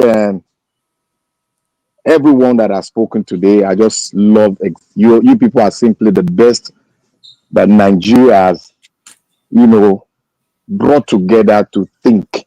Men that has like mind. Despite some people are still in that cloud that Nigeria, we can go for 2027. Some people are still in that cloud. Yeah, they're still in that cloud. We are seeing the future and we are speaking the future to them. But they are still, going around that cloud, getting into the cloud. They are still enjoying the cloud. I want to say thank you to the people out there. May God bless every one of you. I want to start by saying, start from that conference of the destroyer of the Nigerian enclave that came together to speak on what their own Nigeria will look like, not our own Nigeria. People that have destroyed Nigeria have no place in telling us on how to fix it. Rather, those ones that have the future will tell them how their future will be fixed. And that is we and other Nigerians that are fighting for the emancipation of the country itself. Now, people are shouting about Babangida. Now, let us put everything on the table. What has it done for the upliftment of the Nigerian state? To me, he has done nothing but let me just give him 15% for even attempting to organize an election within SDP and NRC, giving us a two-party state instead of democracy, in quotes, the freedom for all to participate, despite the party you want to belong to, but the freedom, the liberty to participate in a democracy space without not being gagged into a position where you are limited to speak. He did that. He ruled us with an iron hand for 8 years plus. And we forced him, the Nigerian people forced him to step aside. And he stepped aside, and the hypocrites gathered themselves, praising him. While they were in power, they couldn't do nothing. So you can see the two-sided face of this evil enclave they made themselves to become. And they are thinking that we don't know that they are evil. But the Nigerian people know. They know. There's a time where there's a set time where a man is born, and there's a set time where a man goes to meet his creator. That is the picture that I see about Nigeria. There's a set time where they will perpetrate their evil, and there's a set time. It might not be true. It might look somehow cranky or somehow rough, somehow dull, but there's always a set time when the will of the people will take their birthright and take their pound of flesh from the wicked ones. Now, I want to say here, Mr. Chris, God bless you for holding your ground and speaking the truth and the fact. You see, most people that follow, I want to say one thing here. All the obedient, may God bless, all the obedient worldwide, may God bless every one of you. You came in as a formidable force to support a man that still, as we are talking, they've not yet brought out anything incriminating about this man. You might say his process is wrong. Yes, you can criticize. He said it himself. Yes, we obedient, we criticize him. We are not dumbhead like the people that are following the Agbadoism theory. We are not dumbhead. We have a template. We know who we follow. We know his antecedent. We know his history. And we are not bound or caused to follow him when he's doing something wrong. We are bound to check our destiny by ourselves. But we want the truth to be actualized through him, because he is the chosen one the obedient have chosen to do that thing. And anybody that will come out here to chastise the obedient, you are not only doing yourself a disservice, you are doing a disservice to your motherland, Nigeria. Because they came out in supporting a man despite all odds. They gave him the fort and gave him almost 7 million votes. A single man. They gave him, how many months did he campaign? He didn't rig, he didn't do any, it was natural. They gave him that vote. We should be praised for that. This is the only time Nigeria came together as one and fight. And we fought a good fight, despite the system could not allow us to go through.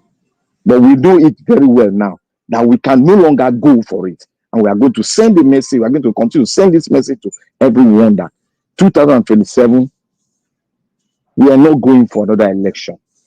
Anybody that is saying they want to go or is saying you have solution, if you have solution, open thy mouth and speak. If you don't speak, let it rest forever. People come here, just everybody has its own short. Let's say everybody has its own history and everybody has its own bad part. But if you cannot face what you have done in the past, and you think that you can face the future without not facing what you have done in the past, you must be a joke because you don't have a future. You must be a joke because you cannot have a future. If you criticize anyone, the reason why they are criticizing you is not to harm you, but to make you straight, so that people will see you as somebody that accepts every person, no matter the tribe or where you come from. He will accept you because you have a right. But when you people come here to gag us that we cannot speak, look, well, they can gag other people, but me, I have dined in the Nigerian politics. I have dined, even when Sowore was playing his game, I know him tooth and nail. People might say they know him, I know him, I know him. If you know him, come out and speak it. I know people just follow him because he's doing something. Yes, he has a credential. I praise him for that. He's doing the work for the people. But when doing the work for the people, you have to carry people along, despite their nationality or where they come from. Despite their ideology, you have to carry them along because all of us are fighting towards one aim, to make Nigeria survive. But what are we getting? We are being chastised. All of us know what he did. Forget about his press. He went through his press media to get into the Nigerian space properly. And when he got there, he's destined to do that. So we will not take that from him. We will not take his power, his will, and his zeal to see Nigeria get through from him. But we have the right to tell him what he has done in the past and how to make amendment to it.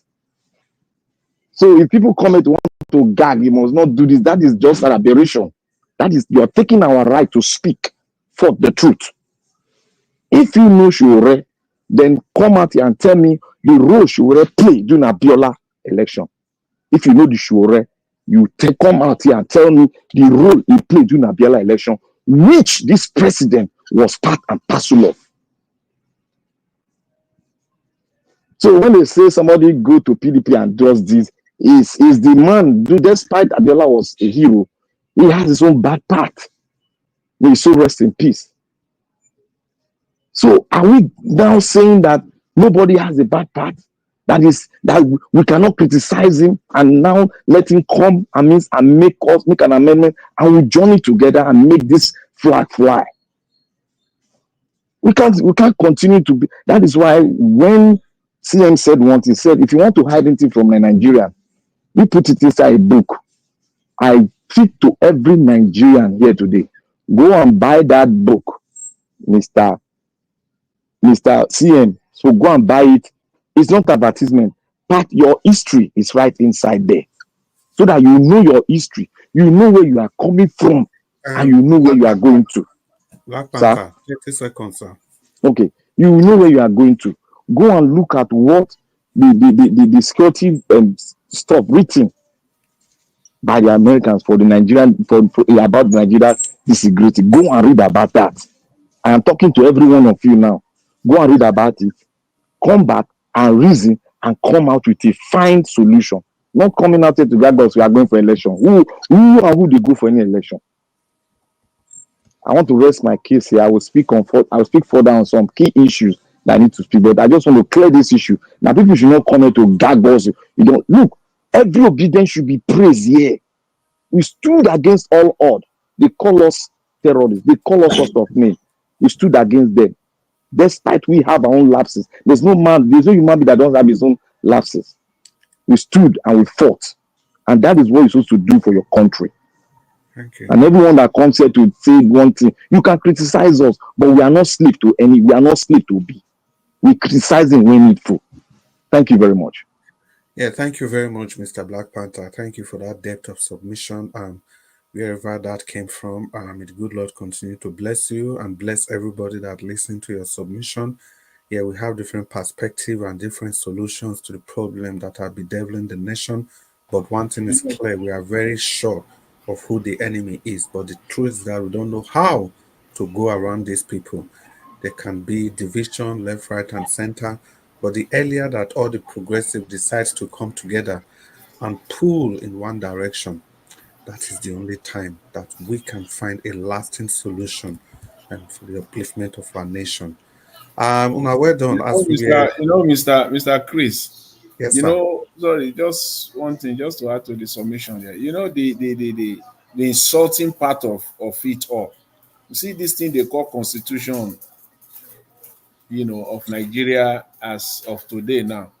It's please don't let us forget history as they are attempting to make us to. It's a compilation of military decrees from 1984 up to 1993.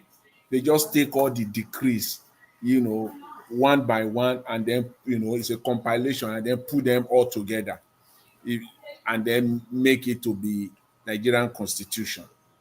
Yeah, I agree completely with you. I think Mr. Ozekome, Professor Barrister Ozekome has also said that.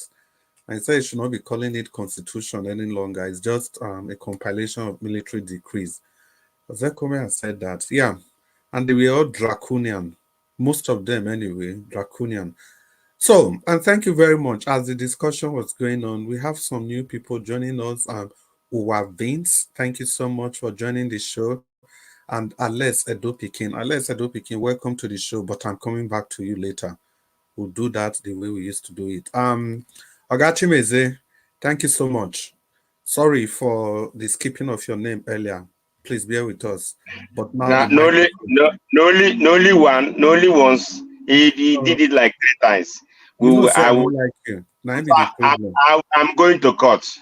I don't like you, and I don't know how to hide it, so I just need to punish you. Thank you, Mr. Chris Dublin. Thank you. Thank you so much. My brother, go to court. Okay, no problem. I greet all the panelists. Niger Watch, Mr. Davis, wherever you are, I greet you. Domosa, Mama in Diaspora, I greet you for all you do. I greet all the panelists. You all have spoken well, so that maybe let me just put 1 or 2.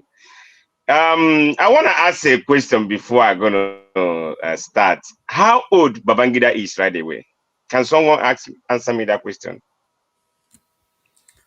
You want his exact age or the exact age? 80-something. Okay, so these politicians went that place and believe that Babangida still have something to offer Nigeria. Well, it's fact.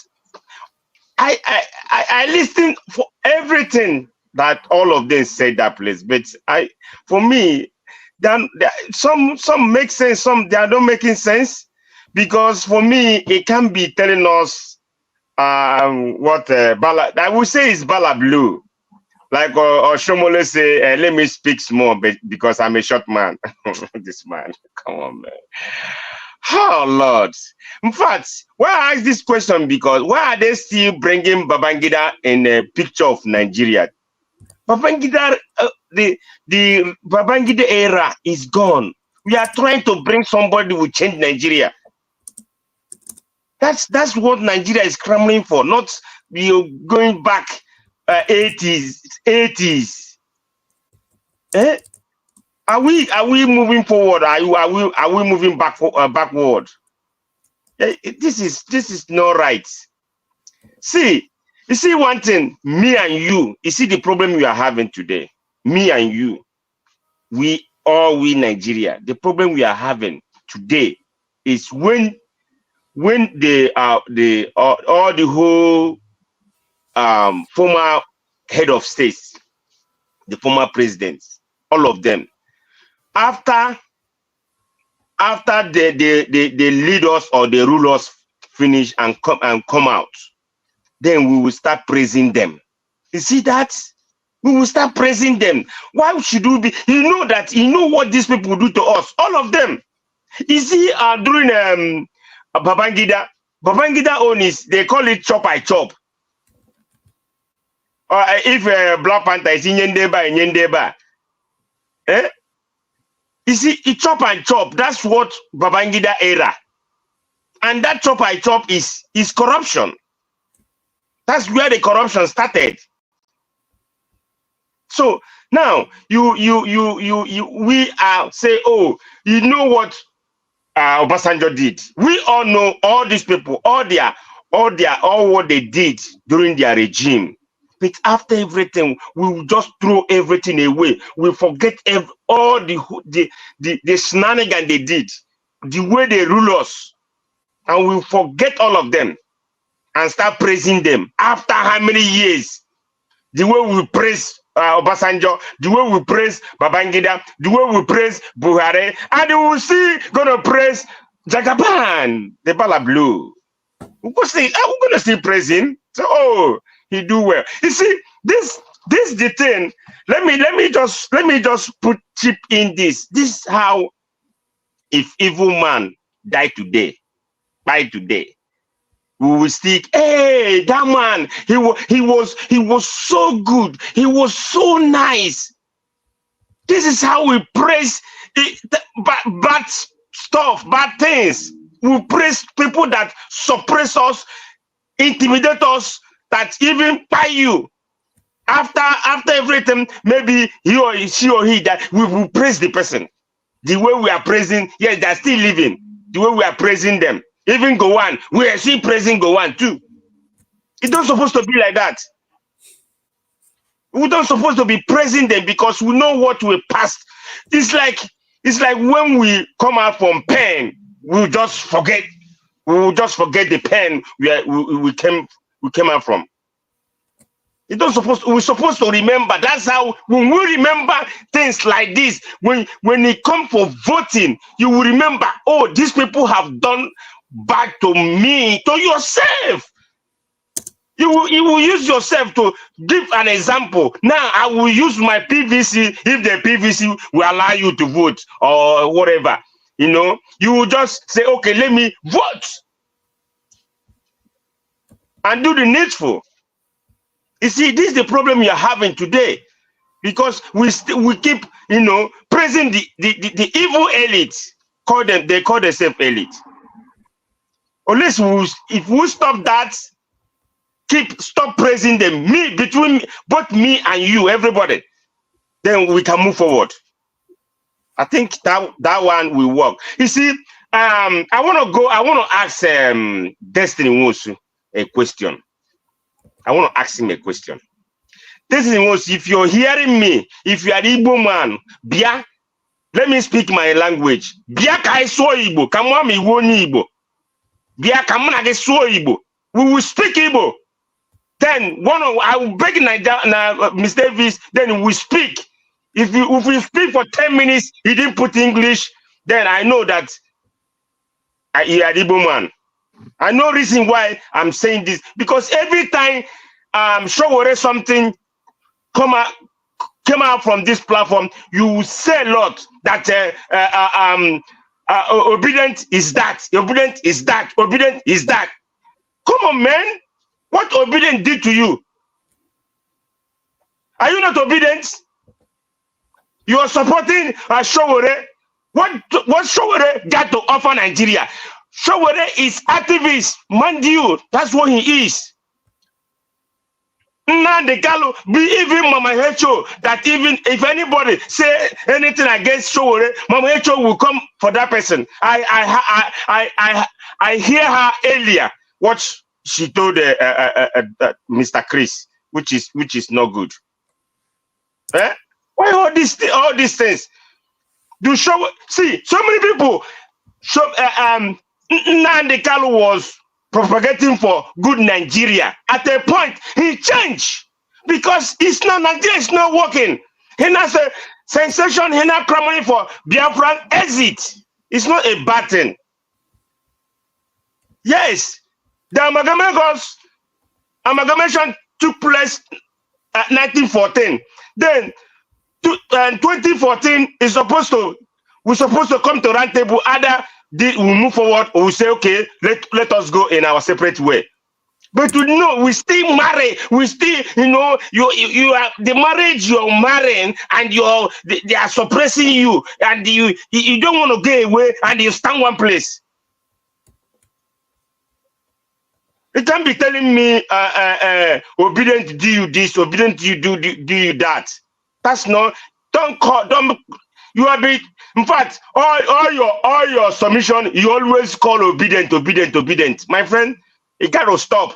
Obedient didn't do anything. Sowore is activist.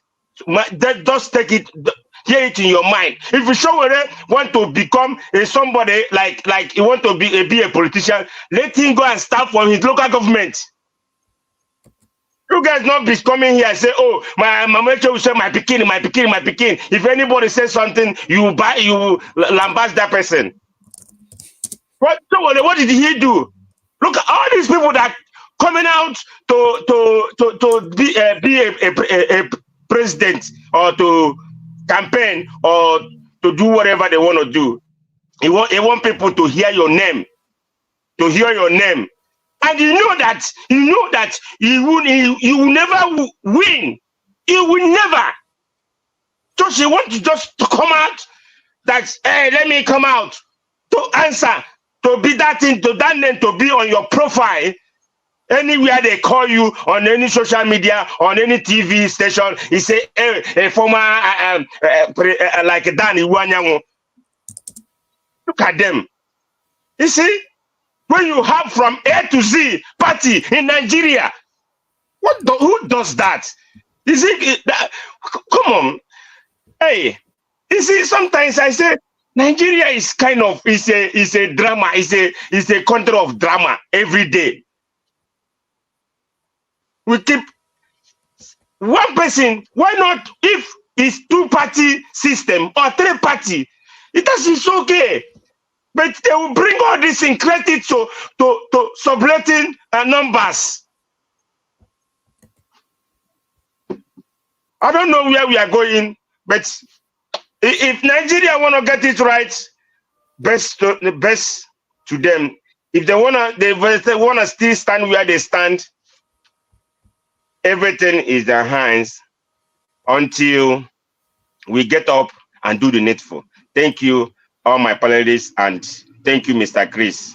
I wish you the best. Thank you, Niger Watch. Yeah, thank you very much, Oga and Chimeze. And we also wish you the best. Yeah, we wish Nigeria the best. We wish everybody the best. Thank you for that, your submission. It was very, very impactful. So we just move to the next person, and that will be Prince Collins. Prince Collins, sorry, we don't keep you waiting for a long time. You know, panel food today. So if you did there, may you talk to us. Oga Prince Collins, happy Monday. Same to you. It's well. Thank you. You know, I'm always welcome to the show, sir. Thank you. Thank you, sir. I'm always very patient. You know, I came in before. I was told the panel today. My network messed up and I couldn't come in again, just like that. Sorry. So thank God I've been on the background listening to each and every one of us. At any point in time, we are learning. Yes. We must not be a contributor to learn. That's correct. It's very, very important. Why I say thank you to my panelists, my viewers at home, those in the comment section, wherever you are watching from. Why I appreciate each and every one of us. I want to say thank you to Mr. Niger Watch for his continuity and tirelessness. And Mommy Diaspora for her wonderful efforts. It shall be well with you all. And the same prayer is extended to those in the comment section, those at home, and all Niger Watch member worldwide. Amen. Yeah. So, Mr. Chris, I thank you very much for the job you are doing. There's nobody that can do it better than what you are doing right now. And for you to be available on almost a daily basis, I think is a very, very, very commendable effort. I want to say, if you continue like this, sky will be our limit in this station. Thank you very much, Mr. Chris, and you are very, very good at this job. It's not. Collins, you go stop. I don't praise you. I try to tell you. I try. I'm mad at you. When you wait, we get announcement so that if you go, you go change topic. We get announcement. I know say go break am. Go break am. Yeah, because I don't want break am for Chimeze time again. We don't do am to Chimeze like 3 times. So now say me I wait till the next person, and they not feel wait more than this. My brother Alex Edo Pikin, we want to thank you very much for this contribution where you do to this broadcast. May the good Lord continue to bless you and your household, and all your desires, all your ambitions, you will achieve them sooner than you ever expected. And thank you so much. Permit me to read your message. Mr. Nigerian family, I greet everybody. Remember this, my people, there will always be one to oppress us, but are we one as the oppressed? Answer is no. Yeah, that is very, very deep. And also, let me use the opportunity to thank our earlier contributors. Love of God is my strength. May the good Lord also continue to be the strength of everybody. And God will continue to bless you. And Mercy Omorigi, and we thank you so much for the super sticker. We appreciate all of you. And also everybody on the comment section, even if you have not used the super sticker, but for the fact that you use the like button, the share button, it's also another way of contributing. It's just different dimension. We want to appreciate all of you from the depths, from the innermost recesses of our hearts. And thank you so much. Priest Collins, back to you. Yeah, that was a wonderful appreciation from you to our background strong people. In fact, I wouldn't want to say that they are carrying more weight than what we are doing, because if not for them, we wouldn't have been here. So they carry weight pass us, so they carry weight pass us. I beg. I know what I'm talking, because me and Ari say everybody is not passing out. You take me now, ground. We need to praise them for that. That is why I said I wouldn't want it. People in the comment section, make una clap for ourselves. People where they no, they are too much. They are too much. They are too much. Be the MVP. I agree to now. I tell you, they be the VIP. Continue, yeah. So, you see, for me, I want to, like a person like Sowore, he's trying, he's doing his best. He has suffered a lot for this country. I don't want to, waste any words to say or to, throw aspersion to him, because he's entitled to his own view. Some people can just like those that are following him, they've got their own political understanding, and some of them, they believe that once you are part of this political system, just as we are, gradually understanding right now, it shows that you have compromised, you have worked against the will of your nation, you have worked against the spirit of togetherness and success as a Nigeria. I think that is the kind of spirit Sowore is having. Doesn't want to, when you are clean and you become, you come into the midst of these people and fraternize with them, it means you are one of them. That is the kind of thought Sowore have, and he's entitled to his own way of life, and he can decide to remain who he is. He doesn't want to communicate with anybody that is inside the Nigeria system politically right now. He doesn't trust any of them. There's no confidence, so he's just on his own. So let him carry on while he's fighting his own right. And those that are supporting him, it is well, but let us do it, applying our, demonstrating, so to say, our emotional intelligence to make sure that we don't go beyond our personal integrity, because at the end of the day, we are pursuing the same purpose, which is positivity as regard Nigeria as a whole, as a nation. For me today, I want to purposely refuse to talk about political leaders. Instead, I will emphasize that the people are unfortunately the problem Nigeria have today. People will say that Nigeria was created for and not for the good of Nigerians. How long is that one? Nigeria has been created for more than 100 years ago. Amalgamation was 1900, right? If I'm not mistaken. I'm not good at, keeping dates. And those that participated in that activities, they are all dead now. They are all buried. They are forgotten. Except you have to go to the grave of some of them and remember their names, or you have to go back to books and make consultation and reflect back. But is that a yardstick for Nigerians to remain in the arena if the British people have created Nigeria for the purpose of business? Is it a yardstick for Nigerians to remain in the arena as a commodity for the transaction for many, many years, for more than full century, and they are going to end of second century? I can't comprehend such thing. It doesn't add up. So if you remain, if you are a commodity, if your territory was used as a commodity, and they now decide to leave you and give you independence, you have to remain as a commodity. And those that they handed over the nation to have to continue using their people as a essential commodity as well for sales. It's an imaginable situation for me that does not have end. You will remain or continue to be the goods and services of such a market, except you pull yourself out. How many years now since amalgamation? Look at China. China was the same level with us 50 years ago, around there. But today, you can buy a coffee in China, buy a coffee in a public machine in China, and the machine will tell you to wait 10 minutes, and it will be posted to you using drops. That is the highest. $1.5 a cup of coffee. $1.5 coffee. The drum will deliver it. That is the highest level of technology that they've got.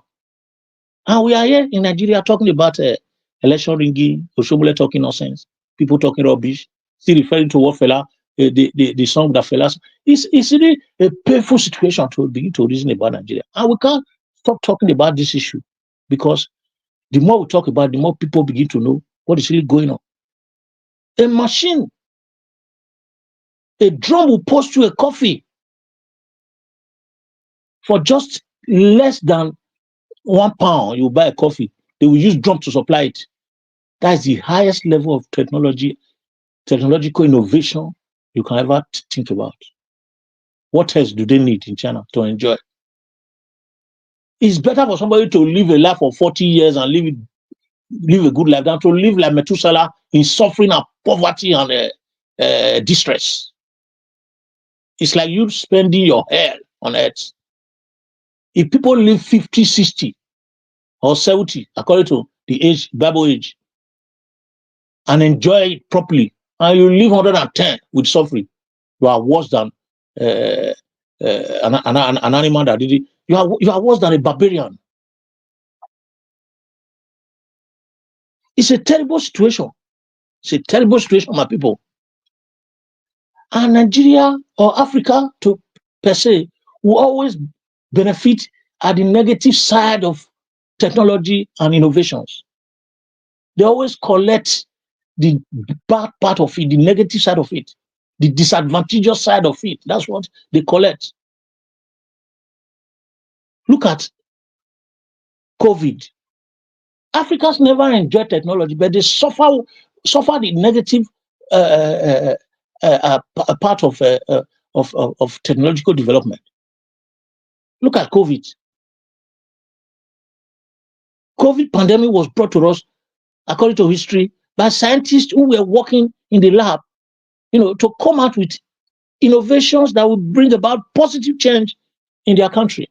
They made a mistake, and we had that virus flying out and started killing people. Before we know, the whole world was affected. We started suffering what we didn't even know anything about. And you see our leaders saying, "Oh, it's fake, it's this and that and that," opening their smelly teeth and saying nonsense, and the thing we are dropping them here and there. When they started to give them palliatives to calm COVID, they started stealing those things, hoarding everything. In fact, we are living like barbarians. Africans, they still believe in the old days. That is why religion has become a big issue in that country. because they are still living in the past. For how long? Look at toxic waste then. Toxic waste that they brought to North Africa. That was a waste from technological advancement. A serious waste from technological advancement. You know, a toxic waste in a $1 billion industry for criminals. They network this thing back to Africa and drop them there to the disadvantage of Nigerians and endanger, to a disadvantage of Africans and endanger their life. Waste dump in northern countries. Toxic and hazardous waste dumping poses a real threat to human security in Africa, as we all know. But our leaders sold us off and collect those waste to the detriment. Who know what led to Ebola? Who know what led to different diseases that we have? Why is it that we are always at the disadvantaged side at all time? Why? Is it that our reasonable faculty has been interfered with naturally? Or should we blame God that He didn't create us properly the way He created every other person? That we don't use our reasonable faculty as and when due?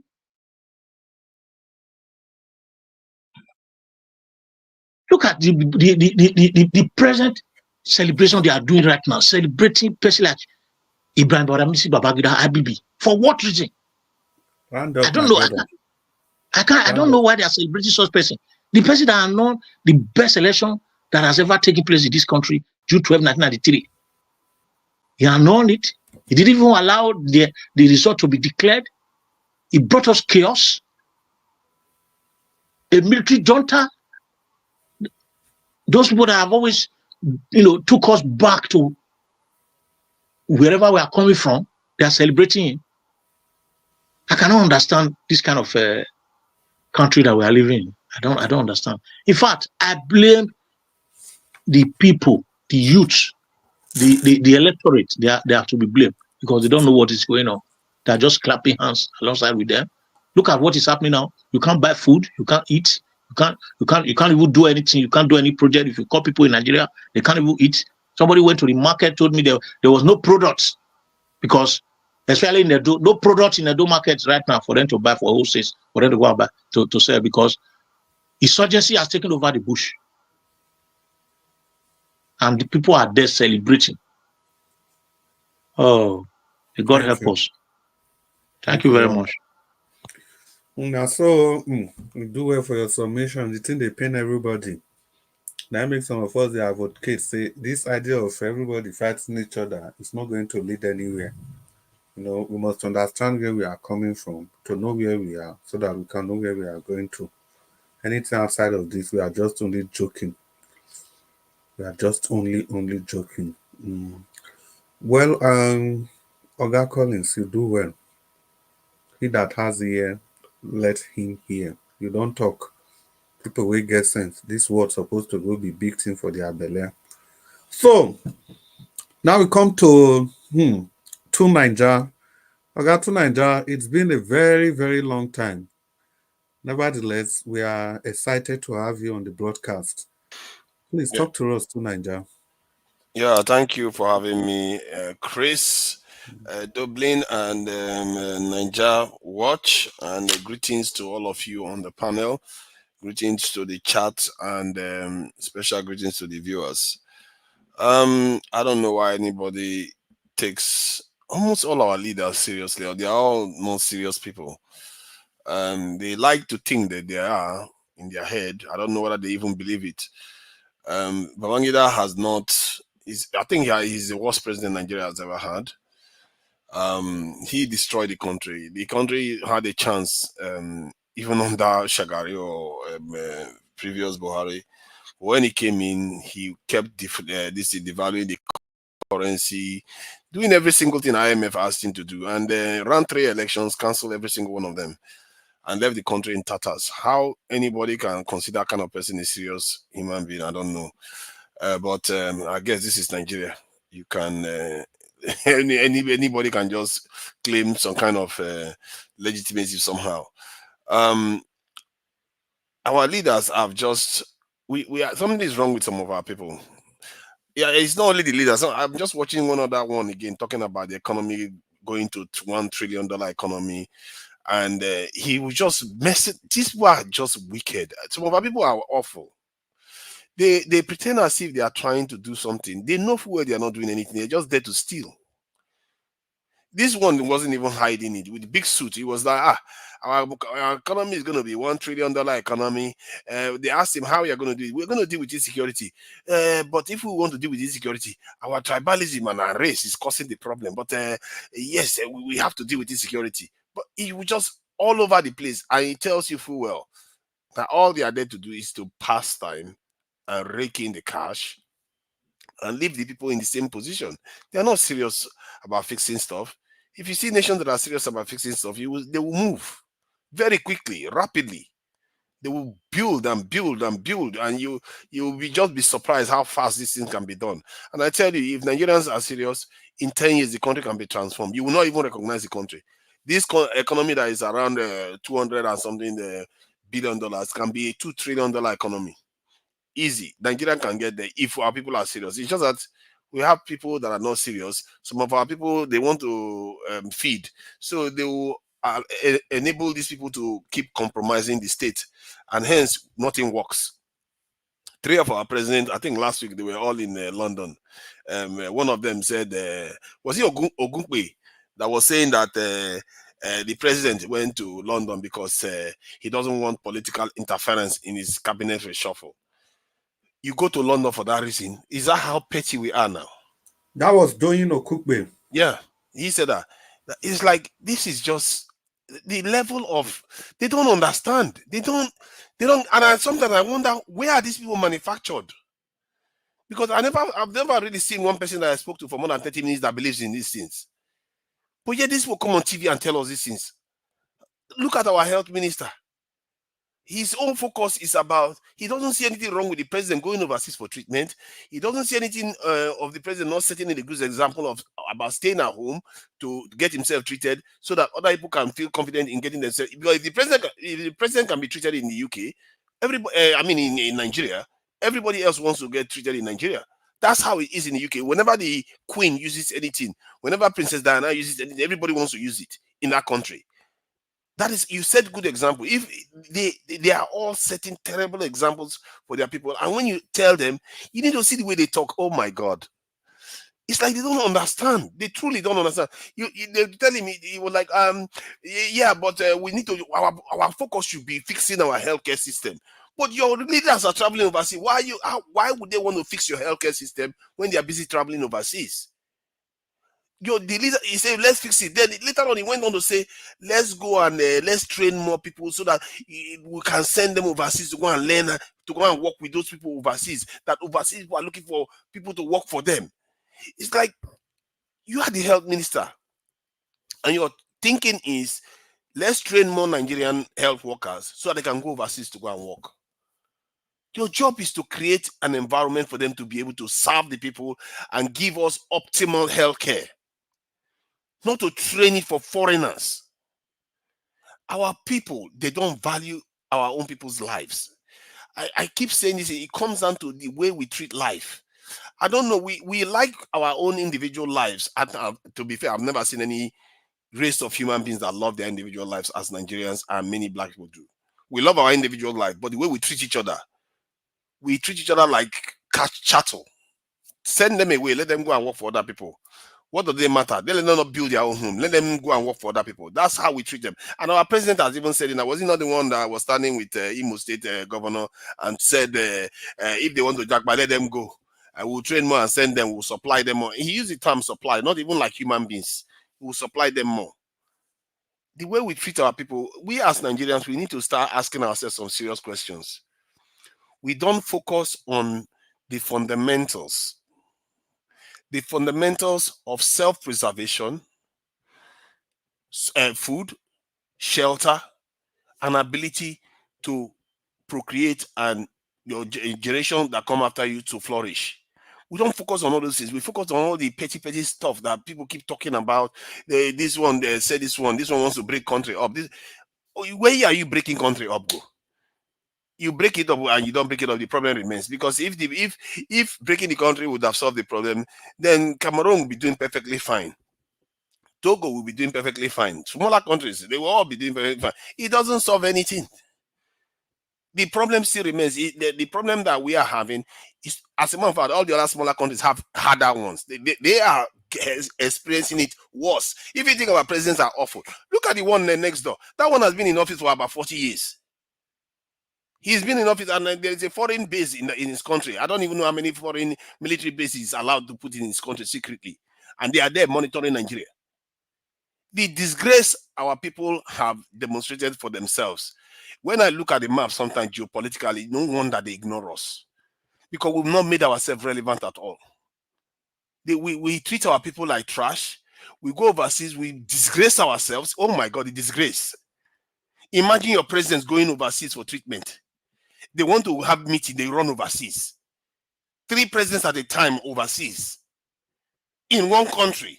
The nation that colonized you and enslaved your people, you went there. Your forefathers, how are they going to be thinking? What are they going to be thinking? Those ones that those same British people killed and put underground. They don't have shame. These people don't have shame. I don't understand. You know, there are some things that are natural causes. When your ancestors under the ground start thinking, what is wrong with these children? They don't think for themselves. They destroy their people. We keep destroying our own people over and over again, and the whole world is just watching. Look at the Middle East now; it's going on fire. If you look at that fight they are fighting, what are they fighting for? Tiny piece of land, Gaza. They are fighting for Gaza. They're fighting for West Bank. Tiny land, and the land there's barely anything can grow on it.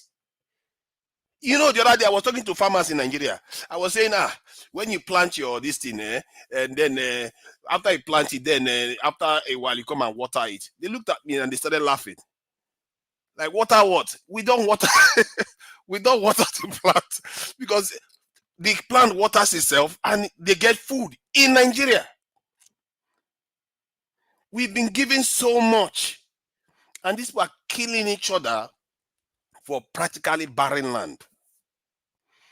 I worry for our people, because if we don't value life, we have to ask yourself, why should life value us?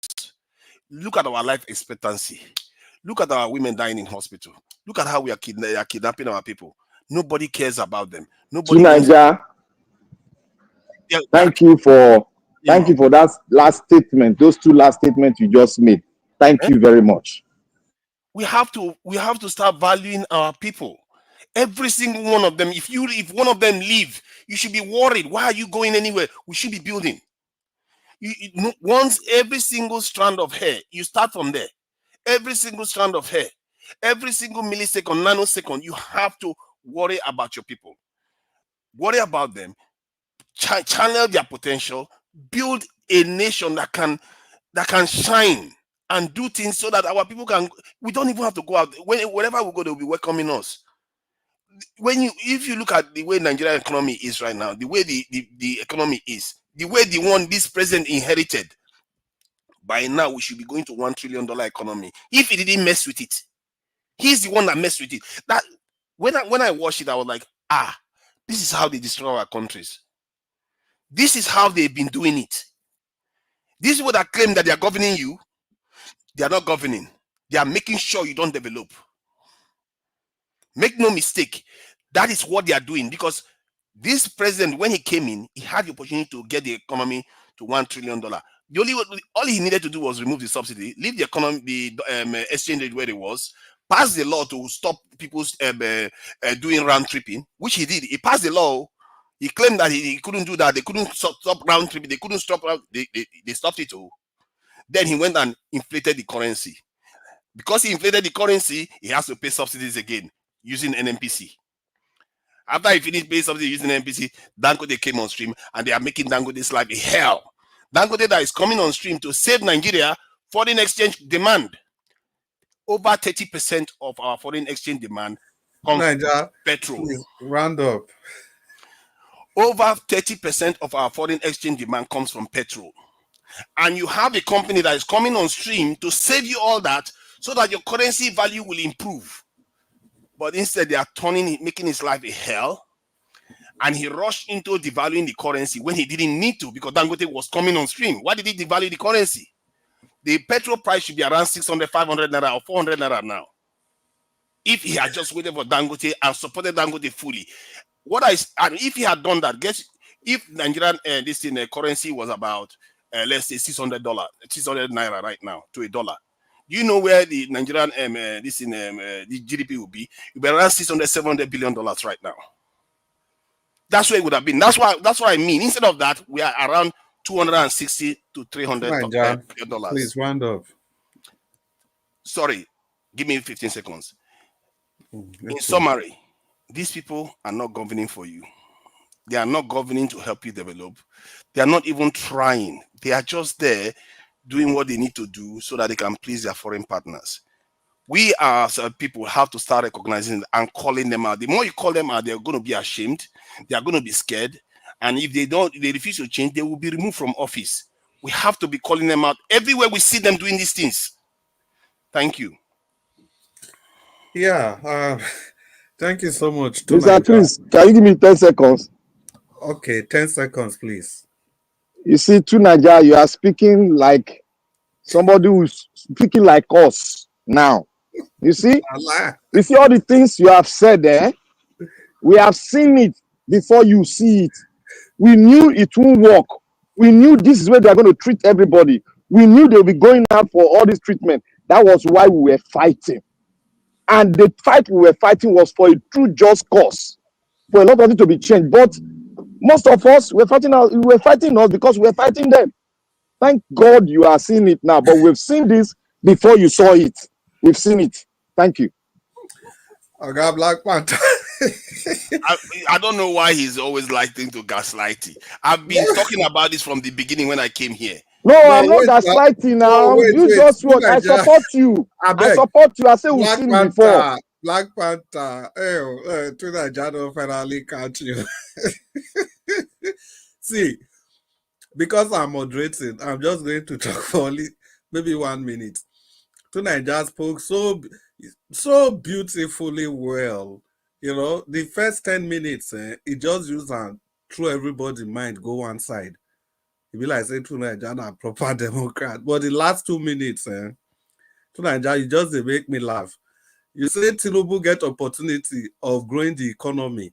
That the economy Buhari handed over to Tinubu was so good that Tinubu could have grown it to $1 trillion economy under 1 year and how many months. Buhari that was there, that was handed over $500 billion economy to for 8 years. He couldn't grow it more than 500 billion. In fact, he even reduced it. Then he couldn't do that for 8 years. You now expected Tinubu that's just coming in to do that under 16 months. I don't think that's a fair assessment in any stretch of imagination. Mr. Chris, you go too far. It is fair because you go too far. Never reach that level. They are deliberately not allowing the economy to grow. You go take your battle gentle by gentle. Since you don't take the last one, because the last one is still not. He has still not seen further than we have seen.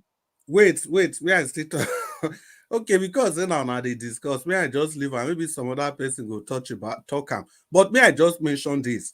Now, to Nigeria, the key solution that you expected Tinubu to have done to grow that economy was stopping round tripping. That was the first thing you pointed out. But no, I didn't say expected. I said he could have. He could have. That's what I'm saying. But that round tripping, of these things. Yes, that round tripping got to the peak at Buhari's administration. Yes, definitely. And Sanusi said the only way in Buhari's government you can become a billionaire simply by sitting in your house, meet Buhari's men, they give you $, you go and change, and that is it. Yeah. So the question is that, yes, thank God you agree. The question is that, what bothers me, if you can hold Tinubu accountable for this, why do you leave the person that created that scenario and you are blaming another person for not stopping it? Oh, and No, to Nigeria, wait. You praised Buhari that he left an economy that was potentially growable to 1 trillion because of his economic prowess. No, Mr.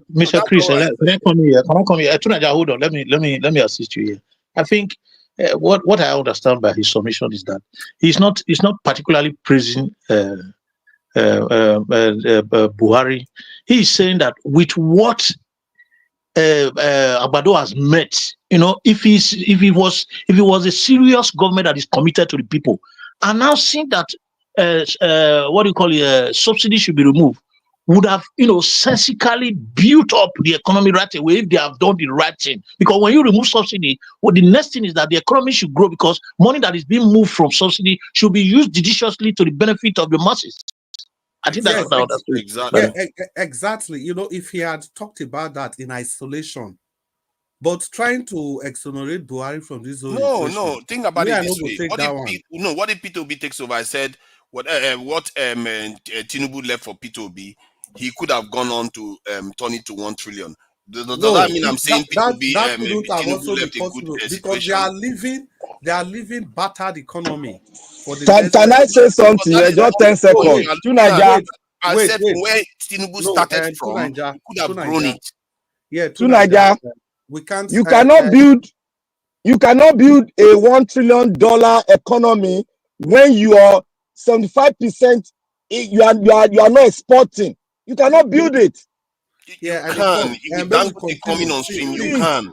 You cannot import. You're not exporting. You want to build a $1 trillion economy. It's not possible. May we not do back and forth so that I can describe how you can do it. It's relatively quite easy. Wait. You can't do it. They discuss it in national conference. You can't do it. Wait. I can describe how it can be done here. It's not that hard. Tunaja, there are many ways to puncture your arguments. You are talking about Dangote, and somebody was there, a president of a nation for 8 years. He couldn't fix any of the refinery, at least to reduce the volume and the quantity of fuel that we purchased from overseas. He couldn't do any of those for 8 solid years. He couldn't fix anything that has to do with energy. Yes. No light. And Dangote bought one. I don't know. So we are celebrating that Dangote would have saved, is likely to save Nigeria. Dangote is not coming to help you now, guys. It's not coming to help you. It's not about helping me. It's about the effect it has on foreign exchange demand. Let's move on. Una do well. Thank you so much, Tunaja. The thing I always like about Tunaja, no matter how you look at it, he always has his perspective, and nobody can take that away from him. He always comes with a different perspective, and the most important thing is not afraid to say what he feels like, but we are also not afraid to make him realize how so wrong he is. Well, thank you very much. Let's go to the second part of the broadcast. Is the concluding part, and we start with let me look at the faces. Yeah, Oga CM, if you are still there, make you give us a final submission. Okay, Chris, I was actually writing something at the background, but well, is it the check for the adverts or so? Tomorrow you can do that. No mind now, you go eat now. Under pressure, you go eat. Okay, tomorrow now. Since you said tomorrow, well, actually, I think. You see, I can't continue hammering on whatever is happening. Anyway, let me say this. Probably it will be a breaking news later. I don't know. Somebody sent me a WhatsApp message saying there's something like uprising in Agene border of northern part of Edo State. I don't know the details yet, but maybe by tomorrow it will develop something like a clash. Normally they say whether they buy somebody there and then they reacted. But let me leave it like this. It's still a developing news to me because I'm not yet sure. You see, the issue now in Nigeria is a terrible thing. Our economy is really collapsed. But the thing is that I always believe one thing. If a leadership, is convinced that he wants to do something, you can always do something. There are cases that have been worse than Nigeria, like Colombia in those days. But today, I understand that the Spanish people are looking for job in Colombia. They graduate from Spain, they move down there to go and look for job.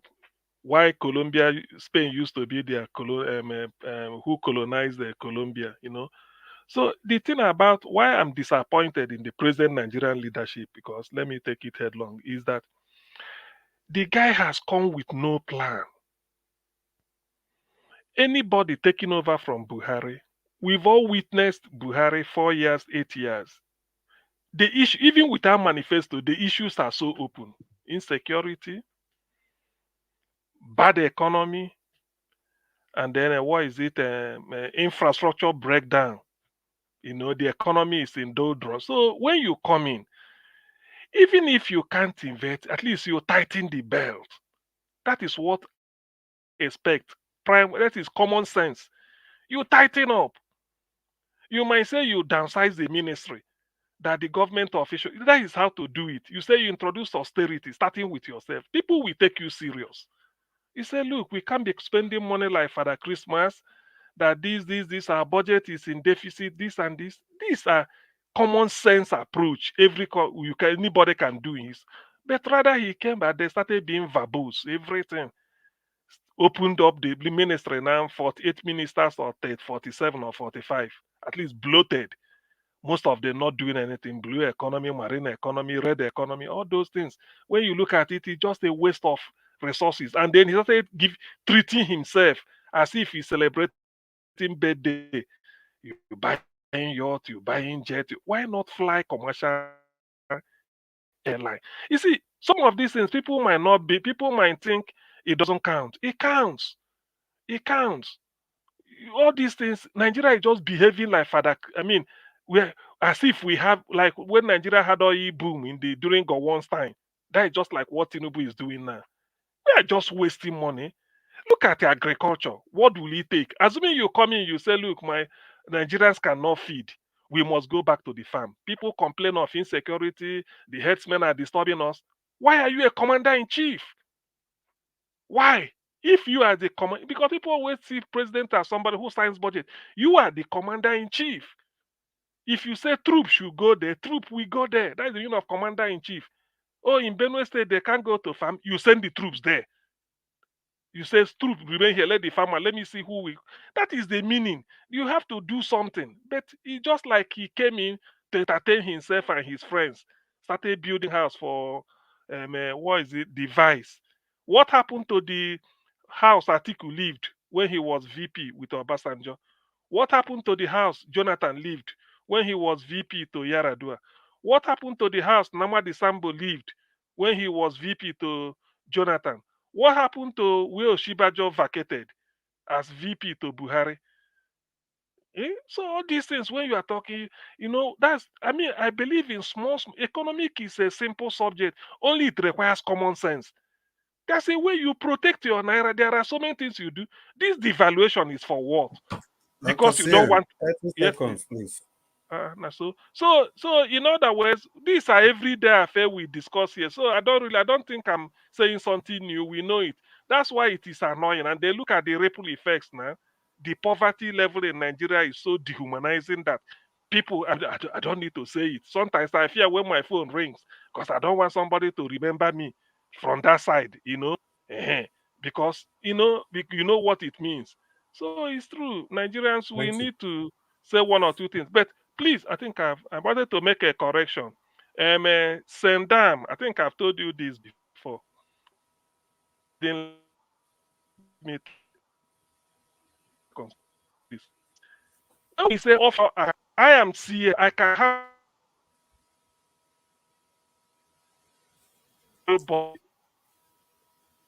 CM, you are mute, or is it me? No, Dr. Sam is breaking. No. CM, your network no good though. Off.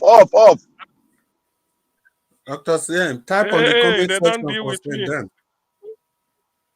Okay, Thank you. sorry. So you see, it's okay, just please. You see, I'm seeing I can have money in offshore account. I didn't break any law as of today.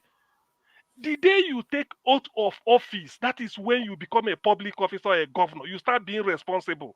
For instance, Okpewolo is the governor-elect of Edo State. You can't accuse him of anything now that he has committed as governor. The day he takes oath of office, you start counting. Offshore account is if you are I'm having a private business. The moment you want to become governor, you close down your business. Where do you put your money? In Zenith Bank or Union Bank or a bank that will give you more money? You can take it offshore.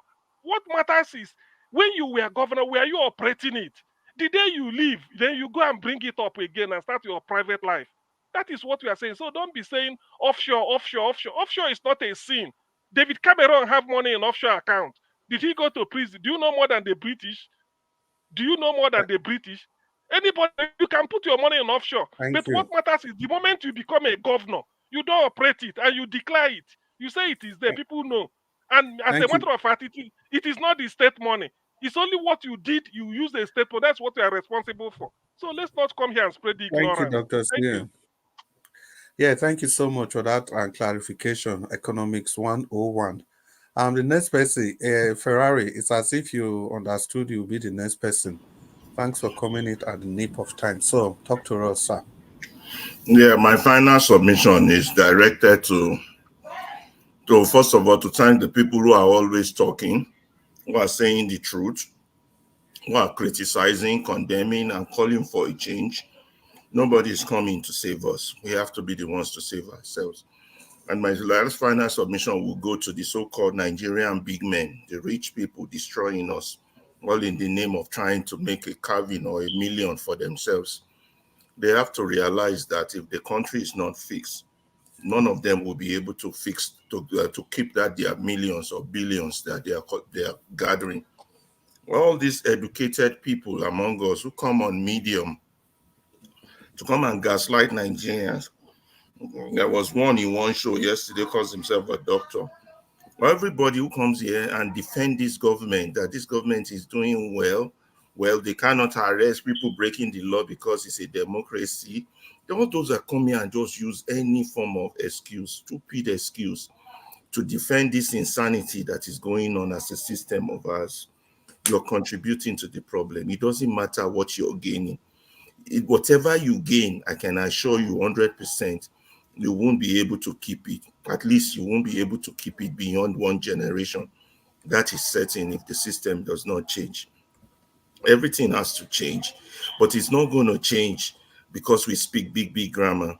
It's because we tell the truth to ourselves. On Medium, which is educate our people, inform them, continue to say the truth. No, be all these, I have to come here and defend my party. I have to come here and defend my CEO. I have to come here and defend my this and that. That will not save the country. The country is in a mess. Only a U-turn will save the country. And if people don't talk, we are going nowhere. Our life could always be like that ball. We 1 year win, they blow for 1 year corner. Well, that's all me I have to say, but people have to keep talking. Thank God for mediums like this. That's all. Yeah, thank you so much, my brother. Thank you. We called and you responded. That's very, very we really appreciate that, Oga Ferrari. Thank you so much. Yeah, we'll just move on to the next person. Ogachimeze, I'm not going to miss you this time around. So, Ogachimeze, if you did there, maybe give us your final submission. Okay, Ogachimeze is not there. Mr. Jonathan, we don't know how the talkie matter they go. Are you free to talk to us, or we can It's still there. You like say don't go. So in that case, we go straight to Prince Collins. Prince Collins, you did there? Prince Collins, you'll be on mute before. I think Mr. Prince Collins is struggling with the unmute button. Okay. Yeah, can you hear me now? Yes, we can hear you loud and clear now, my brother. Your final submission. Thank you. Yeah, I don't have much to say. We have made the day. It has been a wonderful day, discussion today. And, the only thing I want to add is that we should keep struggling. We should keep fighting this fight, because when you fight corruption, corruption will fight you back, according to Buhari. And talking about that Buhari, I don't know why people begin to, refer to Buhari as a president. The 8 years that Buhari ruled, I just believe that nobody was there apart from Musibajo. Because Buhari, first of all, He doesn't even know anything. He doesn't even know what was happening. There were things happening in the northern part of Nigeria. He sent the military. I think he sent a defense minister. No, he's Then the Inspector General of Police in Benue State. It was in Benue State. He said he didn't know that he didn't go. Yeah, 2018. You know, that was quite embarrassing. In that meeting, he said, I've been saying you go Buhari na president. He said, so I don't understand what people don't say. He was a gatekeeper. He's not a president, he's a gatekeeper. That guy was not, for me, I don't even count him as anything at all, because he just came to fulfill that righteousness of being called a president. That was how, in fact, from that Buhari 8 years, now he messed up Nigeria. So that Buhari 8 years messed up Nigeria totally. Before we go come up for the 8 years of Buhari, it will take us like 10, 15 years if good governance did. But right now, with this guy where they come Abado, we just take from Buhari. So you now see what you go happen. What you go happen soon? Never I will go. But Prince Collins, make you hold on small. But now this one, right? We they talk before now. Say this economy where Buhari, not be this kind of economy where Buhari live. Now Tinubu go grow to 1 billion, 1 trillion economy. Which economy where they change money? Everybody almost died. Economy where they change currency. Oh, you they support? Everybody walk by. People they need help, but money where they change for all days peacefully, nothing happen. Now this one, Agbado said nearly pie. When they say economy where Buhari live, Tinubu get opportunity of growing it to 1 trillion. That was the argument earlier. Yeah, I understand. I understand. What I was trying to say is that he was not. I think he was not. He was not trying to, raise Buhari's morale. I think he was just. Buhari is not a president. Why not they give her that position? Buhari not be president. I mean, he's not there among the people at all. He said the economy where Buhari hand over to Tinubu. Which economy can easily be grown to 1 trillion. There's no mean any of that. Now mirage with that one. Now mirage. Buhari try. Now wait till me that. Now well. To Nigeria, we have the opportunity of responding last. So to Nigeria, just be patient. Absorb all the banks. Buhari just come. They'll go interview Buhari self. He said, just come, he just go. They just go. I tell you, just work out your go. They ask Buhari, say, when Nigeria they go, so when they happen, he said, they go farm. He said the people should go back to farm. Say, what the people be okay, they should go back to farm. People should go back to village. If the town is too hard for you, go back to village. What are you doing in town?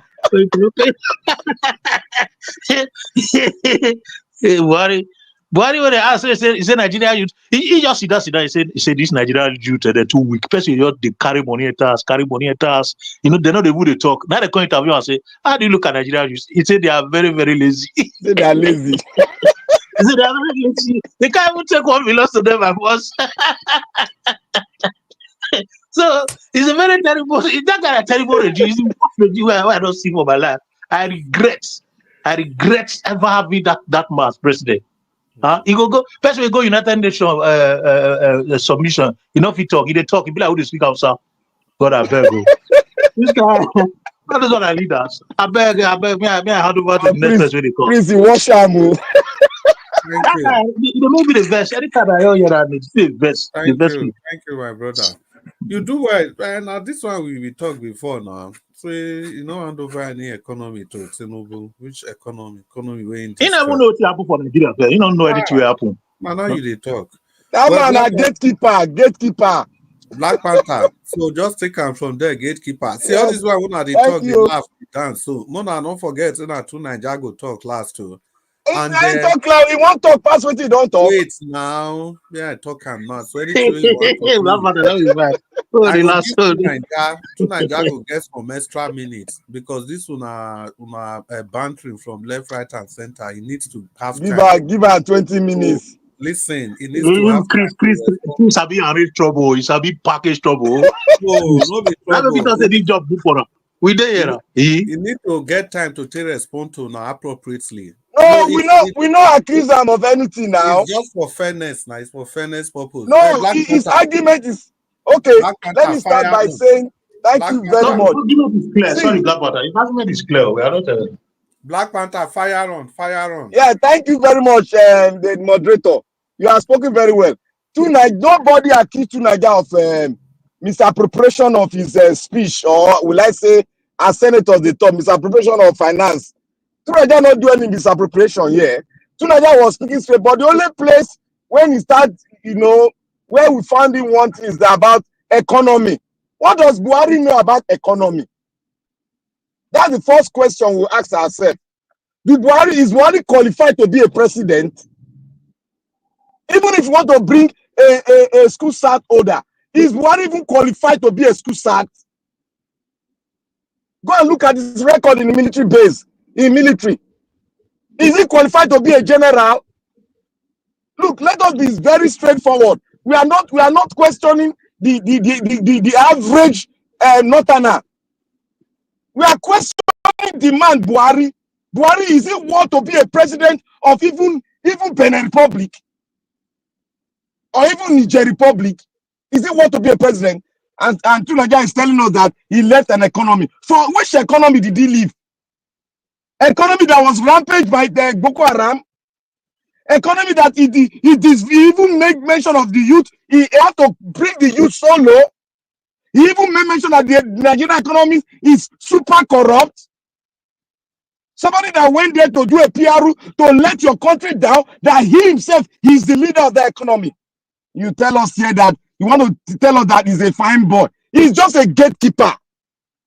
Even when he was a military head of state, he was still a gatekeeper because the person ruling was Idiagbon. Yeah. It wasn't even record. It was Idiagbon that was So let us not talk about the economy and bring Buhari as an economist. Babangida is there. Babangida is well enlightened, well read. He's very intelligent. He knows even more about the economy. He speaks and he listens to people, and he will never go to the extent of saying the Nigerian people are super corrupt. He can't do that because he's more intelligent and well read. You come and tell me somebody that they presented a certificate arranged by WAEC, they presented to him. And you come and tell me that's a president. Why cabinet can snap picture? You are telling me that's a president that doesn't even know any economic terms, that devalue your economy itself, made you a stooge to the Europeans. Spent how many weeks and left debt, a lot of debt for us, and you call him a president that kept your national carrier, your jet #1 airplane in a country for more than 1 month, 2 months. Sick. This is my ailment. You call that a president?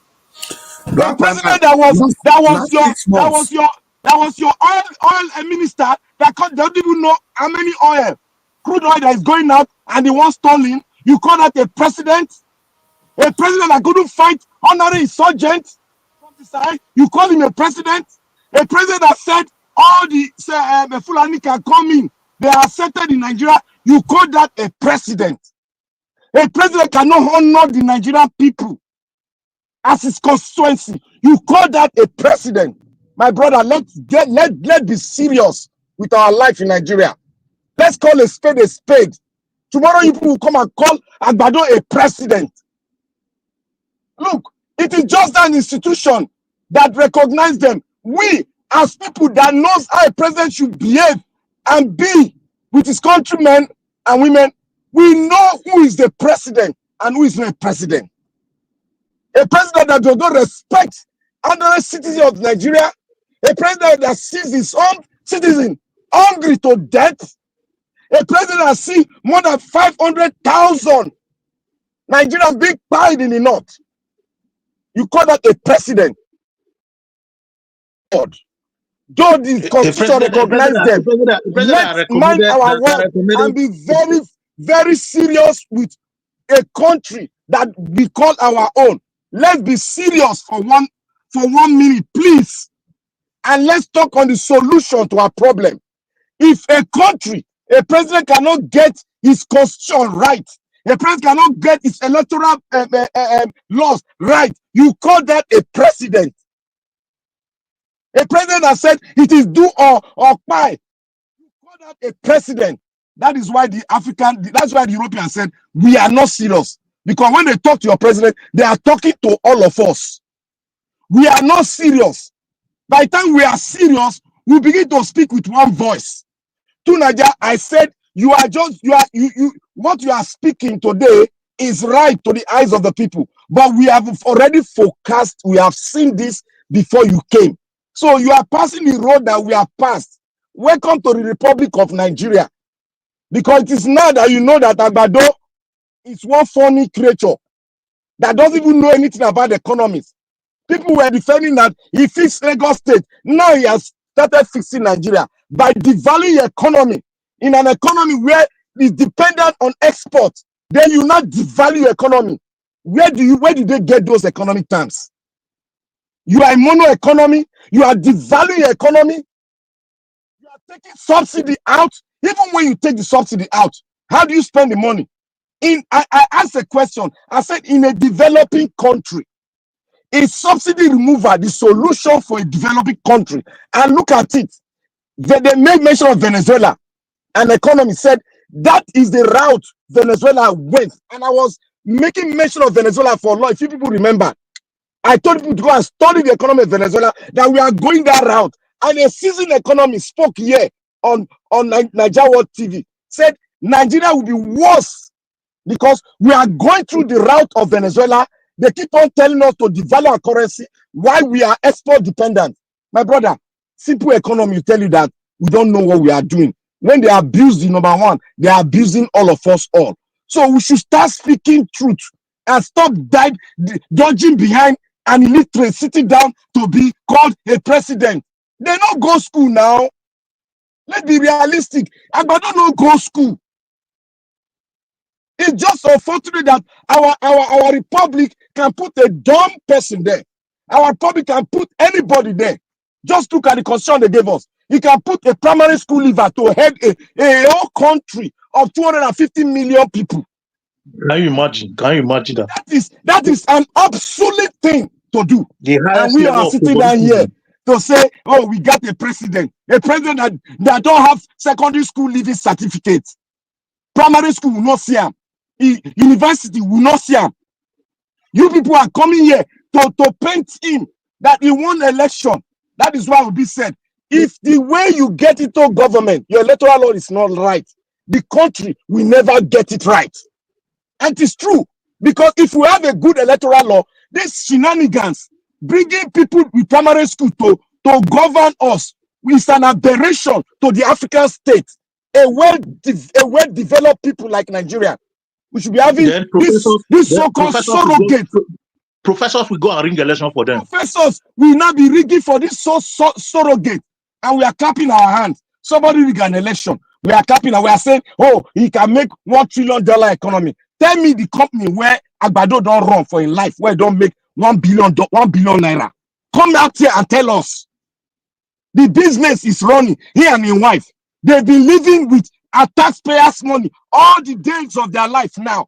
And they are old. They are still living with taxpayers' money. He's still living with Lagos State money. Every year they renew a car. Every year they give a cook. Every year they give a new house. You people are standing here. A secondary school leaver a primary school leaver is ruling that we don't even know the primary school. We don't know where it come in village. We don't know a papa. We don't know a mama. You people are sitting there. Oh, he can run a $1 trillion economy. Tell me the example. Tell me his example. How he has run it before. Black Panther.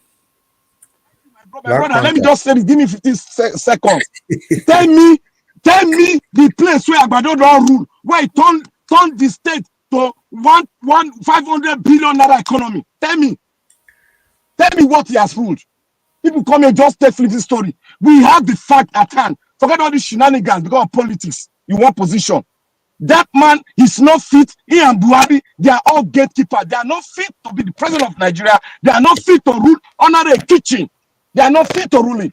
That's what I got to say. And let's get our mind straightened and start thinking of the solution to Nigeria. We are not a state yet.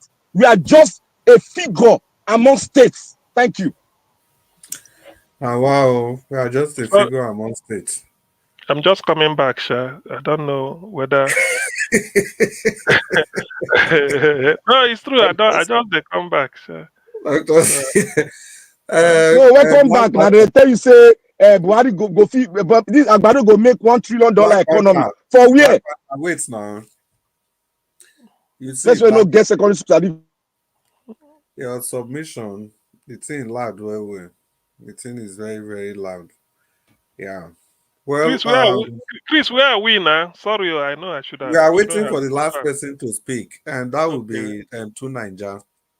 Okay. Tunanja, if you are there, please talk to us. Tunanja, like I said before, because you have been very quiet, no interjection, you just allow people to ventilate. So we're going to give you some extra minutes to talk and respond robustly to everybody.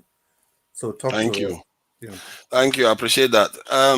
Nigeria over 10 years lost about $600 to $700 billion due to insecurity alone. And this president promised at Chatham House that they were going to do something about it. The context I was referring to was that if you had left a terrible economy and you have a vision, you can fix things and the economy can grow.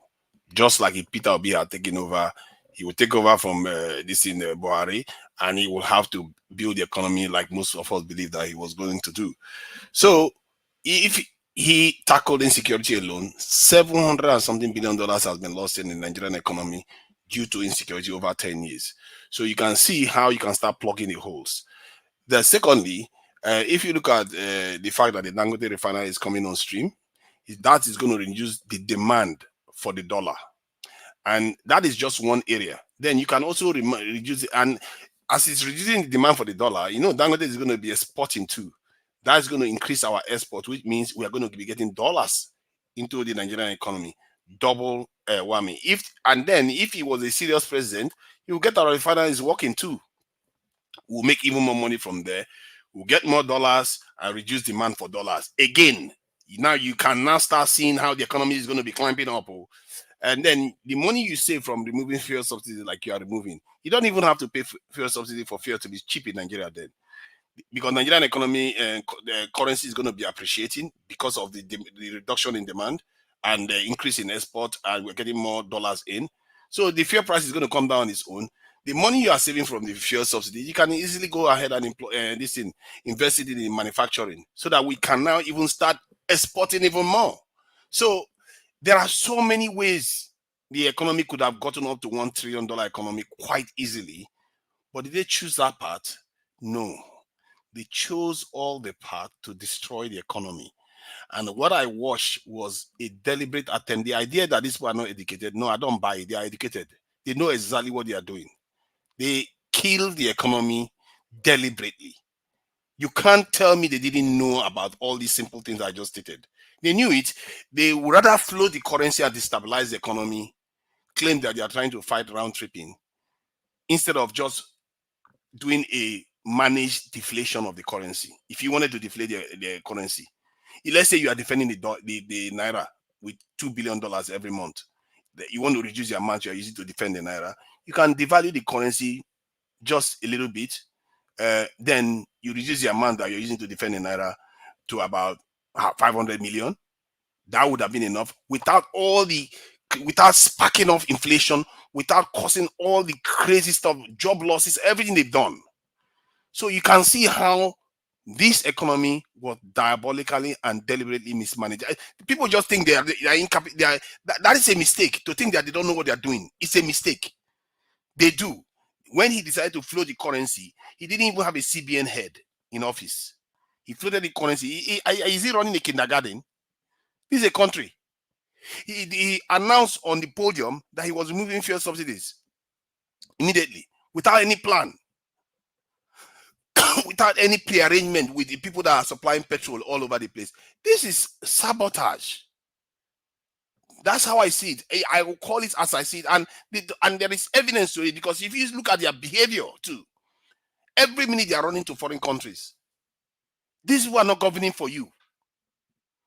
They are not governing for you. If you make a mistake and think that, oh, they don't know what they are doing, or they are just incompetent, they are agbado, they are corrupt, that's the only thing. No, it's worse than that.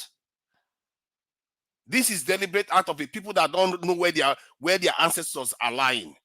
They've forgotten their own people. They've chosen comfort over working for their people. They've chosen temporary comfort over legacy. They don't care. As a matter of fact, there was a story Dr. Dele Ogun shared when he was online a few weeks ago. He said something about how they targeted Nnamdi Azikiwe badly after he finished studying political science in Europe, in UK. Because they were about to hand over to civilian regime in Nigeria.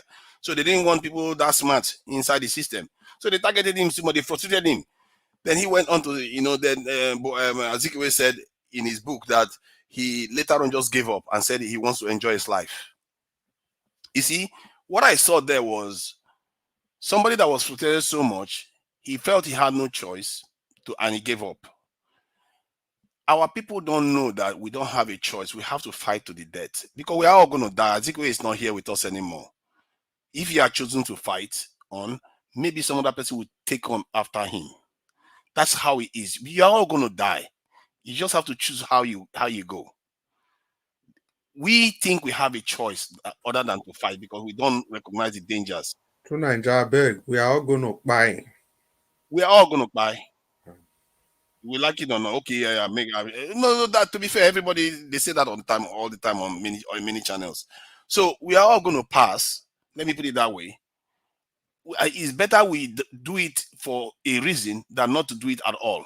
Because when you don't do it, you are relieving the trouble for the next generation to come. And they may not even be that lucky. The reason why we are still standing here may just be down to simple malaria. If malaria wasn't here, we would have been like South Africa. They would have taken the whole entire continent. Because the moment they found the cure for malaria, it didn't take 50 years. They started colonizing the entire continent. It didn't take 50 years. They took the rest. And the only reason why they never had a chance to finish the job, because they were busy fighting world wars against each other, competing against each other. European tribalism basically saved us. Not because of our own might. Since then, they've gotten even stronger. It's like you are preparing for Olympics and we are not taking part at all. We are only competing with people in our own environment. We forget that there is a bigger game going on out there in the world. And we watch it on our news every day. We pretend as if it has nothing to do with us. It does have a lot to do with us. It will come to us someday. If you think all those things that are going on there, we can pretend as if it's not going to come here, bury our head in the sand. I'm sorry to break it to you. It will come to us. And if you do your analysis, go and ask anybody anywhere.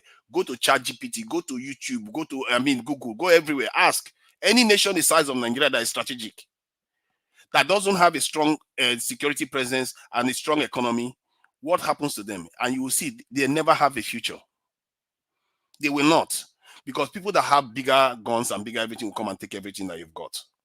And they will take your people and they will take your women and they will do as they please with them. God, we don't know what it's like. We really haven't seen things, how bad it was. People like African American, maybe they understand a little bit. When they were bred with their own mothers, you will see a son will be bred with their mother, bred with their sisters like animals. We don't know what it's like. What we are storing up for our children. What we see in Gaza right now will be like a joke if we take ourselves for granted. Life is a precious gift. If you take it for granted, when the consequences come, don't say you have been maltreated. Just like an antelope cannot negotiate with a lion. That's how it is. The die has already been cast at that time. These times, I'm just showing you what the truth is. If we don't push our leaders to do the right things for us, and we are all saying we want our comfort, we want everything, we don't want trouble. The trouble is already there. It's just getting worse by not acting. Now that you can do it peacefully, you have a chance to do it peacefully, take it.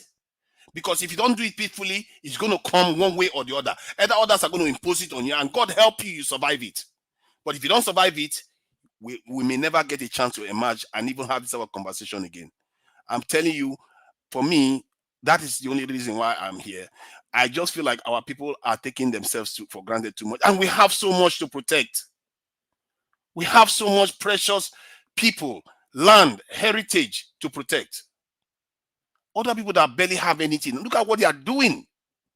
When I watch all these people fighting each other, I wonder, why do they go so far?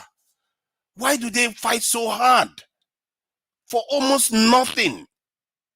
And we are sitting on gold mine everywhere.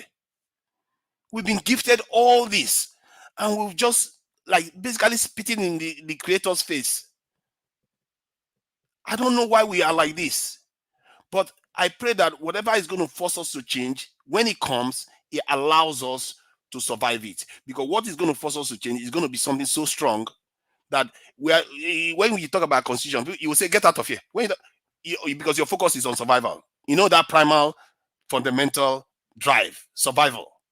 When that time comes, when you start fighting for survival, nothing else will matter. Not tribalism, anybody that will work with you to survive, you work with that person. That is what built all those nations you see there. Do you know that Hitler was killed about 2.3 million Russian soldiers? He was even killing more Russian soldiers before he started even killing Jews. That when the Russian soldiers saw that, this guy, he would take them for prisoners, then he would just kill all of them. Then they started fighting like dogs and animals. They didn't care. They were chaining each other so that they don't retreat. Because they know if they retreat, they will be killed anyway. It doesn't matter. That is how it is for us, but we can't see it.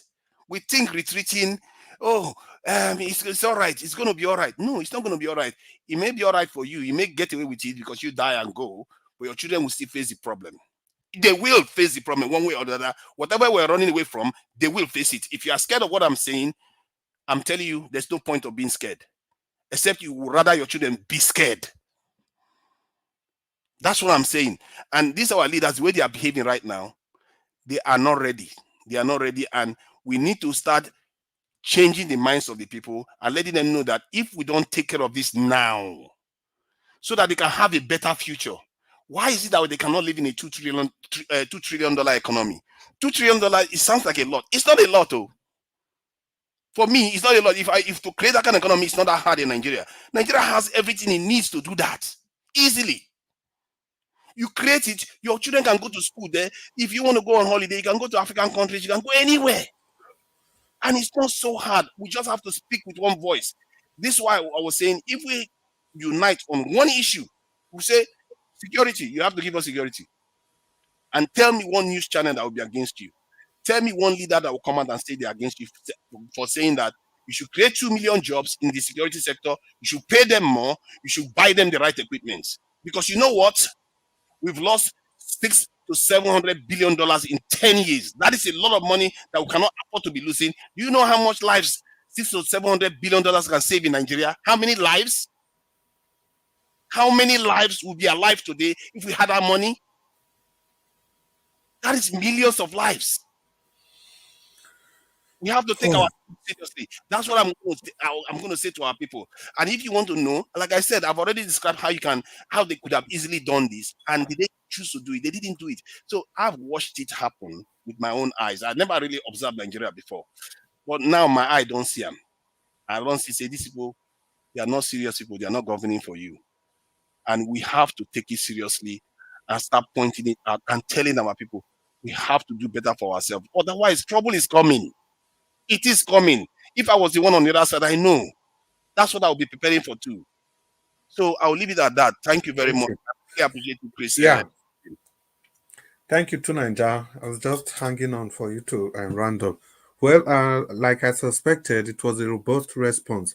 But I think everything that you said to me just coalesced around the is it parable, that the analogy that you gave, that it's like the lion antelope relationship. There's no basis for negotiation.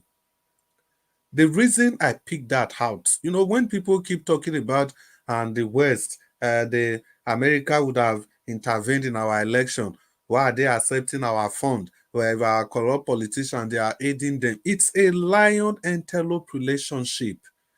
It's like the lion praying that God save me today. The antelope prayer in the morning, God save me today. The lion's prayer is, God give me my daily bread. So there's no basis for negotiation. One has to be food for the other. Exactly. That's how countries are all over.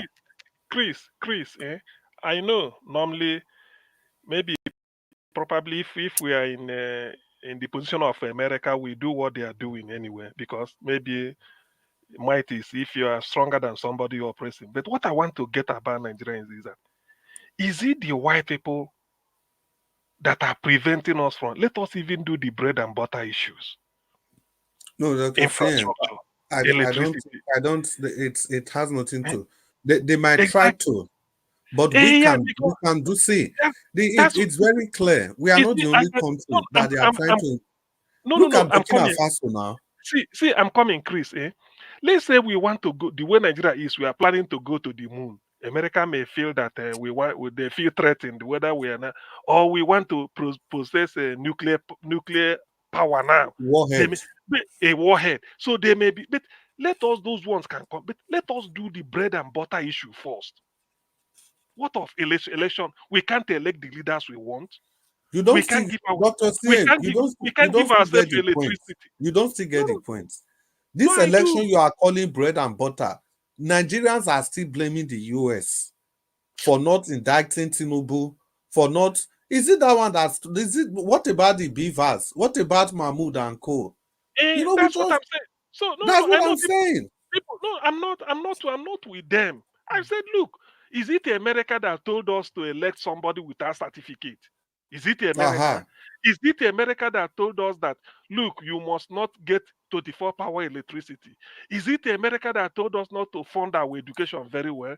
Is it America that told us any leader in But Nigeria must steal I steal think money? that has been the submission of two Nigeria from No, the only thing Look. wait The first. position of two Nigeria. Wait, may I say one thing? The position of two Nigeria, in position, he no understand Nigeria. Wait, may I tell this thing? He doesn't understand Nigeria properly. Why is it now? He's now coming to the situation whereby he's talking about the leaders that we have spoken 2 years ago.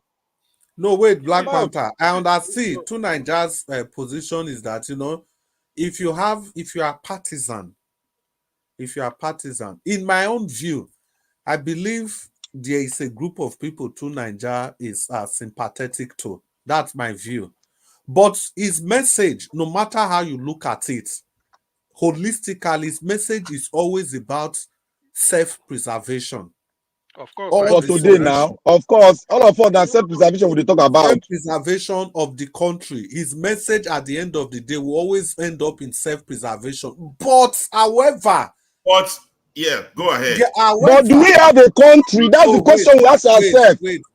Black Panther. However, there is a group, there is an interest that it's obvious to see that two Nigeria represent.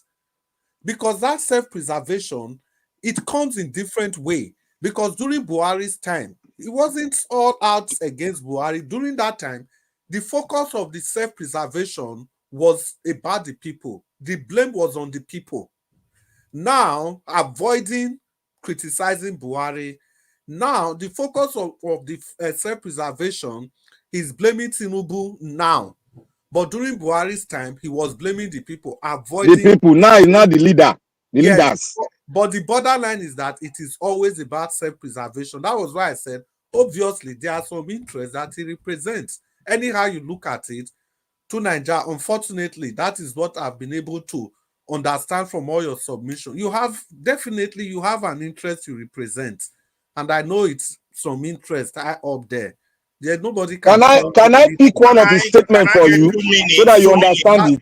Black Panther, you go wait. I beg 2 minutes. No, wait, let me respond to that. Let me respond to that. Can I get 2 minutes?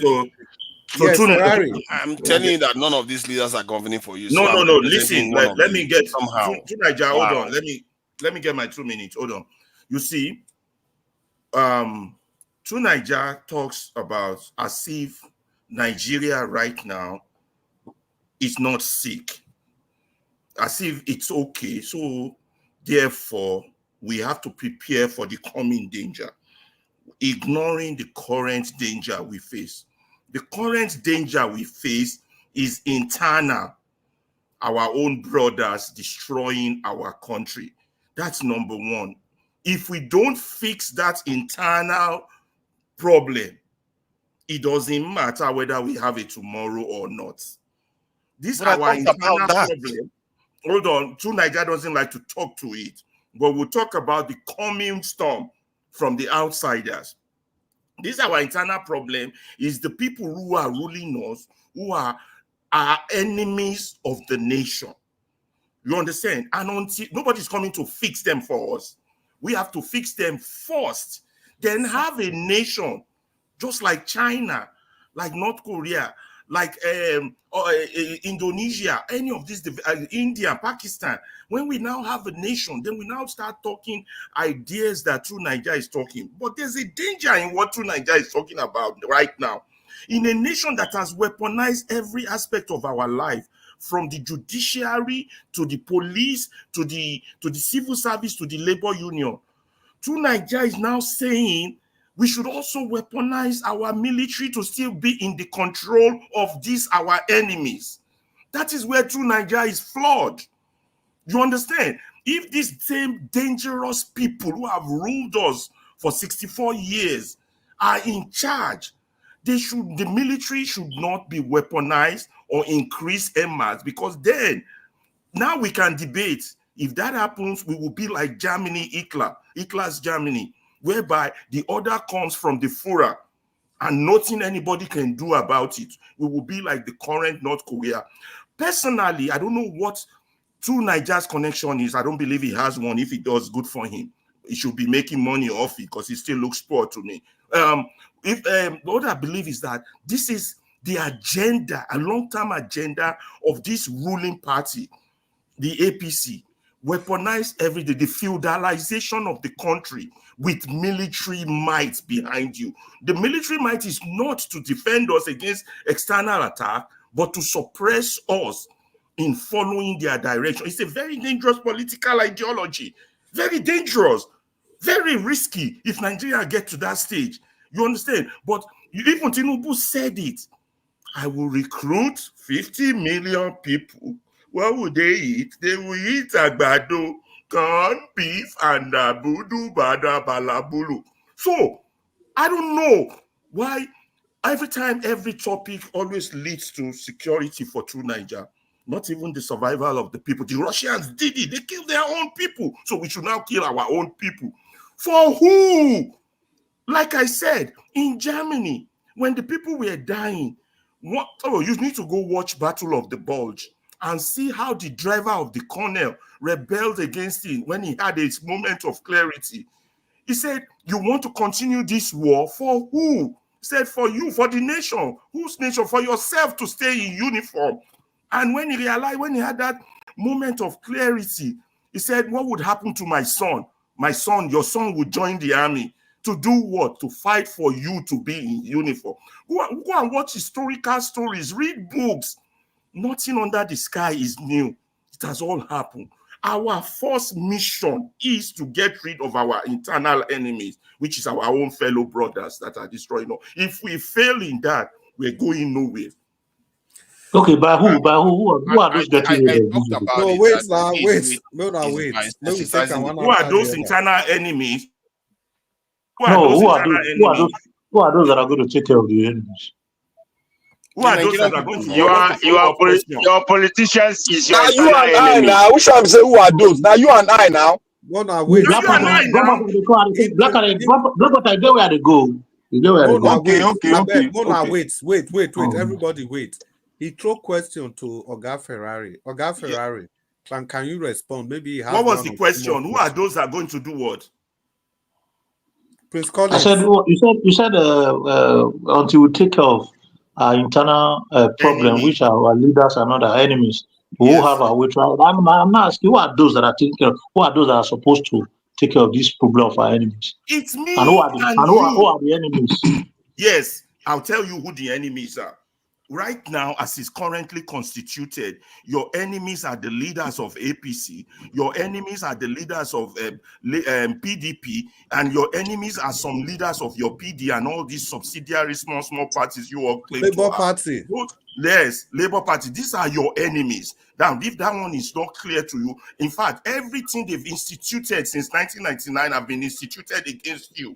It was a permanent coup d'etat by the ruling elite. So the ruling elites Anybody that fits into that category are your enemies because they know what is right for the nation and they are not doing it.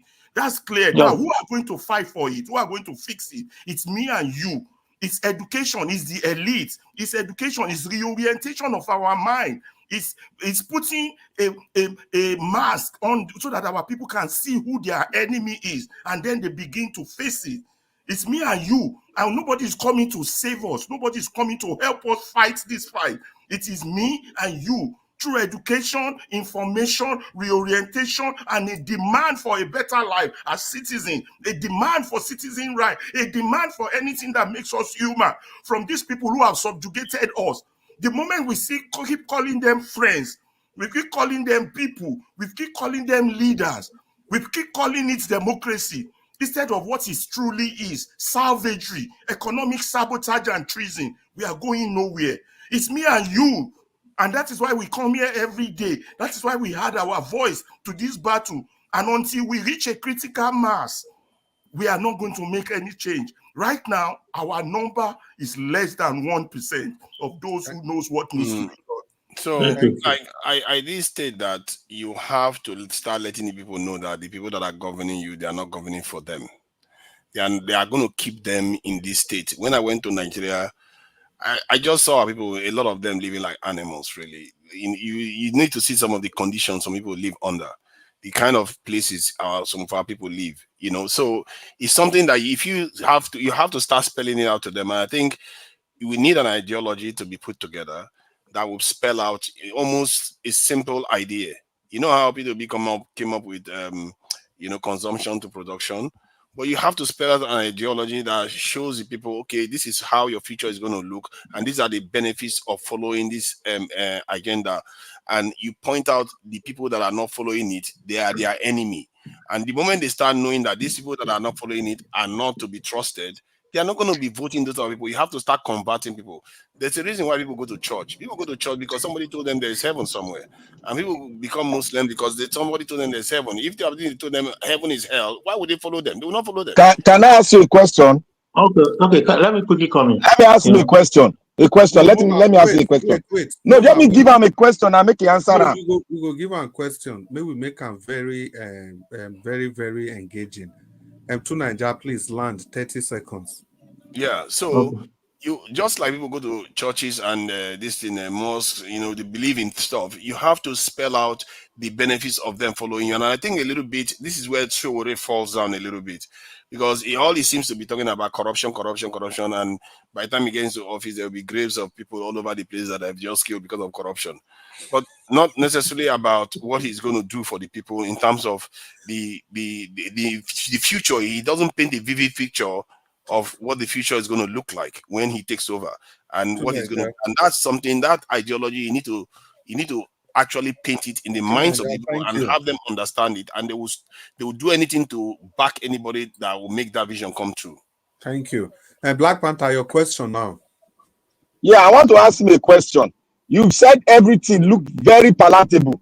Now we have a problem, internal problem. Now I want to ask you a question, a very fundamental question. How do we become a country? You become a country. Nations exist by sheer force of will. And it was a force that put us together. Nations don't apologize for their existence. And if you can use force to disintegrate a nation, you can get away with it. But often it's very difficult. We've tried it in Nigeria, we failed. America tried it, they failed. The US, British tried it. Not every nation can be broken apart. So to become a nation, we are a nation to an extent, but the people haven't taken over the nation. It's like somebody gave you a car and they put you in there, but they still have the keys. They are the ones still piloting it. It's for you now to take charge of that car, and that's where we are right now. We need to take charge of the car. Can I add to your answer on how to become a nation? While I'm not disputing yours, but I just want to add to it. Go ahead. Okay, 30 seconds. This is how we become a nation. By really discussing about our rules of engagement. Excellent. Nigeria has not allowed that discussion. Excellent. Nigeria has failed to allow that discussion. It's just a set of people that are telling us we are a nation. That if we don't have come to a convergence of a conversation, if the people want to separate, it's their right to separate. If people want to stay, it's their right to stay. We have to convince them. God bless you, sir. That is what I want to hear that you have spoken. At all. God bless you. That conversation, of course, we can never let be me a say nation. something. I think almost everything we do, one thing I've observed that is consistent in almost every idea we talk about is that whenever we talk about anything, there's always something that they'll say, we need to do this one first. If you say let's get security, they'll say, oh, you need to improve their healthcare first, or their this in welfare first. If you say let's fix the economy, oh, but we need to make sure we get education. Those things you are talking now is when you have a nation. Before you start talking about all these factors, you don't have a nation. Let me come in. Let me finish what I'm saying. Let me Oga Collins, Black Panther, wait, please. Yeah. Oga Collins had a question for Two Naija. Oga Collins, can you make your question as short as possible? And Two Naija, Not really a question. It's just a comment because everybody has speaking. Let me have some few seconds to say something. You see, we've all spoken very well. I appreciate the way we are talking, but I think for me the issue now is that all these things that we are discussing, Nigeria is beyond this level right now. Nigeria is beyond this level that we are discussing. Those in Nigeria, what I wanted to emphasize. Why do you say Nigeria is beyond this level? I'm coming. Let me listen. Those that are in Nigeria right now, they can't fix Nigeria. Their mind and head has been polluted. They can't fix Nigeria. If you look at the old system, in fact, people have talked about different parties. They talk about APC, PDP, Labour, blah, blah, blah. These parties are made up of Nigerians. We should know that an average Nigerian mind has been polluted and be corrupt naturally. An average Nigerian. If you look at the whole, I agree with you totally, 100%. Okay. You're right on that. Go on. Okay, then if you look at it, let's say about 10% is clean, and those 10% they can't do anything. Obviously, they can't do anything. So that number is less than 10%. Keep going. Okay. Now those that are there, they would have been, you see, like the point you made. You talked about orientation, education, intervention. By interacting with their mindset for positive change. Those things would have been possible if there is means of doing that. You see what the present government have done? They've taken away that means of them getting those information. The sources of disseminating such information has been taken away from them. So they are in perpetual darkness, continuous darkness. When I'm in Nigeria for 1 month, I buy fuel to get light for 1 month. People in the village don't have light for good 6 months. People in the coastal DDD have light for good 8 months. These people, they don't have access to information in any way. You are 100% right. In fact, you are 200% right. But there's a way we can counter them. Those are the things we need to be thinking of, talking of.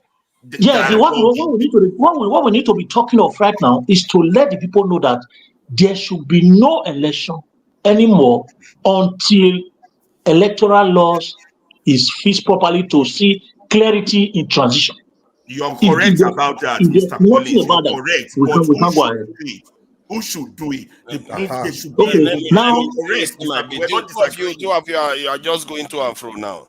See, it's not true and fro. No. Black Panther, wait. No, that language is not proper there. It's not Black proper. Panther, wait. Black Panther, wait. I was just going to respond to that.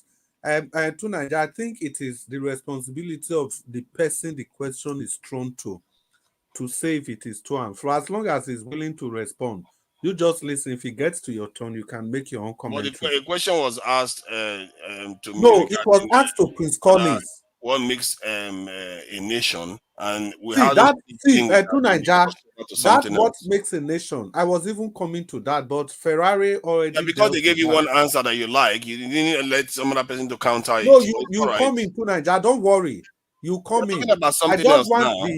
I just want the dual communication between Prince Collins and Oga Ferrari to end. Oga Ferrari, your last question to him was that who? Prince Collins, who? And Black Panther, I want you to listen. Because Black Panther, you kept saying that they have to bring down the structure, change the constitution. The question is that who? Is it the people that are benefiting from the rotten system that will change the system to come and benefit you? You take the feeding bottle away from their mouth. Prince Collins. It will never, that kind of thing will never work. So the suggestion here, which we have been discussing about, is that first of all, since people's mind have been polluted and the source of disseminating information to them has been taken away or kind of blocked by them, because which is energy, which is obviously energy. If there is light and there is energy in Nigeria, all this information will get down. Like we've been online for a couple of hours now. If we have 15,000 people watching us, and they have access to light and a network, 50,000 watching us, 50,000 will definitely speak to another 25,000, which can be 40 to 50,000 people, and that is how information goes. Even in a developed world, information move by social media. So if we have that kind of, since that kind of source is not there, what we need to do now is those of us in diaspora need to start inviting these prominent politicians that are not benefiting from this system right now, that are suffering. First of all, let's start with a person like Obi, for instance. We can bring him to this kind of show and let him know why there shouldn't be a further election. Because if there is 25 election in Nigeria today, Obi will never win. If there is 15 election in Edo today, nobody will win. So we need to start speaking to those that are in negative part of this system, to educate their minds, because they have access to the people in the grassroots. God bless you, Mr. Collins. God bless you. Oga Ferrari, after you, Dr. CM, get ready, and Dr. CM, after you, Black Panther, get ready. Okay, yeah, I will be short. Mr. Collins have said everything. You see, we don't have resources. People like Obi does. People who are already made, who are known. People like Sowore, not as much as Obi, but they are fighting the battle in the wrong direction. Instead of people like Obi handling it with Arabambi and all those morons, they should be interacting with people like us abroad, diaspora. Instead of building boreholes, we should be building radio stations and distributing transistor radios to our people. Instead of God bless you. God bless you. You know, instead of all the building boreholes, instead of this donation, so people who are not benefiting, we need to call them on board. Pastors who have medium, we need to call them on board until God bless you. A movement of communication that can engage us with the people. That this is a vision. Forget politics. I keep telling you all, it's a bus that with a damaged engine. You all keep talking about who will drive it. What we should be focused on, who will fix the tires, who will fix the engine. You see, the strategy and the technique we are going about is totally wrong. So that's why we need to be focused. And we need those people. We can't do it ourselves. We don't have the resources. We don't have the money. We don't have all those things. We don't have the technology. By now, medium like the Niger Watch should have 20 million viewers. Medium that are spreading the right news should have 30 million. And how we increase numbers should be our focus. How the movement increase numbers should be our focus. So there's a lot to be done. There's a lot to be done. But to keep talking about lamentation about the problem every day is not going to get us anywhere. Engaging in their politics is only endorsing them. You are just endorsing them and putting a stamp that they are right. So until we draw back, God bless you. That's the last word I want to hear. Engaging in it is endorsing them. We are ready to face you. When we itemize, Nigeria cannot continue like this. We want a different nation. We are going against you for this. We are not participating in what you are doing for this until we get the numbers that we will be posting online. That today our number is 50 million. Today our number is 57. Today our number is 100 million. Then by the time we reach a critical mass, the country will change. But now we are less than 1% of the country. Who is going to listen to us? Thank you. Well, thank you very much. Now that we are calling millions and millions, let me use the opportunity to remind everybody that the next target is 1 million subscribers. We have already hit the 100,000 mark.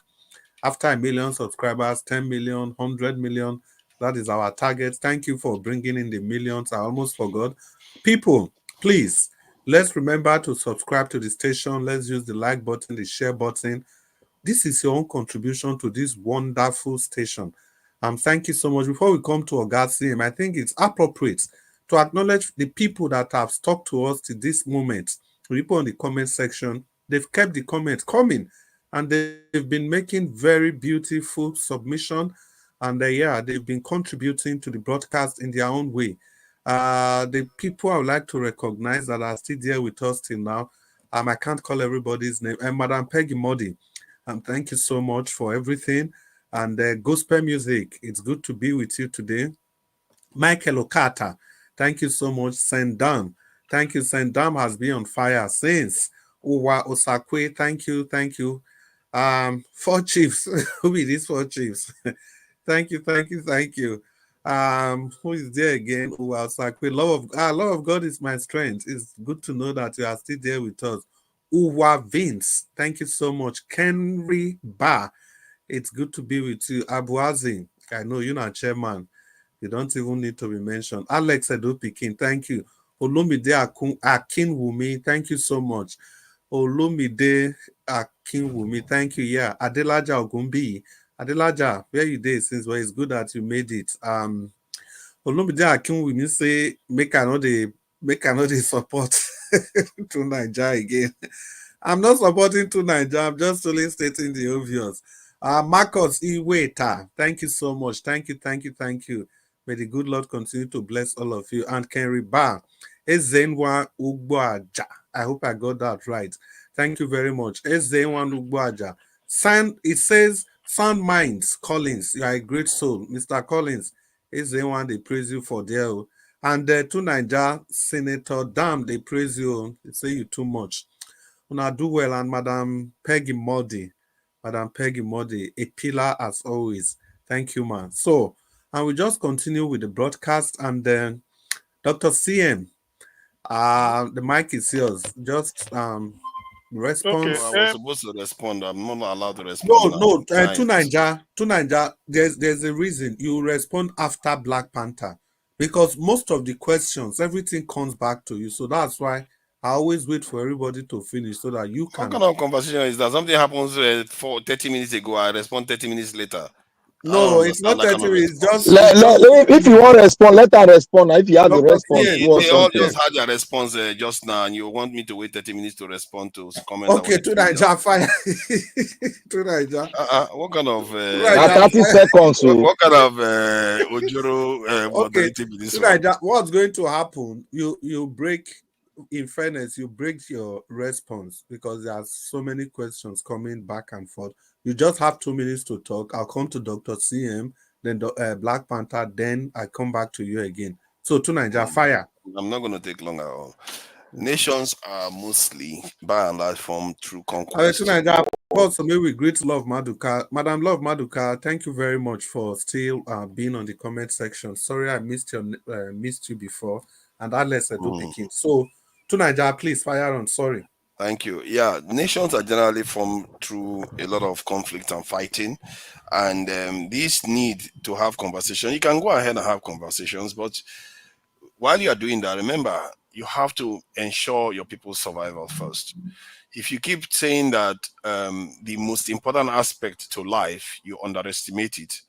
And like I said, don't be surprised. Life doesn't take you seriously. Life before everything else. You have to put it first. The idea that you want to worry about until we get the perfect constitution, until we get the perfect leader, or until we get no, you have to start working to preserve yourselves.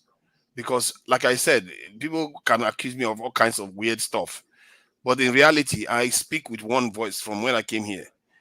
It's about our very survival. See, people don't understand how far back I go. I go back to the very first. And I wonder how people have gone through the hell they've gone through, what our kingdoms were like, and how they lost it. None of you were there. I don't think anybody has, one of you, people have actually bothered to imagine what it was like. You know, a force coming in and tear your whole world apart. And today we're acting as if we've all lost that memory. We've all lost it. And even when we see other people going through the same kind of hell, we just pretend as if it will never come to us. Somehow. I really wonder why we do that. You can worry about making your constitution better. You can worry about doing other things. But worry most about your life. Because if you are not alive, if your people don't have a future, all that argument is going to be for naught. Thank you. Thank you so much, and to Niger. That was very brief. I love that. And let's give a shout out to Uwal Sakwe and Madam Ijedinma. Thank you, people, for continue to sending in your comments. Madam Ijedinma, we see you. Good evening. Uwal Sakwe, good evening. Oga CM, talk to us. 2 minutes, I beg. Okay. And let me just add, Uwa Sakwe said, I support to Niger on this heavily. Well, Dr. CM, talk to us. Okay, my prescription first, because we are talking of nationhood. Let me start by asking, why is it that Nigerians, we are afraid of talking to each other? Given our heterogeneous composition, we know it's not working. We come together and get an article of faith that will guide us, where everybody will have a buy-in. That is the starting point. It's very simple. I don't know why we are dodging it. Yes, in Nigeria, the reality is that we say, oh, 3 ethnic group, Igbo, Hausa, Yoruba, and so what? What of TV, Urobi, Chekiri, Ogoni? Are they not human beings? How can Isoko man be president in Nigeria? Is it possible the way we are seeing it? Do you think? You see, let's get together and give ourselves a constitution that will befit us. That is the starting point. Everything else can fall in. Because some of these things we are having is because we do not trust each other. We don't even, we are afraid of each other. We look each other with suspicion. Let us come together and say, look, we are not getting it right. This is a nationhood. Nobody can be taken for granted. No matter how you come in, what do? We have to start with that. We build nations with dialogue. Today, America is still having their parliament. They are discussing, despite a more perfect union of 1776. The same thing with UK. They have their parliament. What we have in Abuja, of course, that is a mockery of parliament, because the constitution that brings them in is flawed. We know it, and we continue to build on it. That's why anybody can manipulate it. We go and feed himself, steal money as much as you can, and then continue. Hey, it won't work. It won't work. So that is my prescription. Why can't we first recognize that we are not moving forward? There is nothing we can try. We can't elect good people to lead us. Not because they are not willing, but the system is flawed. Look at the election we are holding. Look at the way we will make a law that this is what we are going to do. Then we will flout it. And we all know it. So why? That is the issue. So that's why when they come to Nigerian nationhood, that is where we start. Because we haven't started. We may think that 60 years, are we making, in fairness, since 1999, are we going forward? After Jonathan, Obasanjo, Yaradua, Jonathan, are we going forward? We are not. Backward every day.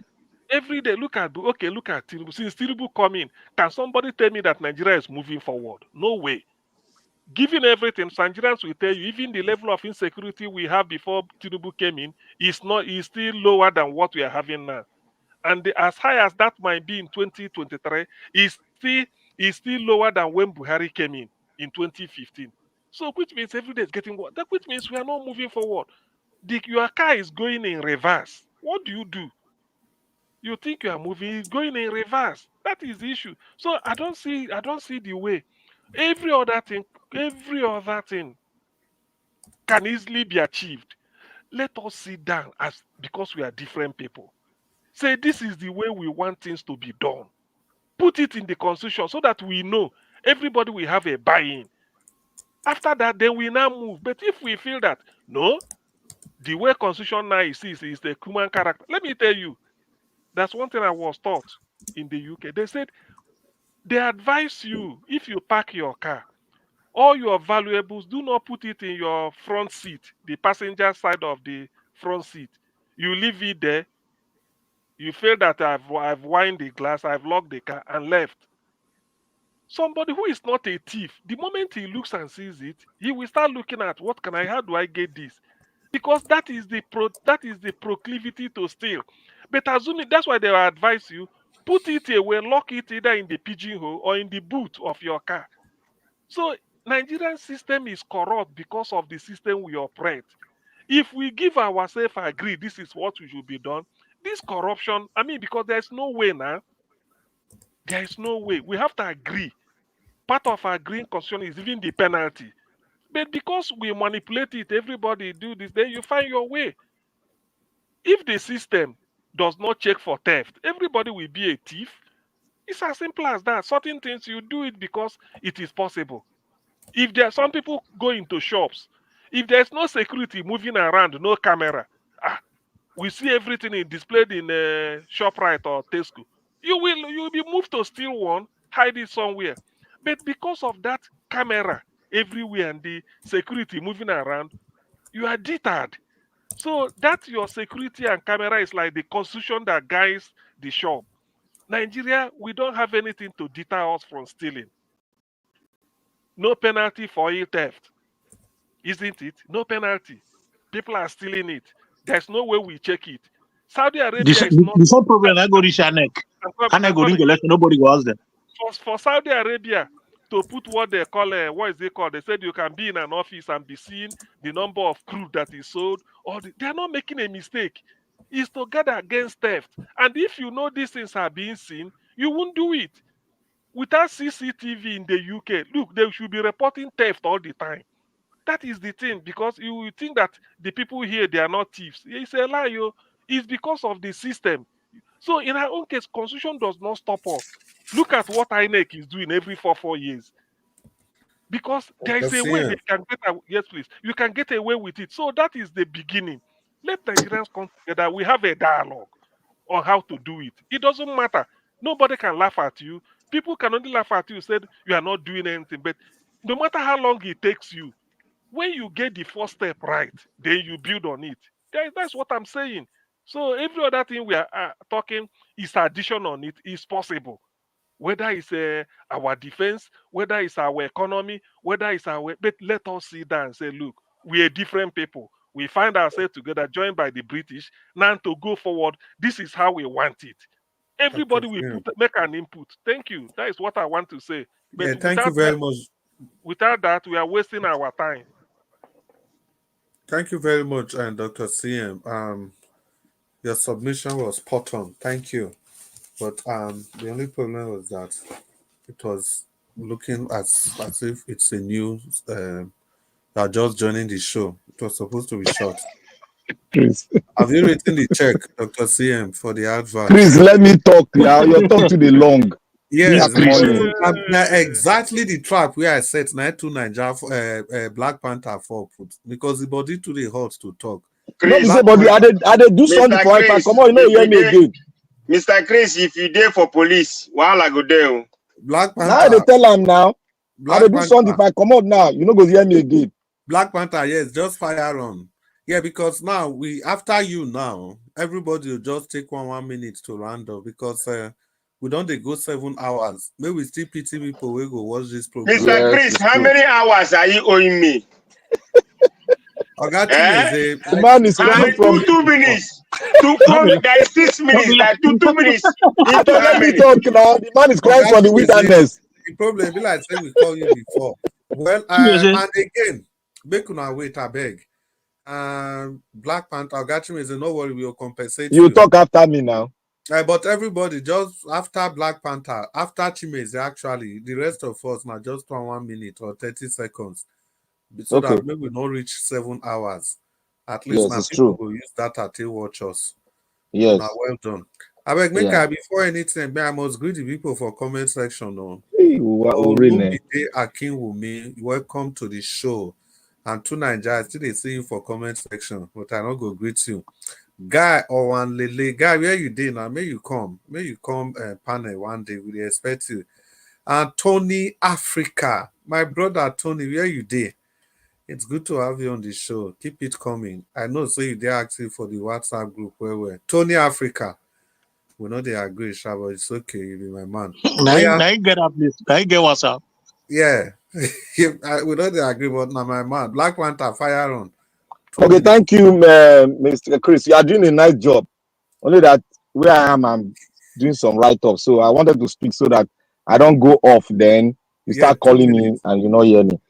I might speak more than 2 minutes. So I want to to Nigeria. Those of you that are saying, "Oh, you are enjoying to Nigeria," you don't understand. You have to be a critical thinker to understand where to Nigeria is coming from and where it's going to land. Exactly.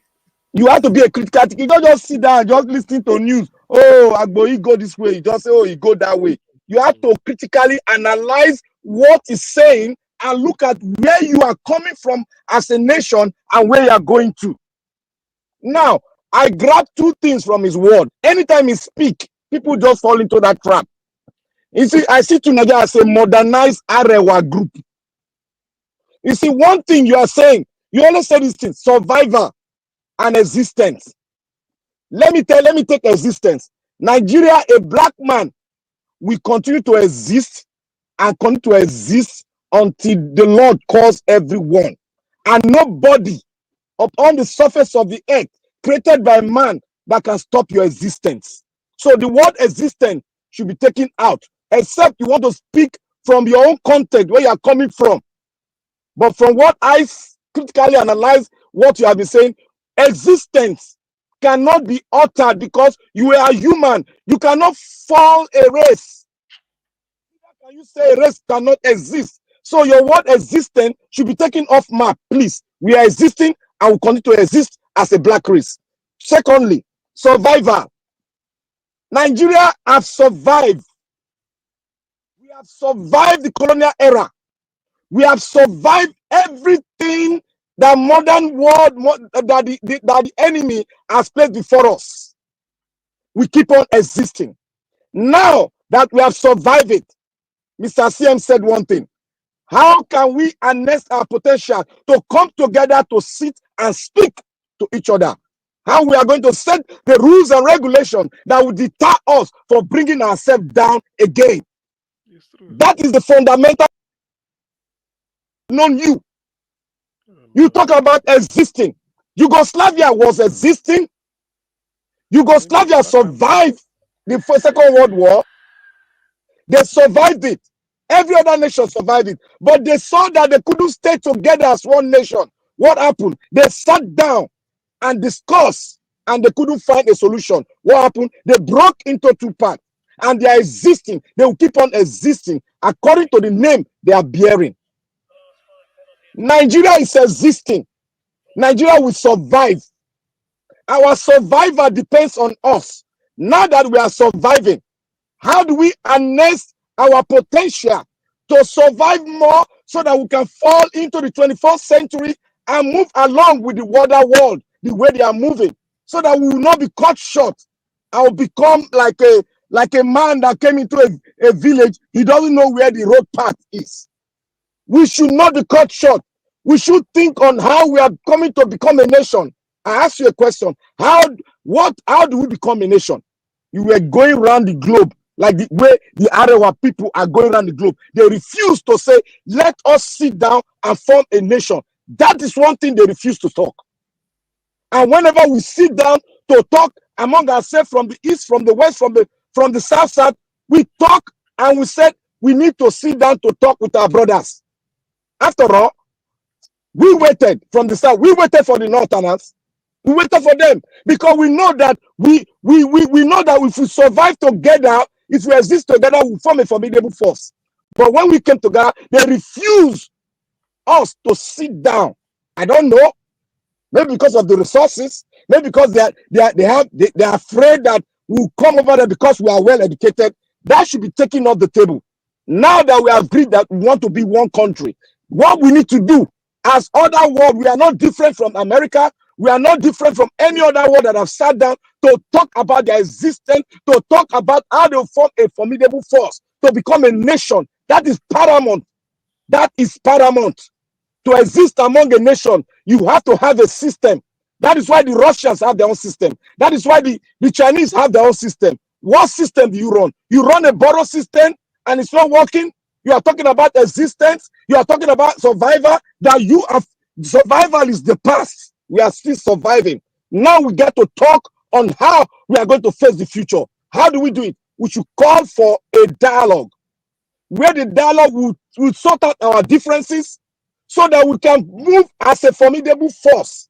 We can't be divided in everything we speak. When we are talking, we are all divided.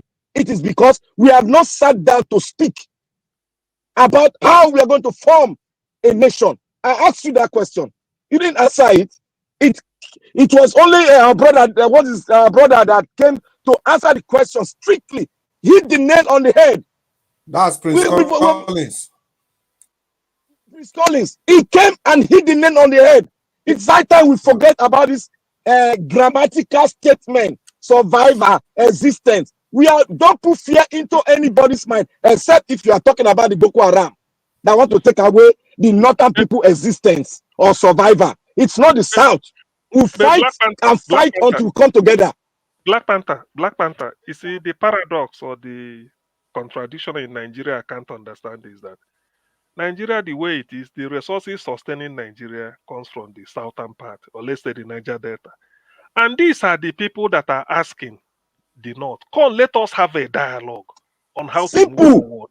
Yet, these are the people... Dr. CM, I think there's always...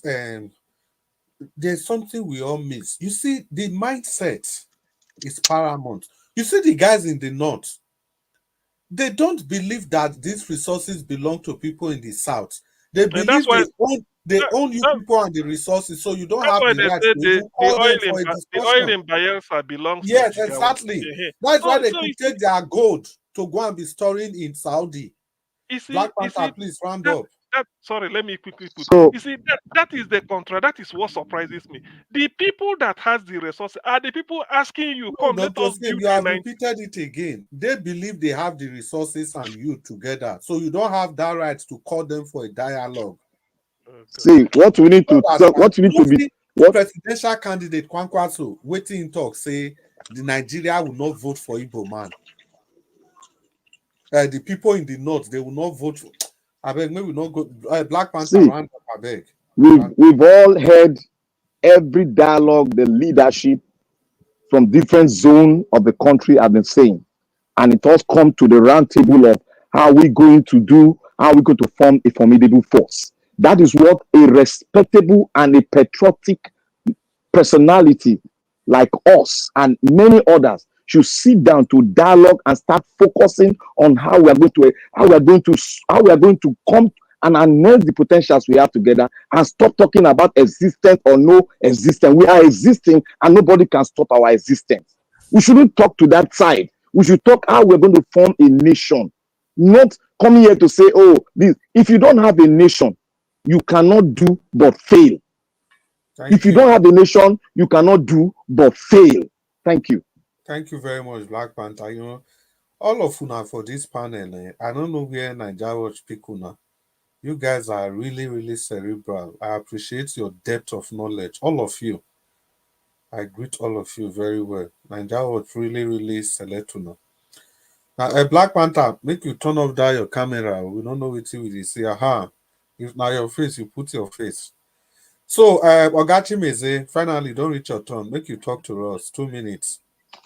Yes, thank you, my brother. No matter say they do me ojoro. Sorry, sir. No problem. No, I'm busy though. That's why I didn't bother. I'm very busy. So, 2 minutes. You see, I will say it's not the Fulanis. They are the one that saying when you start saying sensation, they will say, oh, they will remember that is one night. They will say one Nigeria. But when they are sharing the money, maybe the money they get from crude oil, you will hear one Nigeria for their mouth. But if you come out right now and say, oh, I want to separate from Nigeria, Oh, they say, oh, one Nigeria. Anything they will say one Nigeria. So we ask ourselves, why all of this, when they want to do their bid, they will shut their mouth up. And they want Nigeria to remain the way it is because nobody's asking them questions. See, the Fulanis, let me say the Fulanis that have conquered Nigeria. Hausas don't have any problem. If you check what is going on, all this thing everybody is saying now is Fulani, and it's Nigerians that leave these Fulanis doing what they are doing and getting away with it. And it's like there's nothing Nigerian can do. You know, when I was growing up, I get to know. They say they have Sokoto is born to rule, or the North are born to rule. I don't know, but it's like what it is. Then that one aside, another thing I want to say, we all saying Tinubu that, Tinubu this. You see, the problem we are having in this regime right now is Akpabio, the rubber stamp Senate. So they are the problem because anything that this man bring to their table, they will sign everything and seal it. So, and they're putting Nigeria in danger every day by day. And that's not the way it's supposed to be. Because the Nigeria are living in Nigeria are not asking questions. The only people that are asking questions right away is the Nigerians are living in diaspora. That every day we come out and speak, you know, voicing out. It's few of them that are speaking out in Nigeria. Then there's something the other day Aisha Yusuf said.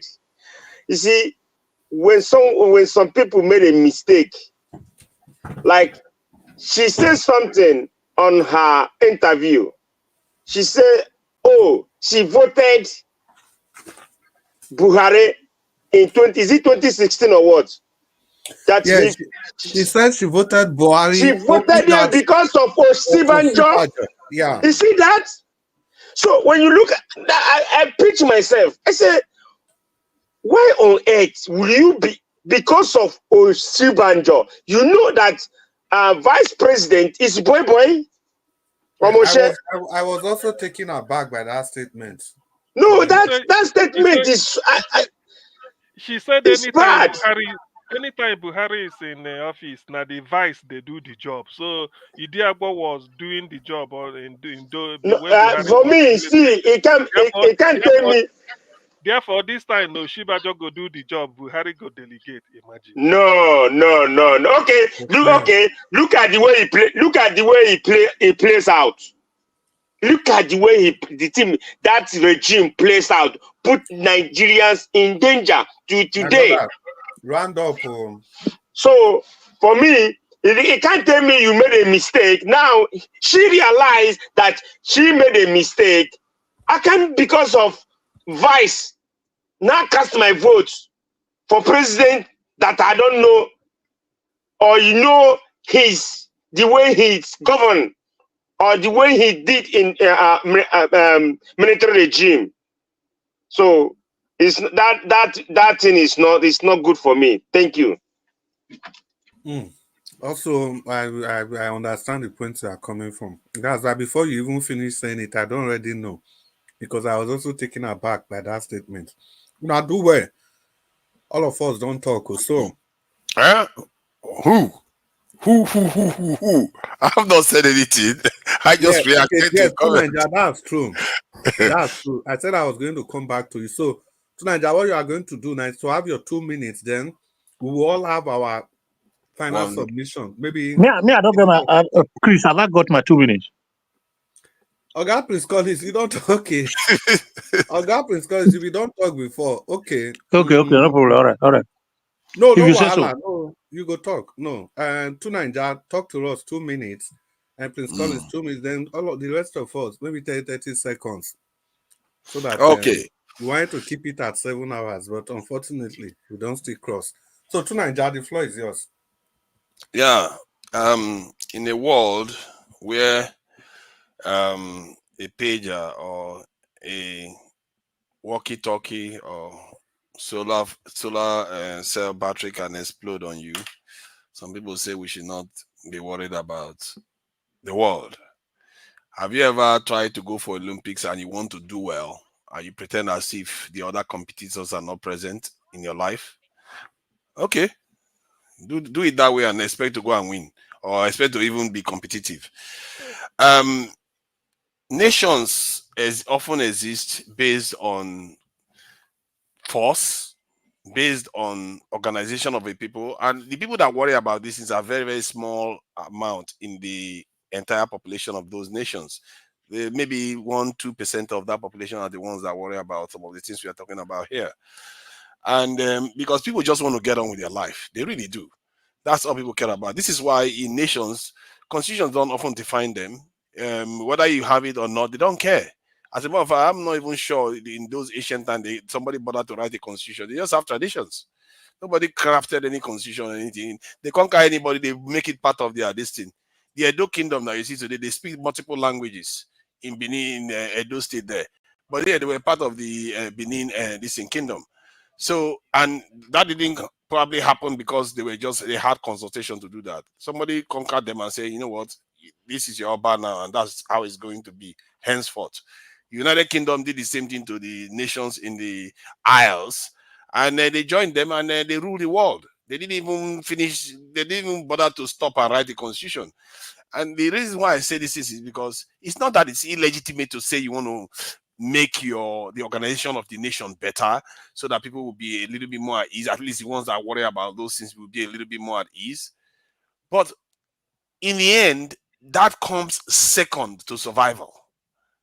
No matter what, if you are the challenges you are facing in the world is going to remain and it's going to be coming further.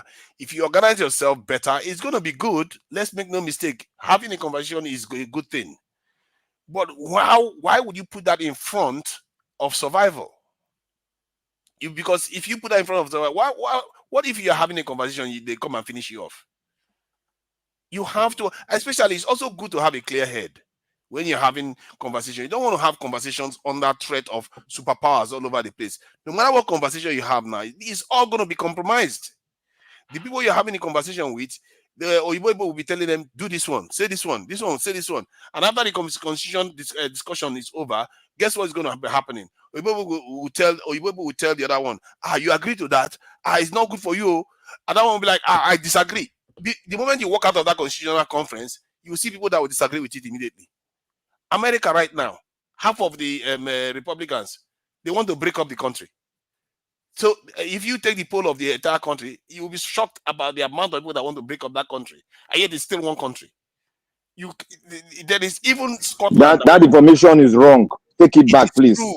Stop it. Take it back. Take it back. It's wrong. Information here. Take it back. Take it back. It's wrong.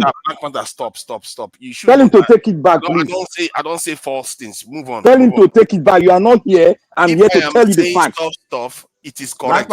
Take it. Black Panther. Let them take him back. Let them take him back. Black Panther, no. Stop, man. What is why you go take him back? If you reach your turn, how many things do I say that is actually factually wrong? Come on, I don't have time for that. So even round up.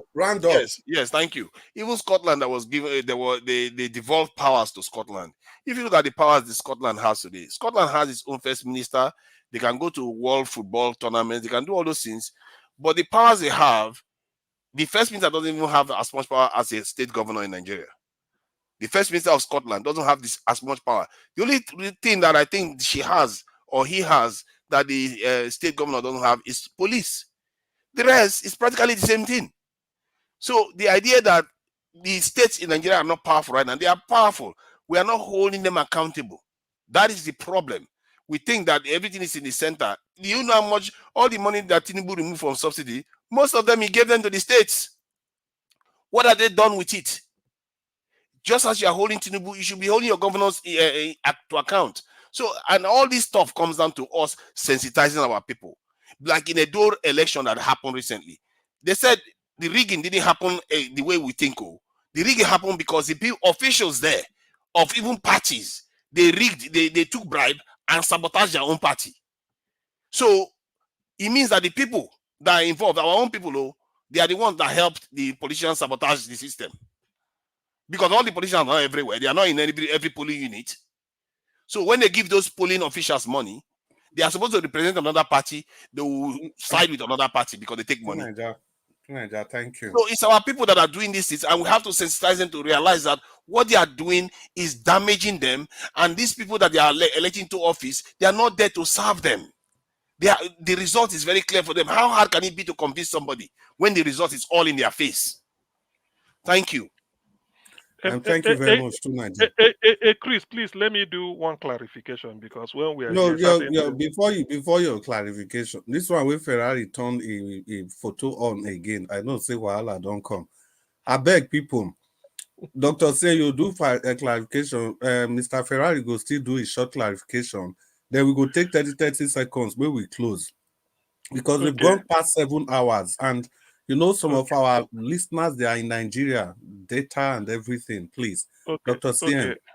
Yeah, let me quickly do this. You see, Tunaja, please, when you're making your submission, don't always equate maybe Scotland, Wales, or England, or Northern Ireland with any state in Nigeria. They are not. They don't enjoy the same thing. You see, Niger Watch, if you hear, please put this up. This is £5, Bank of England. This is £5, Bank of Scotland. In the same country, do we have Bank of Anambra, Bank of Oyo, Bank of Kano to issue currency? This I'm holding it. I wish Nigeria, you can just see this one is having a, what is it called? Fish. That is the symbol where they see this fish. This is Prince Charles. This is Prince Charles. I don't know. They got different values. The same value. The same value. They have the same value. What does it tell you? They are the same pounds. What he's trying to tell me is that Scotland has the right to print its own currency. No state in Nigeria can print their own currency. It's just a currency. It's still the pounds. No. This is Bank of England and Bank of Scotland. This is in London. This is in Edinburgh. Dr. Is it the same value? If it's the same value, then they are the same. My brother, there's a statement there said Bank of England and Bank of Scotland. Don't you hear that? No. What are you arguing? The Bank of Scotland is under Bank of England. Listen. Make una wait. Dr. Sin, please round up so that Ferrari can give his. This is important. Let's check that out. What was Scotland? I don't know what he's talking about. I wish Nigeria can bolden this so that people will see. This thing is that hold on now. This thing is that no state in Nigeria can even print a postage stamp and issue it out. This is Scotland is far more. We don't call them. Bank of Scotland was established in 2009. 2009. No, see, Black Panther, please, Dr. CM. Black Panther, let's not even go that route. See, in Scotland. I know they talk now. See, they talk now. It's not a different currency. It's still the UK pound. No, wait now. To Nigeria, if you are Scottish, if you are UK Scottish, your school fees is free. If you are in the UK and you are a Scottish citizen, as in you are born in Scotland, school fees is, there are so many things you enjoy. State governors have that power too in Nigeria. No. Dr. No, state governors can choose whether their state institutions are free or not. State governors can choose in Nigeria. Are they choosing? Are we joking here? State governors can decide whether the state universities are free or not. We agree. We agree. But how come in football? I could have shown you two flags. Scotland had their own national anthem. England has their own. The way they say Wales has. Can Oyo State all those ones are even too far? What about football? No, it's the powers they have. That's what matters. That is just identification. What powers do they have to do any major stuff? Thank you, Dr. Ferrari. Why are you always arguing a very plain fact? Why are you arguing? Even their oil, they don't control their oil well. They don't control anything. What are you? Ferrari, if they were that independent, why are they not? Can you be quiet to Niger so that we can talk? Ferrari, come in. Ferrari, come in. This one wants to Okay, show well, off. please, people, listen. When you are talking with somebody like True Niger, you have to be very methodical and present facts to prove his lies. He just said that when you compared naira note, dollar note, pound note now, he just said state governors have the right to make university free. There's no correlation between what you're Yes, they talking do about and what actually. he Come cited. on. Anyway, let's leave that alone. I'm going to See, target now he everything wants to you run away talked from about. that. Don't say stuff and just So, brush it Naija, wait, aside. he's just making a comment. We all have our 30 seconds. Ferrari, please, just make your comments. People So just that like to take talk Okay. for the sake of now, it. first of all, Nigeria is a heterogeneous society, correct? To Nigeria, just answer yes or no. It will be faster. Yes. Yes. Good. And you just cited examples of countries that have rule of man, not rule of law. So you would prefer Nigeria to be ruled by rule of man rather than the rule of law. Tell me which of the man countries do are you you? want to be on I don't top? understand. Which countries are you referring to that are ruled by The men? ones you cited, I'm not going back and forth with you. United Just Kingdom answer. are ruled by Like, should men we and exist? women. Should we exist with the rule of law, or should we exist with the rule of man? Just answer here. Which one, A or B? Rule of law. Rule of law, exactly. So, do you agree that Nigeria currently is not working? Nigeria is not working. It has nothing to do with the law. It has everything to do with the people. That's your opinion. Everyone sitting here on this panel will tell you it has what to do with the failure to enforce the law, no matter how bad the law Who is. Let's enforces move on. the law? Let's move on. Please, no, there's not debate. I'm not doing tic-tac with you. I'm just taking you one-on-one. Now, you cited several examples. So you should talk about security first before anything. Have you ever heard of the hierarchy of needs, where you put your physiological needs first before your security needs?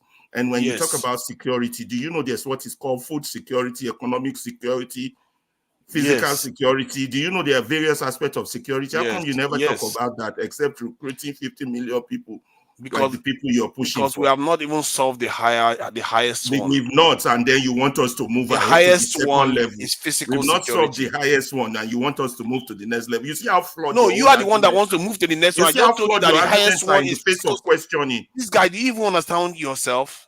What's I don't the know whether you highest even one? understand What is yourself. the highest one? Your physical security is the highest one. You're a joke. Go into Google Isn't that and read common it. sense? If you are physically unsafe, Physiological. why would you worry about I'm food? looking at it right now, Mr. Man. You don't even Physiological understand needs, your which own include chart. food. Don't argue with me. Please let me give you the fact if you don't know it. It's on Google. Physiological needs is the first, which include food, water, warmth, and rest. Clothing. What did fella sing in his song 40 years ago? Water, lighty, food, house. Ferrari, this is embarrassing. Do you Stop agree trying we to have fan. those things? It's embarrassing, Ferrari. What you are doing is embarrassing. I'm You putting are facts reading before a you. chart say and it's you don't even know how to read You it. don't like facts? You don't like No, facts? because you You don't like like to you come don't here know and how to jumble read your numbers. own chart. I'm saving you. All right. Let's not Anybody can take it tell too that personal. your physical security is higher than your Chris, Ferrari, Oga can Ferrari, you Oga moderate? Ferrari. Let me say one thing so that I can continue. Black You see, Panther, you say it in your 30 seconds. When we take our 30 seconds, please. Yeah, so that we can close. You know that this To Nigeria, discussion don't never come here and ends. push theories as if you're talking to a bunch Dr. of CM, illiterates. if you are there, give I'm us not your trying 30 to do that. seconds. Dr. I'm just CM, trying to share information. Okay. Dr. False CM, information should not be Yes, shared. please. It's not I'm here. false. I'm here. Everything if you are I've said there, is true. Dr. But CM, Dr. Sam, I'll be talking now. Wait, 30 seconds, Dr. CM, just your 30 seconds, please. Prince, take it easy. Don't worry. I will get to you. Let me say they talk about policies. Okay, yeah. What I want to say is this. Whoever is listening to us, to me, I feel that Nigeria as a country, we are here to bring it into being as a nation. What we need, let's not be afraid. We are a heterogeneous society. The federalism, we are not even running it very well. Why can't we get around the table, talk to ourselves, say this is what we want, this is how we want to move, write a good constitution that will govern us so that everybody will have a buy-in. This idea that we are doing is not going to work. Since 1999, What makes Nigeria you has think writing a constitution will solve the problem? No, What makes you think writing a constitution will wait. solve the problem? Dr. CM, 30 seconds is okay, please. Exactly. I keep asking him, what makes him think writing a constitution will solve the wait, problem? please. This is how it will help us to solve the problem. When we sit down, resources, people will now say, I control the resources that come from my side. You control your own and pay tax to the center. If you don't like it, I go away or you go away. As simple So as that's that. going We to stop can't. us on them, man. He's going to stop. He's going to stop all these crazy It's governors you okay. have. Black It to will. Nigeria. It will. What So are you Naija, what's saying? your They problem? won't Is it stop your them. country? They Is will it your still do the country? same thing again. Ogachimeze, your 30 seconds, I beg. Ogachimeze is not available. Prince Collins, your 30 seconds. Look, my 30-second submission is this. For me personally, Nigerians cannot come to round table. And average Nigeria have mental problem right now. They can't reason well. They can't reason well. I'm telling you, they can't reason well. Critical thinking is a problem. If you are not okay in your stomach, you can't reason any. That's where shit they worry not if you talk well. Not and about Nigeria right now, they're not a feel reason well. Which round table for waiting? When they want round waiting. Now got if you put God on top of them, people feel round, they feel they eat them. So you want to discuss about Nigeria, no go work. They are not okay right now. They can't go on the round table. What we need right now, we need to educate those that are calling themselves stakeholders, political leaders, religious leaders. We need to change their mindset so that they can pass the message to the people. Until we do that, any round table, na confusion go cause, na cutlass and gun. Yeah, I don't take right, on you know, it's right. It's more it correct. can never work. Talk about pastors, you are more right than you. Wow, that's quite good. Do you know what? Do you know what somebody told me recently? Just give me 10 seconds to say this one. Somebody told me that in a dual election, they came with in a Kubaoka, they gave APC leaders 400 million to ring the election.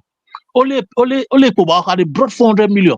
One of my friends was one of the political leaders there because I don't want to mention his name. His father was a leader and they brought him down to become another leader to replace his father. You know, they do it father to son. He said he had to send about 50 million to his younger brother here abroad. They convert 60 million and send it to him because they never see people where they vote, where they want to share the money for. They share money, people finish, people don't vote, money still full everywhere. That is the country we are. What do you want? Round table for waiting. People are running mad. They don't know what to do. People cannot even. Oh my God. Please, that's my submission, I beg. Nice Yeah, one, thank nice you one. very much for the 30 seconds submission. Please, I don't agree with you. I don't agree with you. I don't agree. Can I take my 30 seconds, please? Wait, may we take one after the other, please. Black Panther, jump in. 30 seconds.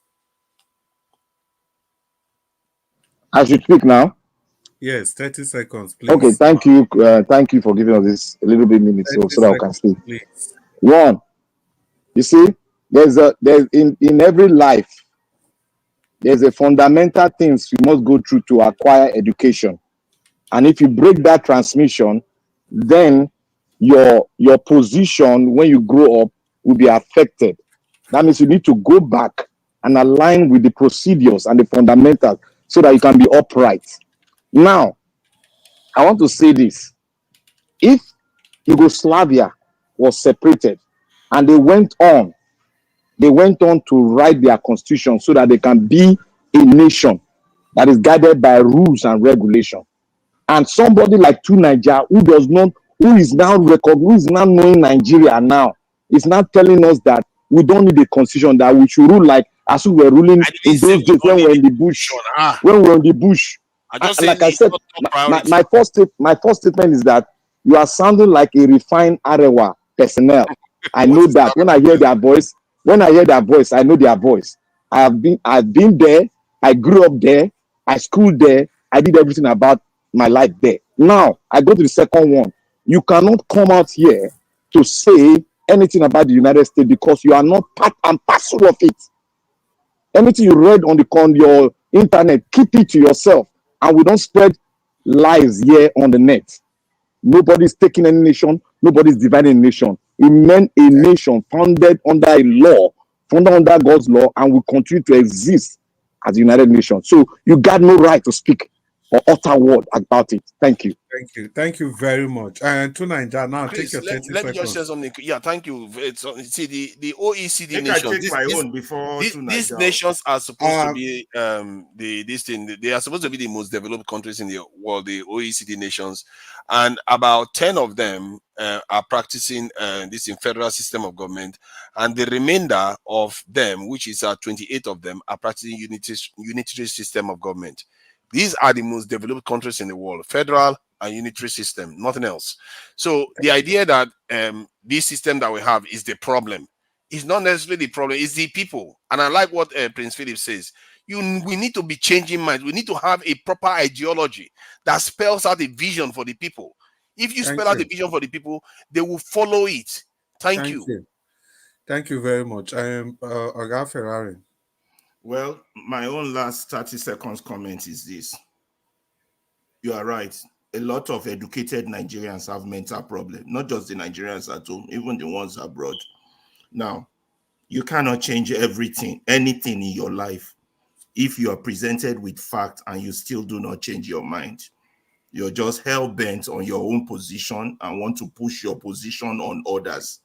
The facts are clear. Nigeria is not working, and yet you want it to continue. That's a shame. And you want it not just to continue. Any suggestion for it to get better, you oppose. That's a problem. If that is not insanity, I don't know what else is. But making it continue, Nigeria is not working, and it needs a change. Thank you. Thank you, Mr. Ferrari. I think all of us, we've given our 30 seconds. Yeah, we finally come to painfully, or anyway, I would have loved this to continue, but we also have to consider the people that are using data. We all can be on unlimited data, but we have to understand that there are people in Nigeria and other parts of the world that are watching us. We've come to the end of the broadcast, but I have this to say. To Nigeria, unfortunately, you will not have the opportunity to respond. This your insistence that nations are built by force. I completely disagree with you. Every nation that has been held together by force, they all finally broke down by force. The old Russia is a good example. Czechoslovakia is a good example. Yugoslavia is a good example. Today, those nations are different nations ruled by laws that they all sat down together to agree that these are the laws, this is the way we ought to rule ourselves. And when Germany and East Germany and West Germany, the only reason that they took that appellation of East Germany and West Germany was because the eastern part of Germany, they were behaving like the Russians, while the western part of Germany, they had the core values of a Western society. So because of that, they couldn't just live together. It was when the eastern part decided to behave properly, to behave like every Western, civilized Western society, that was when they had to bring down the Berlin Wall, and it became one You are Germany. looking at the ones that have failed. Most nations are forged by force. Vast majority of them. I see. It's not the formation. My brother, which of the nation by force? Take a make give example. Wait, which of the nation? It didn't get me. United I beg go and sleep, Jare. How can you say the United States is formed by force? Don't mind this one. It was forged by force. Don't you get it? Don't mind this one. Go and read. Go and read. Go back to school. No, Black Panther. Go back to school. Black Panther. Let's keep it was a colony of the British. Yes. You can't let him say that kind of a word now. It's okay. It's okay. Is that the fundamentals? We can't leave our people with the wrong impression that most nations are not forged by force. The truth is that my brother, you are wrong. Go to school. You are wrong. Black Panther, I beg.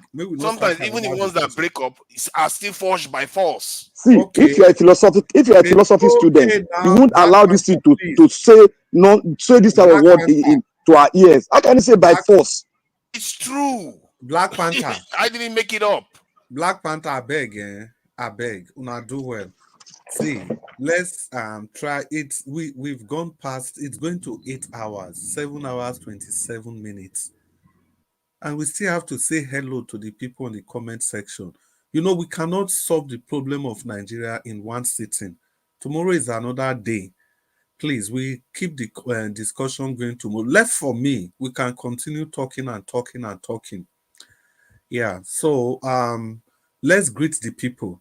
And I think, well, I don't know. Let's just greet the people because I can't remember Nigeria was saying it is talk and go.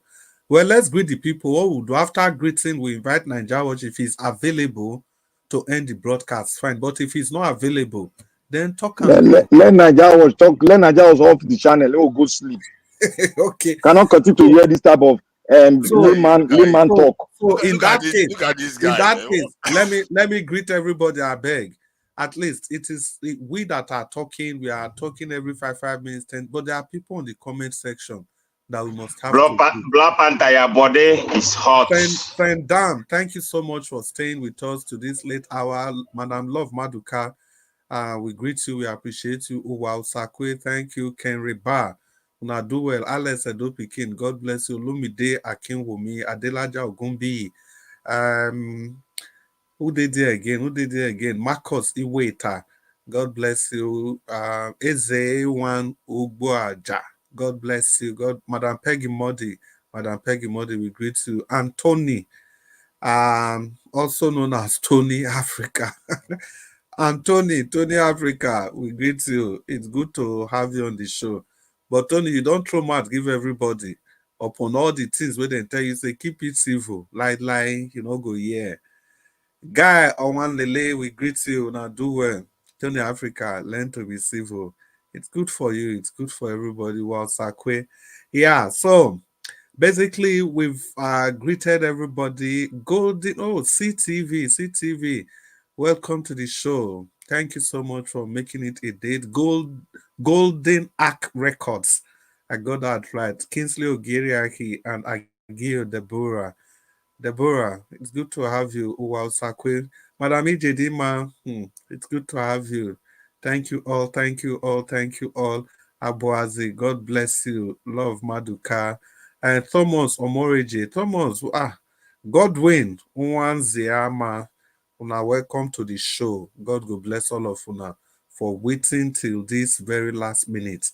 And of course, the people that used the super sticker, that gave this channel super sticker. Love of God is my strength. And Mercy Omorigi and Alex Edopikin, the good Lord will bless all of you. And of course, the people in the comment section, the spanner holders, Abuazi and Madam Irene Finance. Madam Irene Finance has been away for some time, but we extend our love to her. Abuazi, thank you so much for all you do. And make a greet Ogana and Jawaj. Ogana and Jawaj, may the good Lord continue to bless you. Again, you have done it again. How many hours you left the broadcast for us? Not 1 day, not 2 days, not 3 days, not 1 week, not 1 month. This is what you've been doing. May the good Lord continue to bless you as you begin to bring enlightenment to our homes, as you begin to give the people the opportunity to be educated. Today, we would have thought that Nigeria will be here. Nigeria, as usual, has come with his own perspective and he has entertained his followers and he has angered those that don't follow him, people like Black Panther and co. But Nigeria's position is always very controversial. But this is Nigeria. There are always people that will bring superior and counter arguments. For whatever it is, that is why it is Nigeria, because people are free to express their opinion as long as they do it in a very civilized manner. Though there was some fracas at the beginning of the broadcast, yes, we cannot have a peaceful day every day. Some days are meant to be like that. And yeah, we are all doing what we can. We love our nation equally. So, Mr. Nigeria Watch, once again, we want to thank you for everything. And in closing, I want to appreciate the people on the panel list. All of you, Oga Ferrari, Dr. CM, and to Nigeria himself, Oga Jonathan, I hope you still enjoy your talk. Oga Chimeze and Black Panther, I greet all of you now. And the people we dey here, we don't come out. I can't quite remember. Oga King, Uwansu Destiny and Mama H.O. I remember that. Thank God I didn't forget. And wherever on our day, hope say when I still they listen to us. Mama H.O., good night. Uwansu Destiny, good night. All of you on the panel, good night. And the people we know, Madam Busy Brains, Madam Origin, we they miss you now. Make una find time. join us again so they do before. Once again, Mr. Nanjaros, thank you so much for the opportunity given to us to put our voices out there for the betterment of our nation. And there's no way we are going to end this without giving due respect to who it is due. And that's Mommy Diaspora. Mommy Diaspora, you know, it is obvious that we don't know how to thank you any longer. You just owe us for the kind of work you do for this broadcast to be up every single day. We appreciate you from the depth of our heart. And after appreciating you, I don't usually like to say anything again. I like to always end with the appreciation to you. Thank you, Mommy Diaspora. May the good Lord continue to bless you. Mr. Anjawosh, permit me to hand over the microphone to you. And good night, panelists, and we hope to see you later today. That will be in about 16 hours' time. Good evening, everybody. Thank you. Thank you. Good night, Mother. Good night, Mr. CN.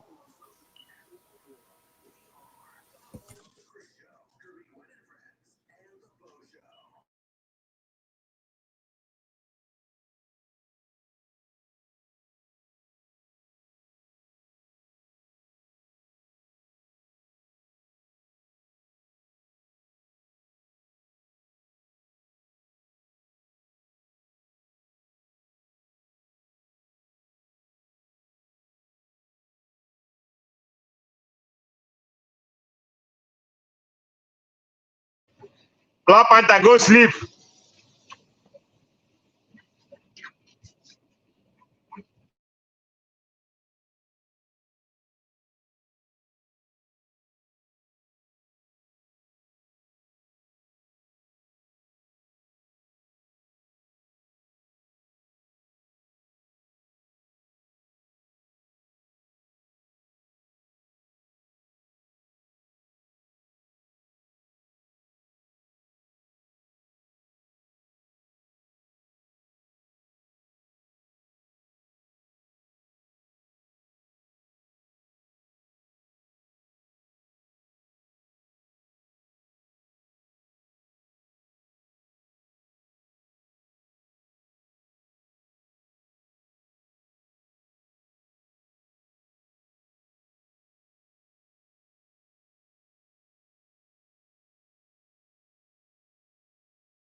Where is Chris?